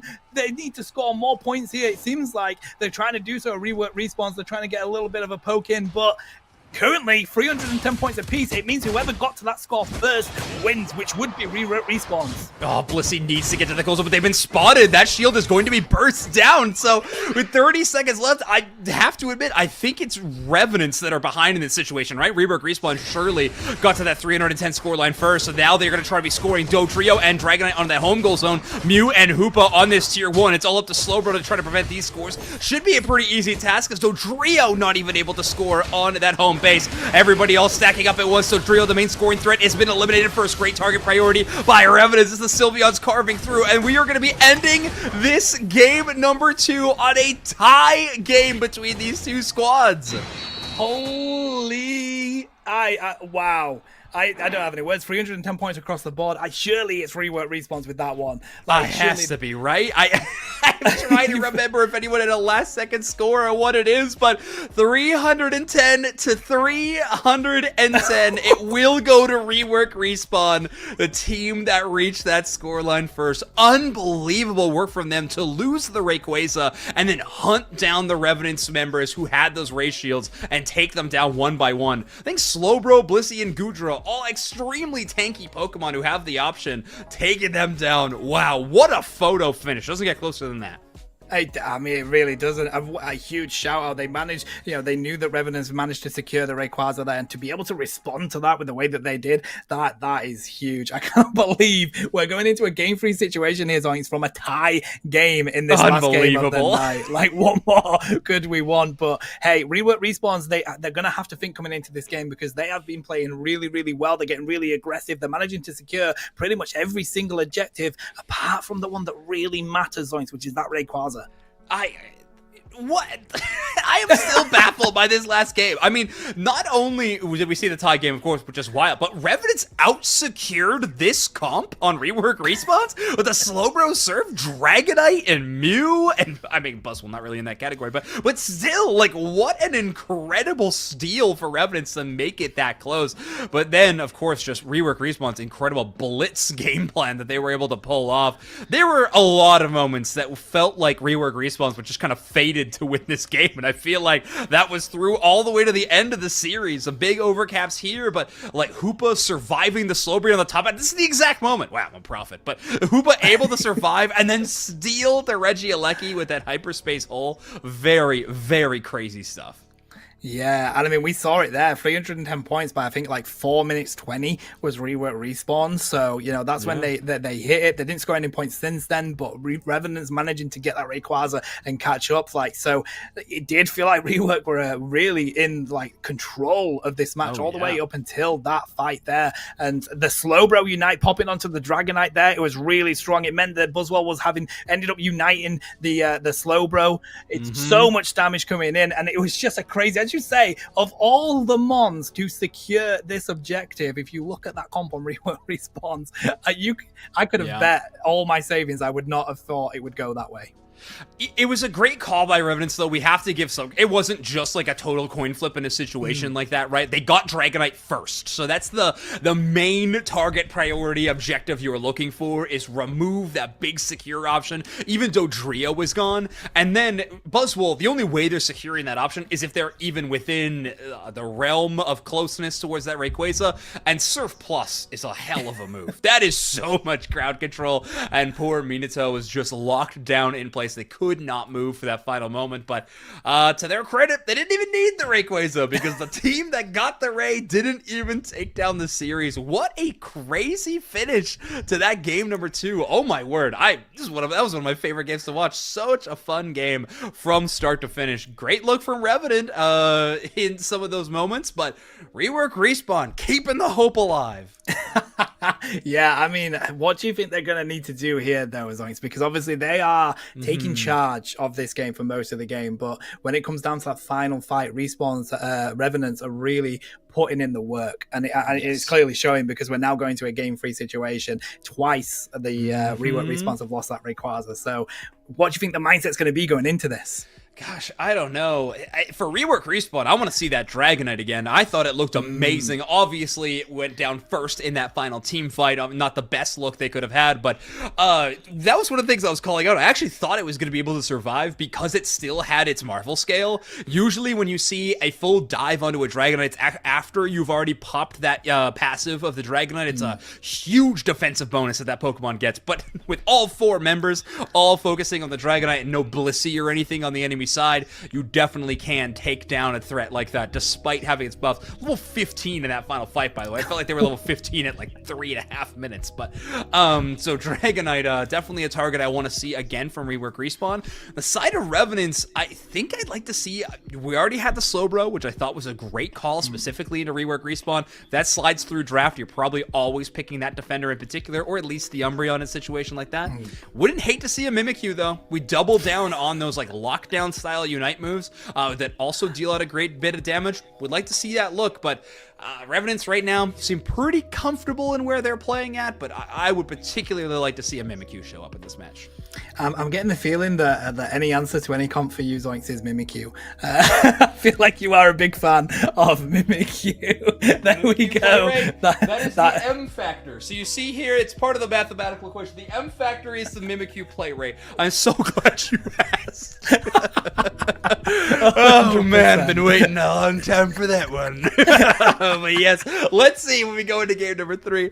All that being said, there's another thing written down on here that technically means something else. But one thing I am shocked by, Tano, and I don't know if you share this sentiment with me, but where is the Gyarados? You know, like that is a Pokemon that I have seen so much dominating in so many regions, particularly North America. And I know we're looking at EU and LATAM here, but still, I'm kind of shocked that we are seeing so little of the big fish.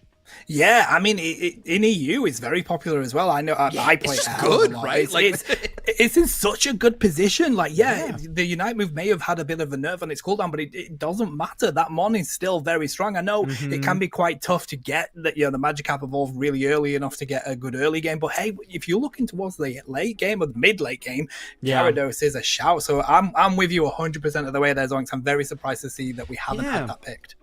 Yeah, we saw a little bit of Blaziken when we were casting our first matchup together. That Pokemon definitely, I think, is still so popular. In this matchup particularly, it looks like we're not getting that. We see players try to tend towards some more, I don't know, specialist-style Pokemon. Of course, we saw the Lucario from Sherlock. We saw I loved the Tank Buzzwole, by the way. I thought that was awesome. X-Attack Tank Buzzwole on the Invade. So sick to see.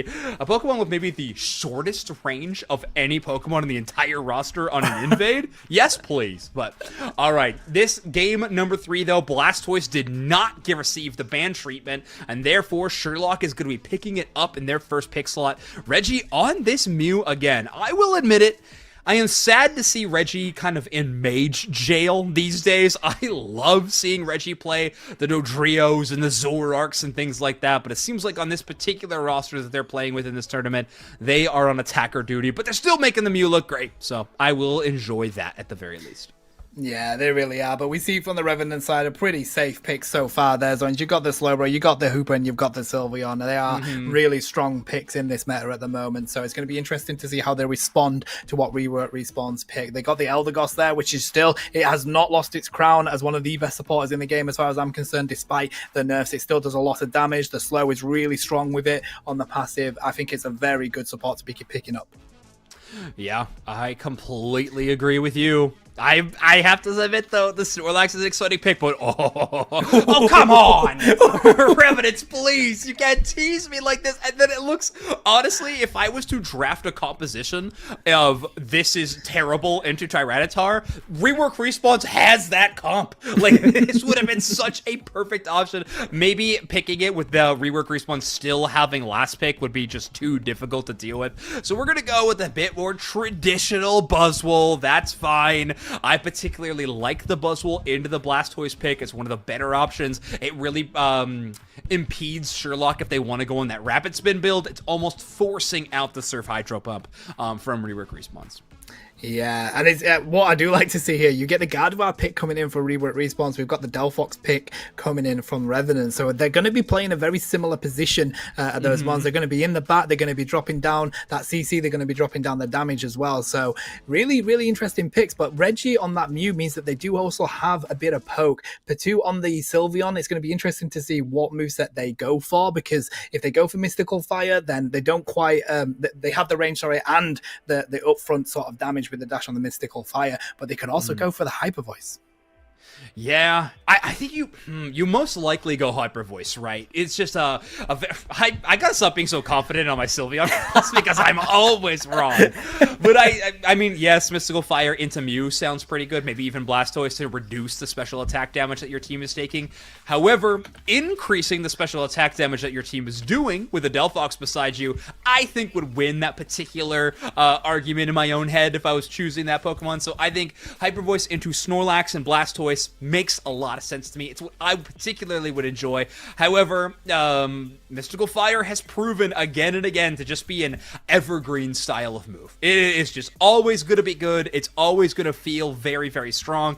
So, who knows? I think the Sylveon kind of has the world as their oyster, if you will, in this next battle. But Tano, we are looking at a game number 3. One game to decide who can make it to that $500 main event tomorrow. Revenants and Rework Respawn, both these teams have showcased mastery over unique Pokemon, mastery over the meta. We are in a very, very exciting time, and this matchup is going to be one of the most exciting that we have seen yet. I cannot wait for game 3, Tano. Oh, it's going to be so good. I mean, it's going to be Rework Respawn's just falling down at the hurdle. Revenant's been so confident on being able to go in and have a really good Rayquaza fight and secure that objective. It's going to be so interesting to see how both teams deal with this game 3 situation, because this is it. This is the game. This is the game that secures you that position. You do not want to hold anything back here at all. All cards are on the loose. Yeah, exactly. If you have tricks up your sleeve, use them. This is the time. What are you saving them for? There's no more games. This is the moment that you really got to pull out all the stops and any other quotes we can use to really illustrate our point in this regard. But we talked about a few of the matchups already. The Buzzwole versus Blastoise matchup. I think what's going to be interesting here is we have the Gardevoir and the Delphox kind of filling similar roles on both these teams, so we're not really seeing a stylistic clash in this game. I feel like a lot of the games we've casted so far today, Tano, have been these stylistic battles of dive versus poke comps, or kind of brawl comps versus poke comps. And now we are seeing just pretty standard team fight sets on both sides. The only difference for Rework Respawn is that double defender, where Revenants have favored a little bit more of the brawl in the all-rounder style of the Buzzwole. Yeah, and seeing how well Buzzwole did in the last game, it's completely understandable why you want to go for that again. But they have not decided to go for the invade. As you mentioned, it is more of a normal sort of build or set on the Buzzwole. But we saw the Snorlax trying to go for a little bit of an invade. Unfortunately, they were a little bit too late there. But we do have some aggression here because the Sylveons managed to get that Evo. So they're being able to be in this top lane and be really aggressive. But you're against a Squirtle, a Glossifer, and a Snorlax that can do a lot of damage. All three of those mons are very strong early game mons for a lane.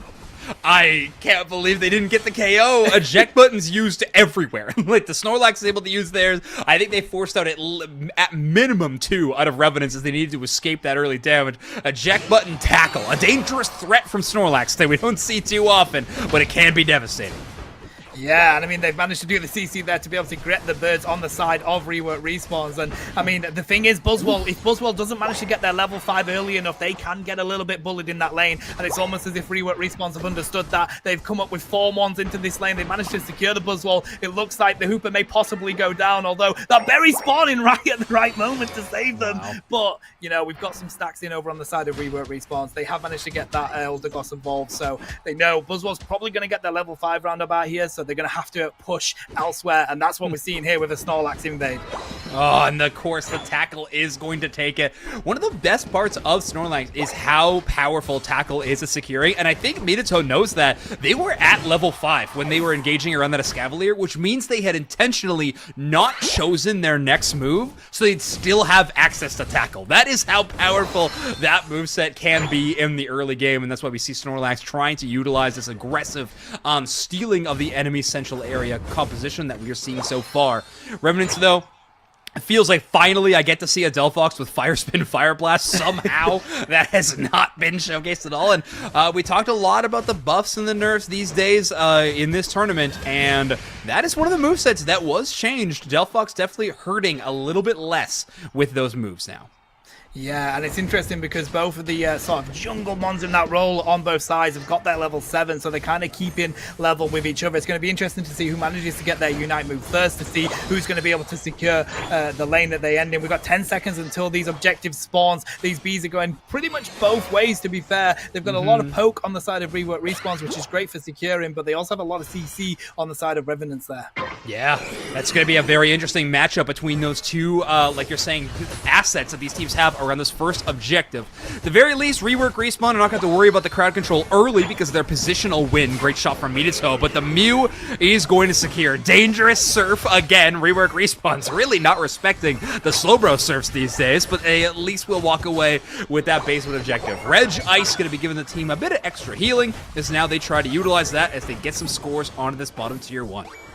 Yeah, and Rework Respawns do it so well of being positioned for those objectives, securing the objective, and then pushing on to the other team's tier goal that's currently there, getting some secures, getting some scores in, and then backing out. They do it so well. They've done it for the past 2 games. They are continuing to do it here. Revenants know that that's going to happen. They just need to respond to it in a very effective way. They do manage to drop a lot of damage. The CC they have is going to be really good for that, but we see that Lecky is up there. Blastoise is fighting for their life up there. I say that. They're doing a hell of a job doing it. Buzzwole is trying to do what they can. A Hydra Typhoon coming in from the Blastoise is not enough to secure anyone, but it does give that little bit of space to get them out of there.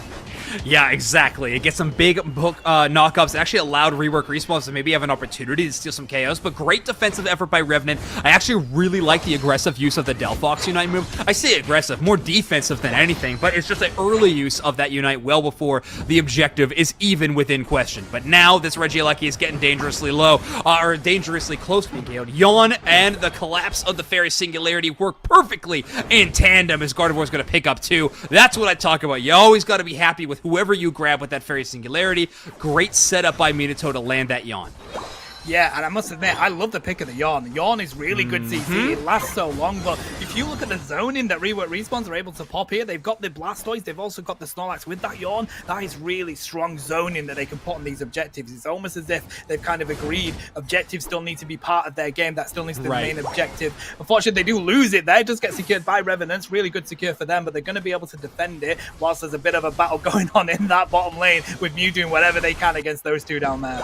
Yeah, poor Reggie just trying to buy time and seemingly successful so far. Finally, Sylveon is a clear of their central area. The first time it seems like in this entire game. They're able to take their wild Pokemon without threat of an enemy sealing it away. I actually love what you brought up there, Tano, about the crowd control that Snorlax is able to provide at Blastoise. It also allows this Eldegoss to go full healing. So Neon can go Cotton Guard and doesn't feel like they need to have the Cotton Spore for that additional knockup, which is a really nice application for Eldegoss to have. Buzzwole gonna take that Regishield. No one really within range of stealing it away from Revenants. Maybe Mew Solar Beam, but ooh, triple hit with that huge heavy slam. But the Gardevoir again, just the reckoning for Rework Respawns. That's one Pokemon whose cooldown didn't get reduced or didn't get lengthened. There it is, the recent buff reducing the Gardevoir Unite move. You can see it in full effect right there. Yeah, they want to take advantage of that as much as they can. It comes up really quickly, and we see an aggression coming in here from Revenants. They've popped the Hooper Portal. They've been able to score some points in here. They're going to try and get some KOs whilst they're here as well. They're about leveling up the points here. 15 points that goal is left on. We've got some good defense coming in from Rework Respawns. The Unite move popping out from Sylveon there. Unfortunately, they weren't able to get the Hooper Portal, so it looks like they may possibly go down with the amount of people that Rework Respawns have there to secure them there. It feels like Rework Respawn are just winning so many of these team fights, but somehow Revenants has just held on to a very healthy scoreline. They don't have the lead, but they're following very close behind Rework Respawns. But the biggest threat that Rework has, of course, is that level 13 Gardevoir, absurdly fed in this matchup. A couple of Unite moves that have just landslided teamfight victories towards them has definitely been doing them a lot of favors. And I say level 13, they're actually almost 14 at 3 minutes. We are looking at a potential level 15 Gardevoir in this final fight. What a call out! Fairy Singularity onto the Hoopa Portal, knowing that a target is coming back because of the glowing rings, and they are going to secure a huge KO. really, really strong. And now they've got this Lecky going into this objective. It's gonna, I mean, the goal is on 18 points, so with that going in, it is just a 2-over cap. But hey, they tried to break it earlier, but it does mean that XP does open up for Revenants there. So before this Rayquaza spawns, Revenants are going to be able to get a little bit of boost to their levels that they do sorely need right now. I mean, level 12 on the Sylveon does mean they have their plus move, but, you know, Buzzwole with a level 12, Delphox with a level 12. But as you say, level 14 Gardevoir going into this point is scary. Oh, that's so scary. But the question is it going to be feast or famine, right? Like, is the target priority for Revenants going to be good enough to knock out that Gardevoir early? Because everything feels like it's hinging on the success of this Guardian. It has been all match, and Joan has been hitting some huge Unites, some big Moonblast stuns as well. I feel like have been kind of pivotal for these fights, but one more left. Early Unite move from Sherlock. That's a Hydro Typhoon that's going to be used. Not a ton of value earned, and a pretty free reset. Minato not able to get there to stop that, and the fight's gonna rage on. Big power nap is gonna knock up a few targets, and Blastoise will find the first KO of the fight as Sylveon falls. And though that Slowbro Unite and the Buzzwole Unite coming in there, that's enough to be able to pick up the Mew. We do see the Fairy Singularity coming in, and they've managed to get so many Mons in that. It's 3 Mons currently down with that huge Gardevoir Unite there. That's going to be enough to at least salvage this battle for them. It seems like it was going the other way, but now Hooper managing to go back with the portal, but Rework Respawns are now in a really good position at this Rayquaza because Revenants are going to have to come back in and re-engage. Wow, I mean, that was a really clever way to try to disrupt that reset. They had to surf Blastoise just waiting until they Phantom Forced into the portal, but and Sherlock or Minato not able to land the Heavy Slam to really double down on that. A minute left in this game. You see Reggie and Sherlock trying to defend the goal zones on top and bottom, but of course they cannot forget about the Rayquaza either. Revenants really have to find a way into this fight though, but the Buzzwole's going to start. Minato's down. That main defender from Rework Respawns is going to be gone. Revenants have their best chance. They won't have to deal with too much crowd control now. Rayquaza's only been kind of touched a little bit. They're finally down to about half HP. They're trying to have a presence towards the Gardevoir, but that is a healthy Guardy on the enemy side. Targets falling again and again. 2 down for Revenants, 2 down for Rework Respawn. The Rayquaza will finally go, and Revenants do take it. Delphox able to secure 30 seconds left in this matchup with the Sylveon with 100 points to spare. Hundo Burger is going to land on the top side. 20 seconds remain. Rework Respawn's desperately need a score. Yeah, and it seems like they're going to try and get the 50 in here, and they in on that Elder Goss. That's going to be enough, but in return, Hooper is there on that T2 with a shield. They're going to be able to score that Hundo there. That means that Revenants are going to win this game here, Zoinks. Yet again, unfortunately, Rework have ended up losing the Rayquaza. Revenants taking the good opportunity to get some zone in and rip that Rayquaza there to be able to get the win. What a fight. All 3 games has had an incredible Rayquaza fight there.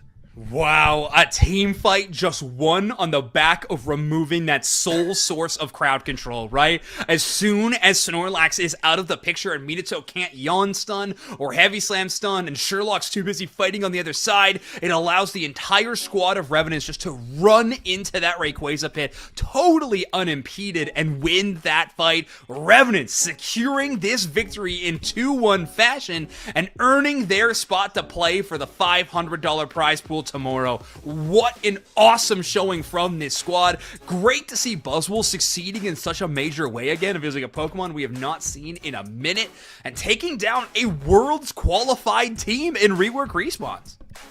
Yeah, Rework Respawn are not going to have to worry about the crowd control early because their positional win. Great shot from Minato, but the Mew is going to secure. Dangerous Surf again. Rework Respawn's really not respecting the Slowbro Surfs these days, but they at least will walk away with that basement objective. Reg Ice going to be giving the team a bit of extra healing as now they try to utilize that as they get some scores when you are on the back foot. This is a really nice application for Eldegoss to have. Buzzwole going to take that Reg Shield. No one really within range of stealing it away from Revenants. Maybe Mew Solar Beam, but yeah, that's such a great call. Like, I think that's exactly it. How do you mentally recover when your team is getting exploded by Gardevoir Unites like that off cooldown?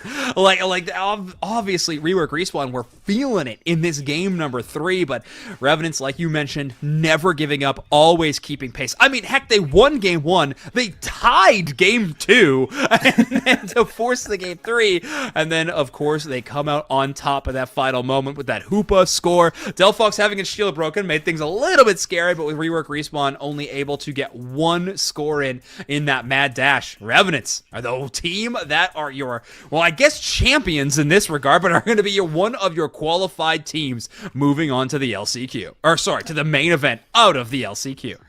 Yeah, the main event is going to be such an amazing event to watch. There is some incredible teams in that, and I do want to give a shout out to the Hooper here because they saw the Elder Gods pushing on to their T2 there, but they decided, hey, I've got a shield. I'm going to go scoring their goal as well, managing to get that hundo dunk in, giving them the win. So really, really smart. Some people may have decided I'm just going to KO the Elder Gods and go from there, but.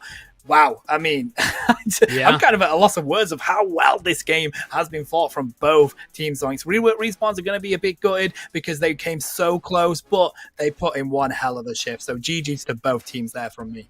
Oh, man, I can't... There's so many things about that final moment, right? Gardevoir is just so healthy and can't get the secure. Reggie's on Surf on the Mew in that situation. That is the... last move I would want to have equipped on Mew when it's coming down to a secure Rayquaza moment. You have to imagine they were switching their moves and just had Surf for a prior moment, didn't have the timer, or it was off cooldown to switch into either Electro Ball, more likely, or maybe even the Solar Beam, and they just come short on the secure option, and Revenants take full advantage. And yeah, you were right, Tano. A literal pivotal moment in saving the game was pushing to score with that Hoopa. And with that, we have our final team locked in for tomorrow's main event. We have those matches actually lined up already. It's good. The first round games will be Ignorance versus A through L, Cinco Galemo versus Revenant, Juicy Koozies versus Lefros, Hog Riders versus Chet Shawarwi. It is going to be an awesome day of games. Make sure you're all tuning in tomorrow. But Tano, any final thoughts on what an incredible day of games we got to watch in today's LCQ? I mean, I just want to give a huge shout out to all the players because they have showed up today. They have really showed up, and I love casting these tournaments. It's an absolute joy for us to be able to do so because of the players showing up, giving us some left field picks, also giving us some picks that we expect to see, but some crazy, crazy moves. So huge shout out to everybody that has played today. We just want to thank you supporting this esports scene is really important to all of us, and you put on a hell of a show doing so. So a huge thank you from me. And to be honest, Zoinks, you've been an absolute joy to cast with, so thank you for being my casting partner today. Thank you. Yeah, sorry again for missing like a whole game casting with you before. Ghost in the Machine definitely doing its work to try to shut me down, but yeah, no, thank you everyone working diligently behind the scenes. We have a great moderating team, of course Jay working the ones and twos, making us look good, and of course bracket mods and people, all of you in chat, literally, there's a lot of people making this show happen. Of course, Zero and Cop putting on a great showing earlier on as well, casting to start the day. It really made for a great LCQ event, and of course, it's teeing up a fantastic event tomorrow. Same time, same place, you know where to find us. It has been an awesome Elite Tour, Volume 2, as I like to call it, but remember, the main event, the 26th, noon Eastern, 6 p.m. CEST, here on twitch.tv/Unite Battle Hub. It's gonna be a blast. It really will. Well, thank you everyone for joining us all day today. Absolutely loved bringing the Unite action to you. We're going to be back tomorrow with that main event. Can't wait to see you there. Until next time, talk to y'all later.